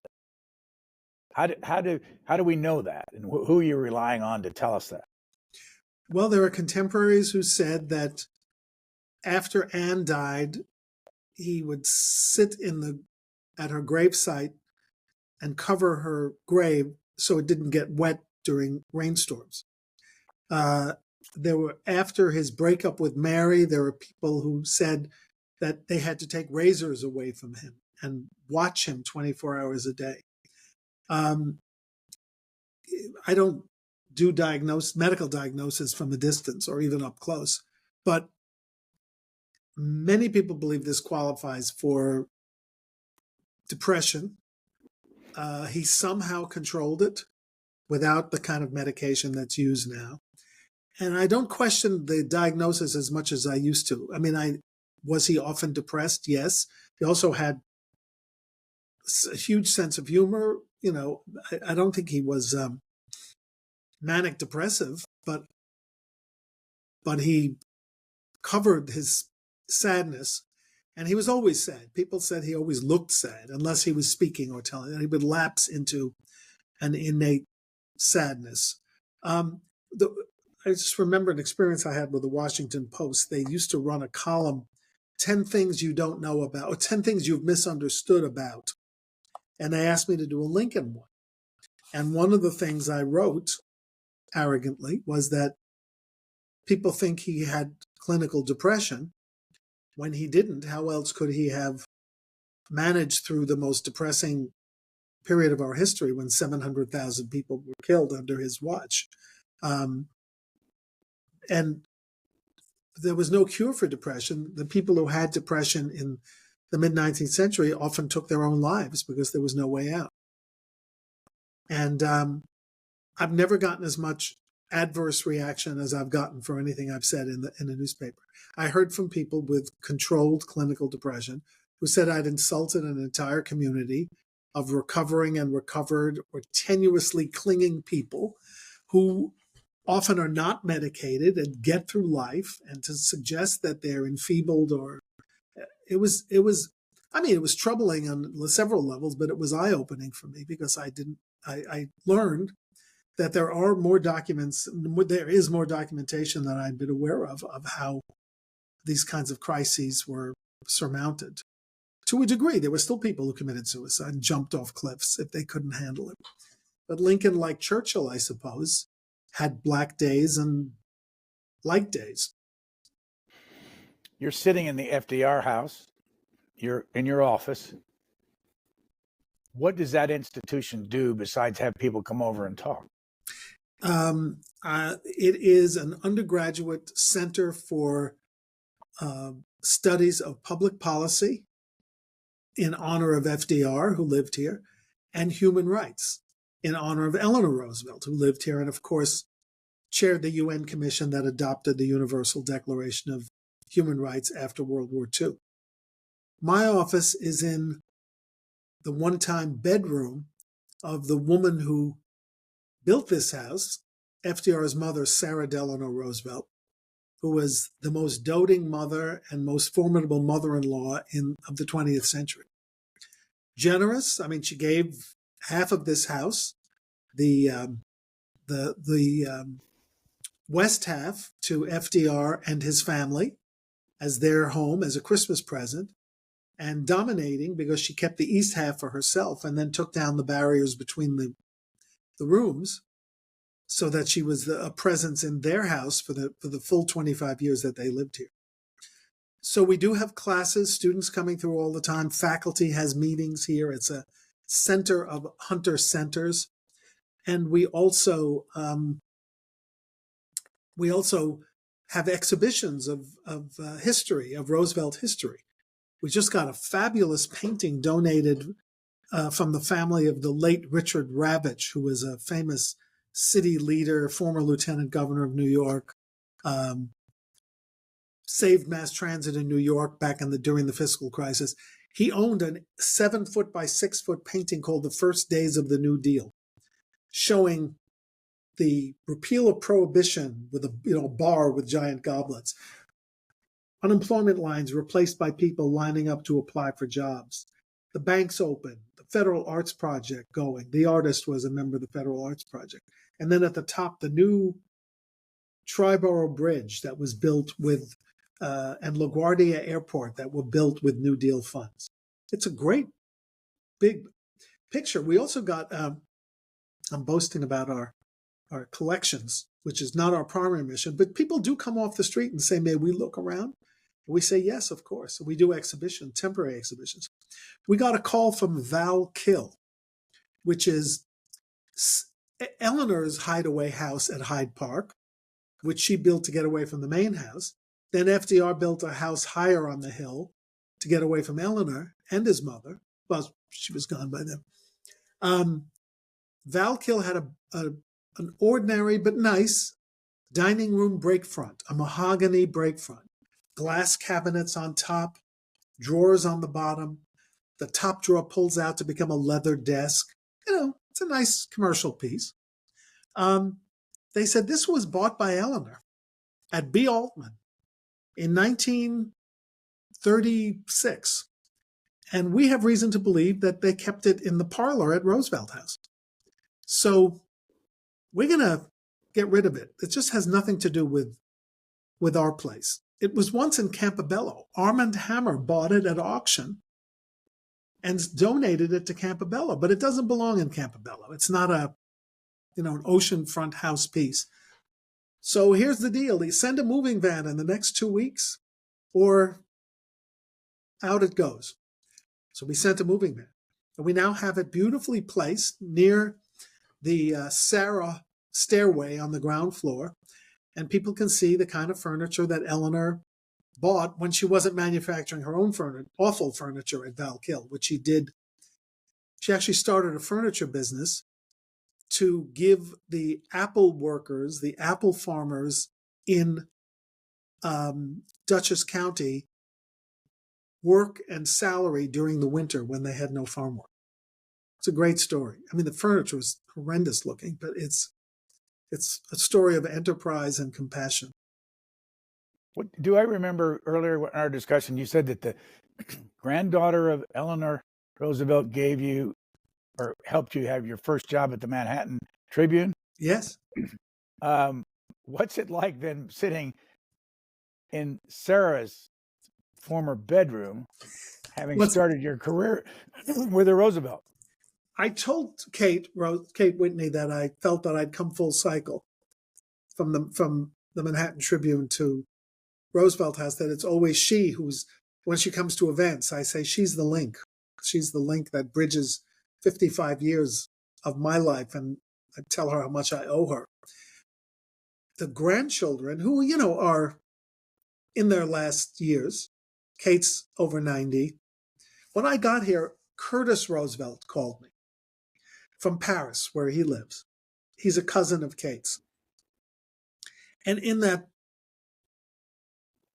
plummy FDR accent that is still there among the grandchildren, he said, "I hope you're happy in that room. I still remember bursting into that room of a Sunday morning and leaping upon Grandmama's bed." And I thought to myself, that's a picture I didn't expect. Sarah seems like an austere, formal, forbidding lady.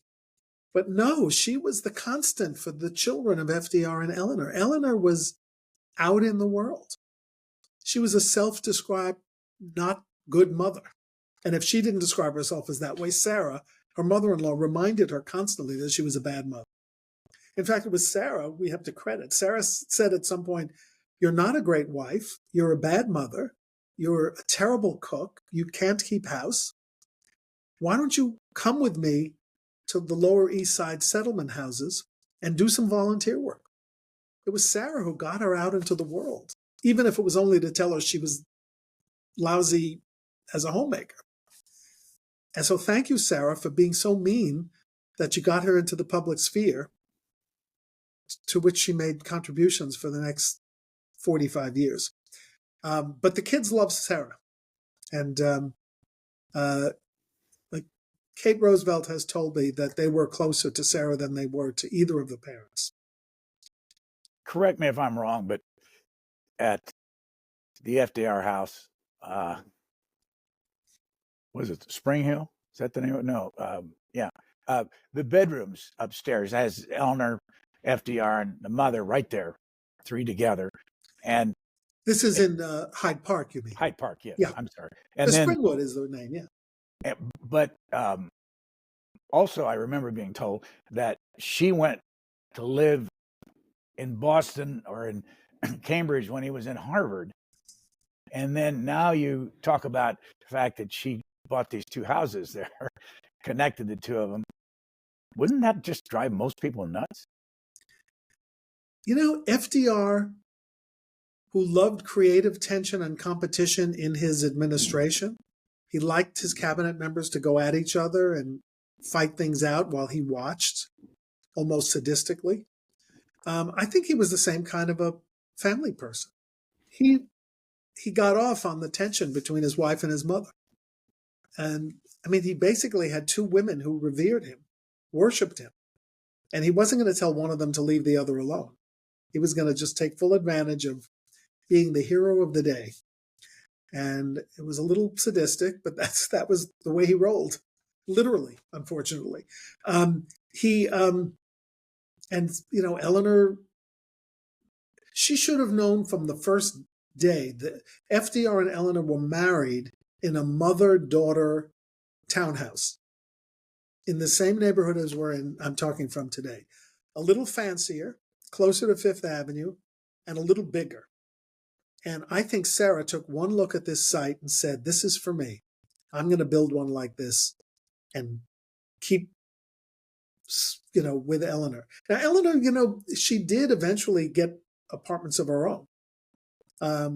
After they left in 1933, she did not come back here when her husband didn't.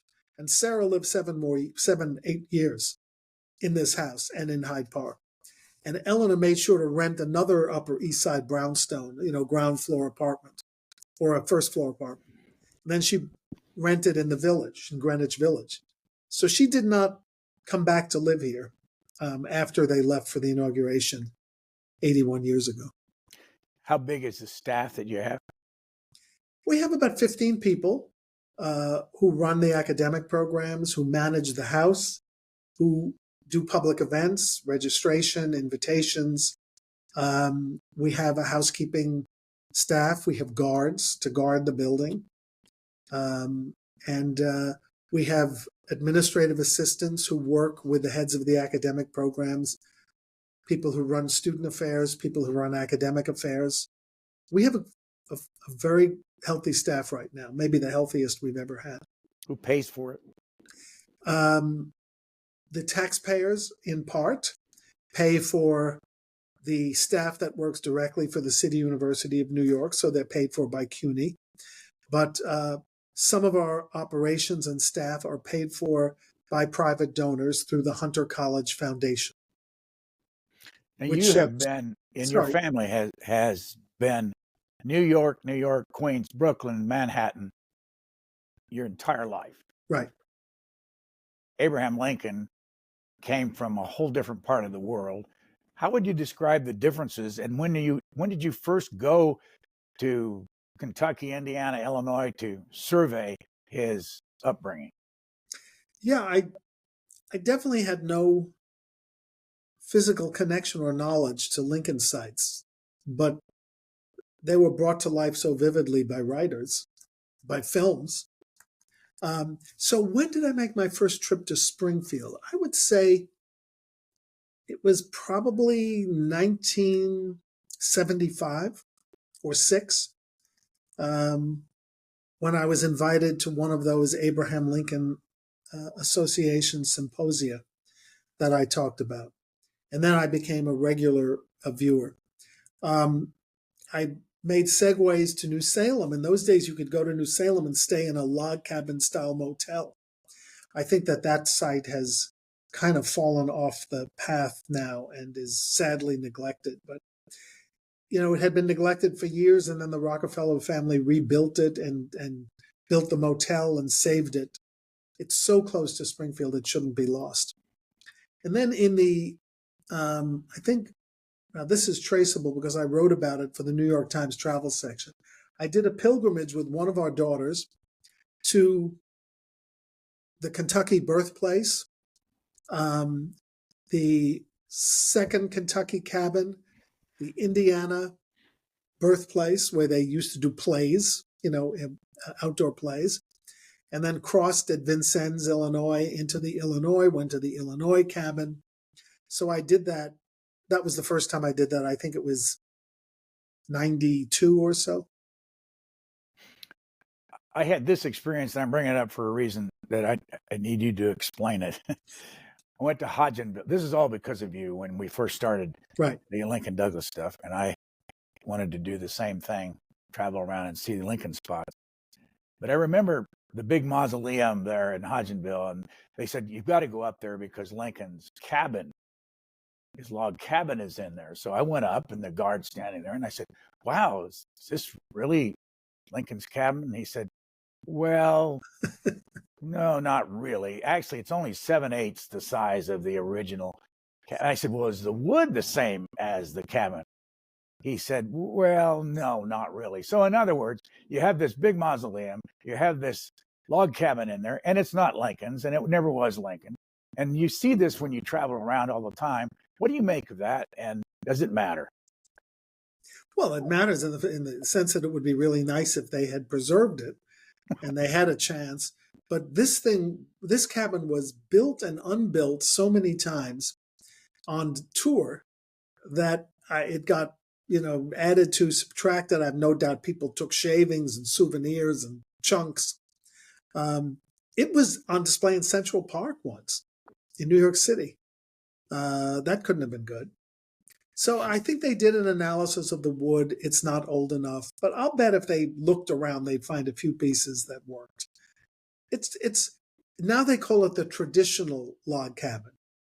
It's approximately the right size, and it fits in this overdone monument, which looks like the Lincoln Memorial on stilts, right? It's the same design and it's high up, but it's the spot. That's the exciting thing for me. I don't care if they've reconstructed or rebuilt or reimagined the cabin. This is where Abraham Lincoln was born. You're actually on the spot. And if you remember, they called it Knob Creek because there are knobs in the ground. It is not different. There's nothing around there, at least the last time I saw it. It's as remote, almost, there's no interstate 5 miles away, but it's really gives you a sense, save for the mausoleum, of Lincoln's being there. What's the most authentic Lincoln thing, object, place that we have now? Well, I think I would choose the Lincoln family home, which is authentic on the scale of the White House. That is, the outside cladding is the original, save for the pieces that have been replaced. The interior the wood frame was removed, cement and steel reinstalled, the floors reinstalled to some degree. It's mostly real, and some of the furnishings are real. Lincoln's shaving mirror, one of the settees, the outline of the house is real. The rooms are where they should be. And that dates to 1842 or so. And they've done a fabulous job reimagining the street, preserving and restoring the homes around there. So more and more it looks like a neighborhood, the Lincoln neighborhood, as it looked when Lincoln left in 1861. Lincoln's grave and monument date to 1876. I think the Indiana cabin is reasonably close to what it was. I don't remember the exact count of logs and such, but they've built a village there where kids can experience prairie life from costumed interpreters. And my kids like that. It gets them into the story. And then when they get home and we didn't have computers then, but when they get home and have central heating and air conditioning, they're very grateful for a couple of days. You mentioned Lerone Bennett, used to be the editor of Ebony magazine. He's been deceased for a number of years. And in the chapter in our book on Lincoln, from his interview, he says this: there has been for 135 years one of the biggest attempts in all history to hide this man and to make the man entirely different from what he was. Lincoln is a mask for certain deep-seated problems we blacks and whites have resisted and refused to deal with, particularly the problem of slavery, the problem of emancipation, and the problem of black freedom in this country. Lincoln, far from being a leader, was a man on the fence who denounced the extremists on both sides, who talked out of both sides of his mouth. That is an idea that appeals to many people. Although academic people won't tell us who Lincoln was, history knows Lincoln and knows that he was a waffling, equivocating person. Many scholars are defending that image of leadership. Want to break that one down? Where do we start? He didn't wear a mask. He was very frank. He was on the far left on Black freedom and emancipation all his life. He found a way to use his military power to accomplish what no one had been close to accomplishing. He pushed through a constitutional amendment that people thought was impossible and that members of his own party had voted could not happen until the 20th century in passing a resolution for an earlier 13th Amendment. He always hated slavery. He said it a number of times. And, even if you question the timing, the delay, which of course was torture for people who were enslaved, Lincoln is the man who signed on the dotted line. And although people of color and freedom-loving people thought it's about time, half of the country was horrified when the Emancipation Proclamation was released. Lincoln's party was beaten up in the congressional elections just 2 months after he announced it. It was a politically risky, half unpopular decision. It was bold. It was brave. Could have been a fatal blow for the administration, and it could have been overturned as an executive order by a subsequent administration, which is why Lincoln so quickly embraced a constitutional amendment to put it above the executive whims. So there is a reason why people of color revered Abraham Lincoln, mourned him so deeply in 1865, continued to be loyal to the Republican Party up until 1936. Black vote went for Herbert Hoover in 1932 because the GOP was the party of Lincoln. So, as much as you wish for the best, you got a very good friend of freedom in Abraham Lincoln. And I'm not sure Black freedom would have been achievable in the 19th century at all had Lincoln not had the human inclination and the political skill and will to go out on a limb as he did. It's easy to say he was insincere and late, but it's not the reality on the ground in 1861. So if you had to tell someone who's interested where to go to see Lincoln, name 10 spots. To see Lincoln, I would go, I'm going to name, we've said a few of them: Log Cabin, Indiana, the Illinois cabin some of which he built with his own hands for his parents, what's left of New Salem, Illinois, one stop in Springfield to see the home, the state capitol, which is, I think, almost finished with reconstruction. Not reconstruction with an R, a small R. The law office, if we ever get access to it again, the law buildings in the square outside the Capitol. Why? What happened to access? It was privately run for years, and it apparently wasn't sustainable. But there's a law office, and then upstairs courthouses, little tiny courtrooms that Lincoln practiced in, worn out staircases. It's very evocative.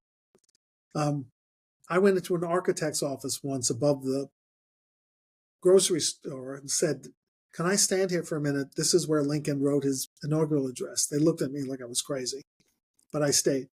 The Abraham Lincoln Presidential Library and Museum, as much as I fear it's de-emphasizing history for other things, it's got a great collection that's often on public view. His grave, the monument, and if you walk in the back of the monument, you can see the receiving vault with columns where his body was actually put for 10 years before they built his permanent tomb. In this beautiful Oak Ridge Cemetery which he helped He was one of the town fathers who wanted to build a rural cemetery outside of Springfield. Okay, let me add a few more spots. Ford's Theater and the house where he died in Washington, D.C. See where the transformative event that made him a national icon occurred. And of course, the Lincoln Memorial, which reflects the sincerity of the love America finally expressed for him late in the game. It's 1922. But that's a crucial spot as well. And I would add. What about the cottage? Yeah, I was going to add that and then do one more, and I think then we're at about 13. The Soldiers' Home, President Lincoln's cottage, was his summer residence for 3 years, 62, 3, and 4, where he worked on the emancipation, where he escaped from both the heat and the political heat of Washington, gave his wife some peace from her critics as well. And it's been restored beautifully, not furnished. It's just evocative of the period. And great stories about that house. And then I would come to New York. I would go to Cooper Union, still standing, and its auditorium, not that much changed since Lincoln delivered the speech that made him president on February 27th, 1860. And I'm sure I've left out some, but those are my prime spots. I've been to courthouses where he practiced law in Illinois. I've been to Beloit, Wisconsin, to a wreck of a second-floor room where he gave a speech in 1859. I've been to the equally distressed room over a train station in Providence, Rhode Island, where he spoke. I've been to the dormitories at the Phillips Exeter Academy, where Lincoln visited his oldest son, Robert, and asked him, like all pain-in-the-neck fathers do, why don't you play the banjo like your roommate does? Just what Robert wanted to hear.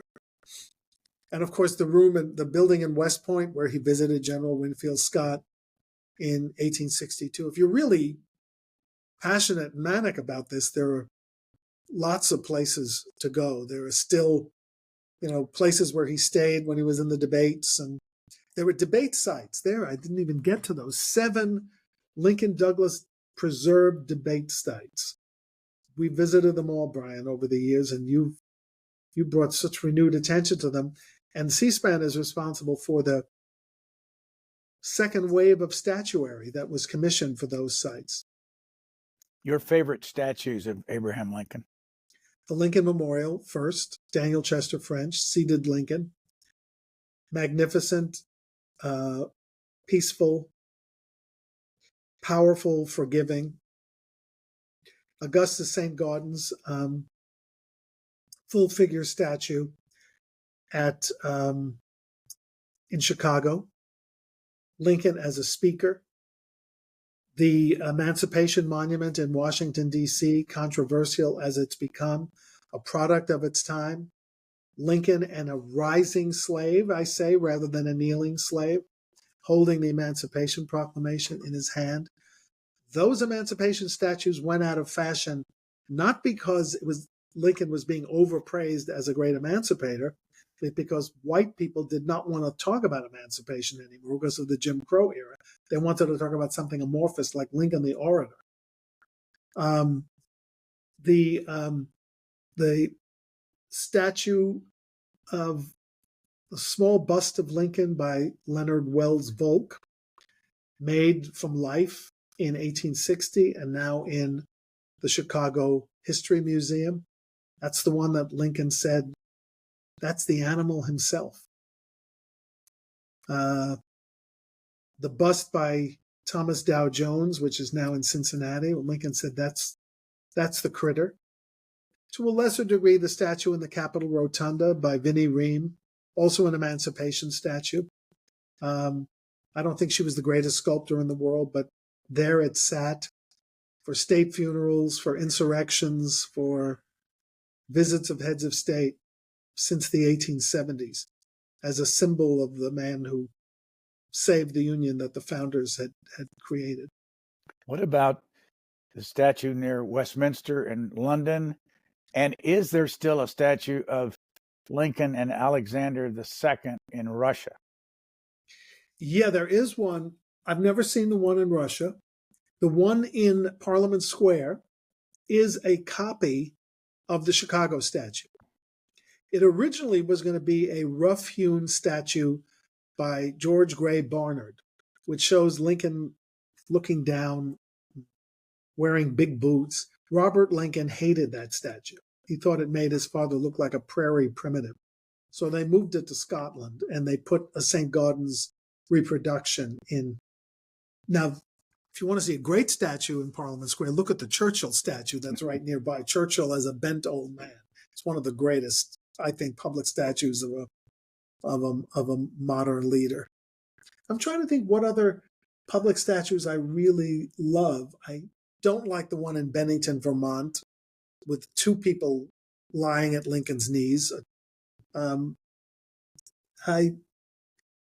writing about Lincoln sculpture now. So I don't love the one that Sarah Fisher Ames did that's right outside the Senate Minority Whip's office on the second floor, right outside the galleries to the Senate.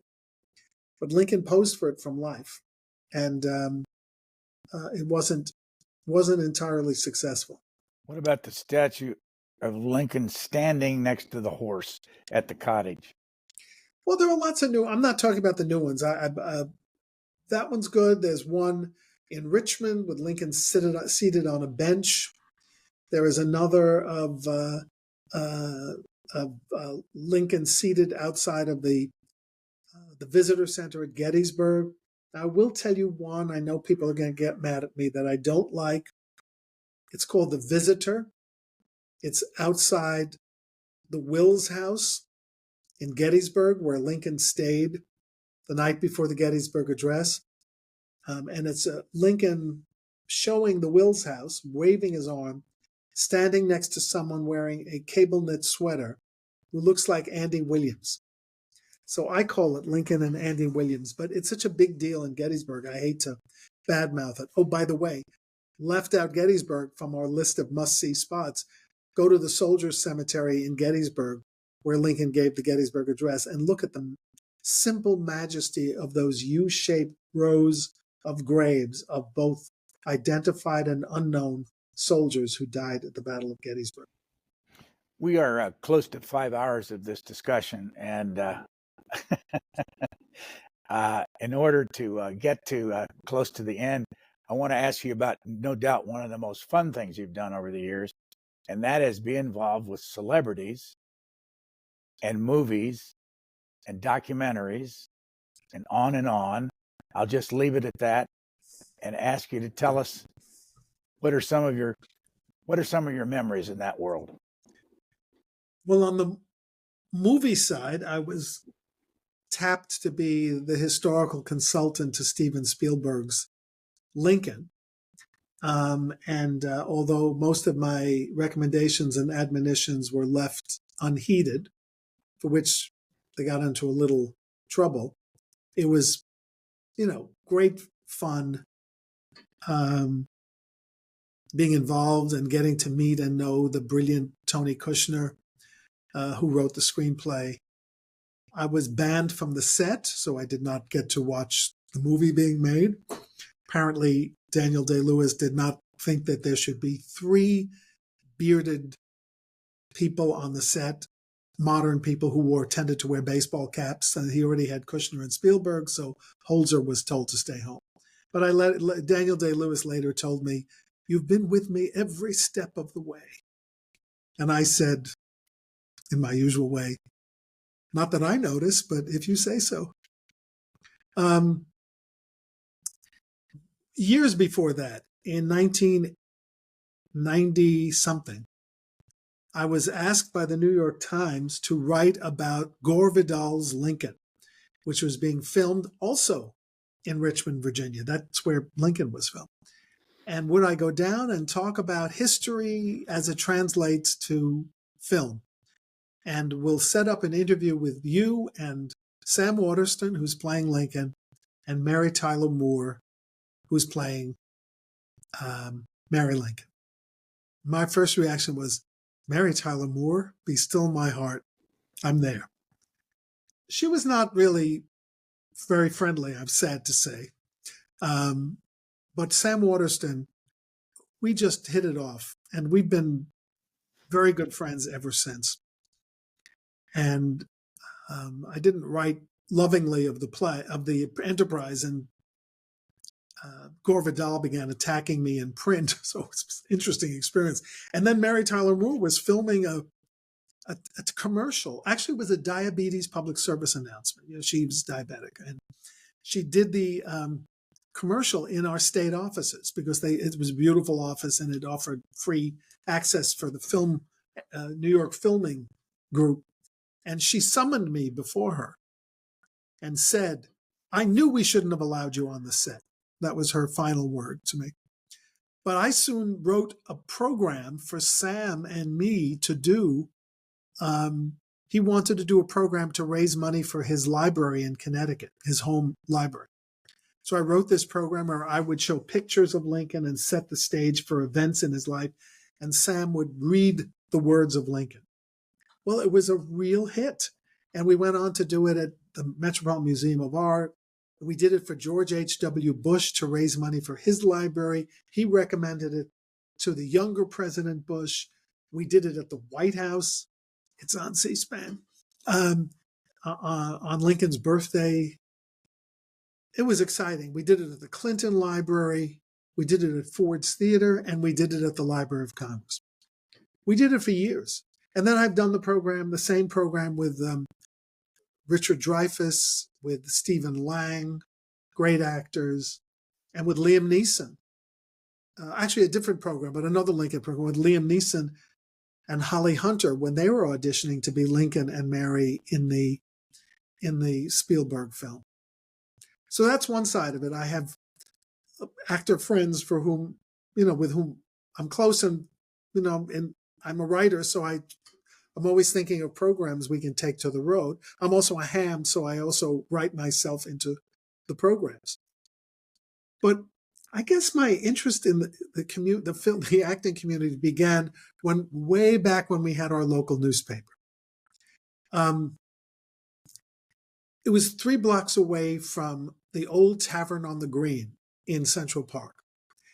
And Fabergé, the perfume company, I know this is sounding like it's not connected, decided to give an award called the Straw Hat Awards to actors who had been on the summer acting circuit in the New York region.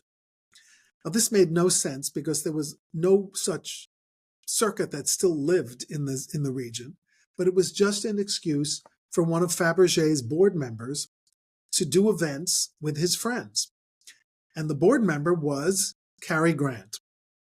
So for 3 years in a row, we went to this event as editors of the local newspaper with Cary Grant and all of his buddies who came to participate in this event.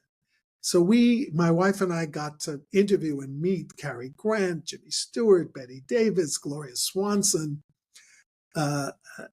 It was endless. Everyone who had been in 1930s movies was at these events. And Edith and I were very starstruck. I more than she. And now the people in the acting community are much more civically involved. So we can get them to Roosevelt House to do events. So we've had, in recent years, Jane Fonda on tax abatement for tips for restaurant workers, which now is a thing that both parties embrace. Maybe Trump and MAGA more than the Democratic Party. We had Meryl Streep last year doing a performance of Eleanor Roosevelt. We've had Stephen Lang here. We've had Richard Dreyfuss here. There are, activists, Allison Janney and others who have come through and participated with the Human Rights Program. I try to keep this separate from my own celebrity passion, but New York is a great place to hang out if you love movie stars, because all you have to do is walk up and down Park Avenue near the Armory, and you'll see, Woody Allen, and Robert De Niro lives down the block, and it's fun. It's fun. But go to the documentaries for a moment. I'm sorry, I left that. No, that's all right. We as you know, there are we have 200 appearances of yours in the C-SPAN archives, but in addition to that, there's tons of Lincoln on YouTube. And then there have been documentaries like the CNN documentary that you participated in, and others. Is there one out of that group that's your favorite? You know, my favorite documentary experience, I'm not saying this because you're here and holding up a note reminding me. No, you're really. But the documentary that we did on the White House and for which you interviewed me in the White House was the best experience. Even though someone yelled a correction through the room, which has happened twice during our interviews over the decades, that was a thrill. Not only to talk about Lincoln and the Lincolns in the White House, but to be on the second floor of the White House and talk about it. That was by far the most exciting. And that was a great in the so-called Lincoln bedroom. In the bedroom. Yeah. Which in the day was the room where Lincoln had his office. There was no Oval Office. That was his office. Bill Clinton toured me through that room a few years earlier, but it was the Bush administration that gave us access, and that was a thrill. The CNN documentary I enjoyed doing, the recent one. I was a little, I thought that the point of view was a little sensationalized, that, it was all about the failure of Lincoln's egalitarian vision to take hold, meaning Jim Crow, the civil rights movement. Doris Goodwin did a History Channel documentary. It was really a docudrama with a Lincoln portrayer who's very good, by the way. I've since invited him to Gettysburg to give the Gettysburg Address. His name is Graham Sibley. I enjoyed doing the Doris one, although I never got to see Doris. And it was done during COVID, so I had to have a invasive COVID test for 3 days in a row. They were very careful in those days. But I've done them for the BBC and others. I've done assassination ones. I did some early ones. I've done them for years and years.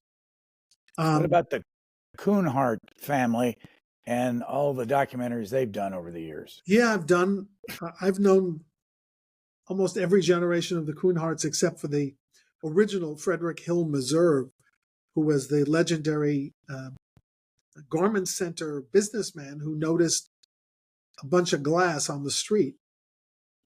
Asked what they were, he was told they were negatives, glass negatives, from the Levi Handy operation. And he recognized the name of Levi Handy as Matthew Brady's nephew. So he said, "May I have these?" And he began the greatest rescue operation of Civil War photographs in American history. It's and there's no great crescendo here. It's time to give your life back. What have I left out? I can't think of anything I've left out. Well, there's always tomorrow. I wasn't kidding when I said earlier that the thing that strangers say most often to me is not "I loved your book." And yes, if you're on Morning Joe, the next 3 days, people say, "I saw you on Morning Joe." But it's just the experience and the privilege of having been, in discussion or had my talks recorded and broadcast on C-SPAN over the years. That's the thing that people know. And writers can connect with books, but they have to, these days particularly, and I don't even know if there'll be books in 10 years, but whatever there is, you still have to reach people directly. And C-SPAN just has given so many historians so many opportunities, and I'm just very grateful for it.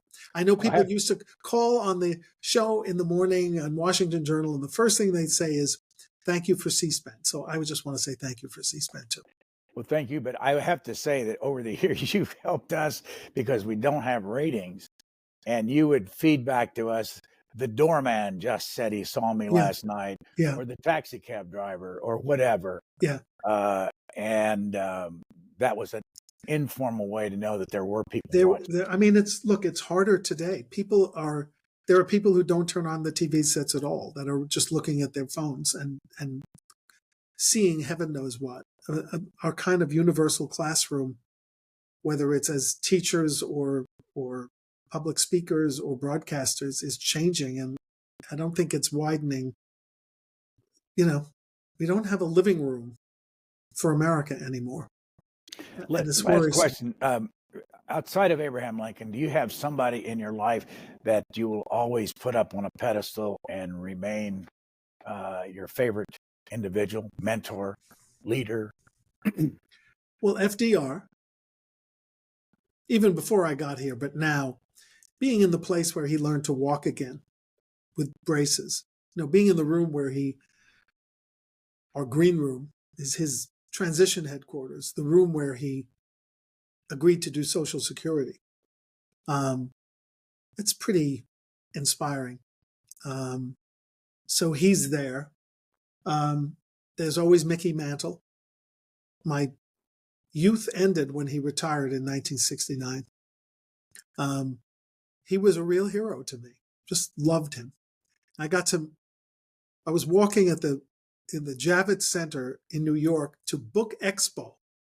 I don't know what year it was, maybe 2005 when I had Cooper Union. And I turned to my left, and there was a guy who was not much taller than I, maybe 5'10". And he was walking along, and I looked at him and I said, "You're Mickey Mantle." And he said, "I know." My brush with the real hero of my youth, who I worshipped. So that's another one. That really, for kids, John Kennedy was a hero because he was just, the moment that our fathers and grandfathers were no longer in charge of the world, but someone who could have been an older brother, really not, but, young and dynamic and change and politics and excitement and participation. He was a real hero to us in 1960. And then we learned that life had cruel endings just 3 years later. So it was a growing up experience as well. Well, Harold Holzer, thank you for the 5 hours. But more importantly, thank you for bringing Lincoln to C-SPAN and 30 years of learning. And thank you for bringing C-SPAN to Lincoln. Well, this is the reward you have for being involved in a project like this. So thank you very much for your time. Thank you always, Brian. Thanks for tuning into this week's Booknotes Plus podcast. If you have a moment, please consider rating and reviewing us wherever you listen to podcasts. Your feedback will help others discover the program. And don't forget to share this episode with friends and family. For the latest on new episodes, schedule updates, and more, follow us on X @C-SPAN Radio.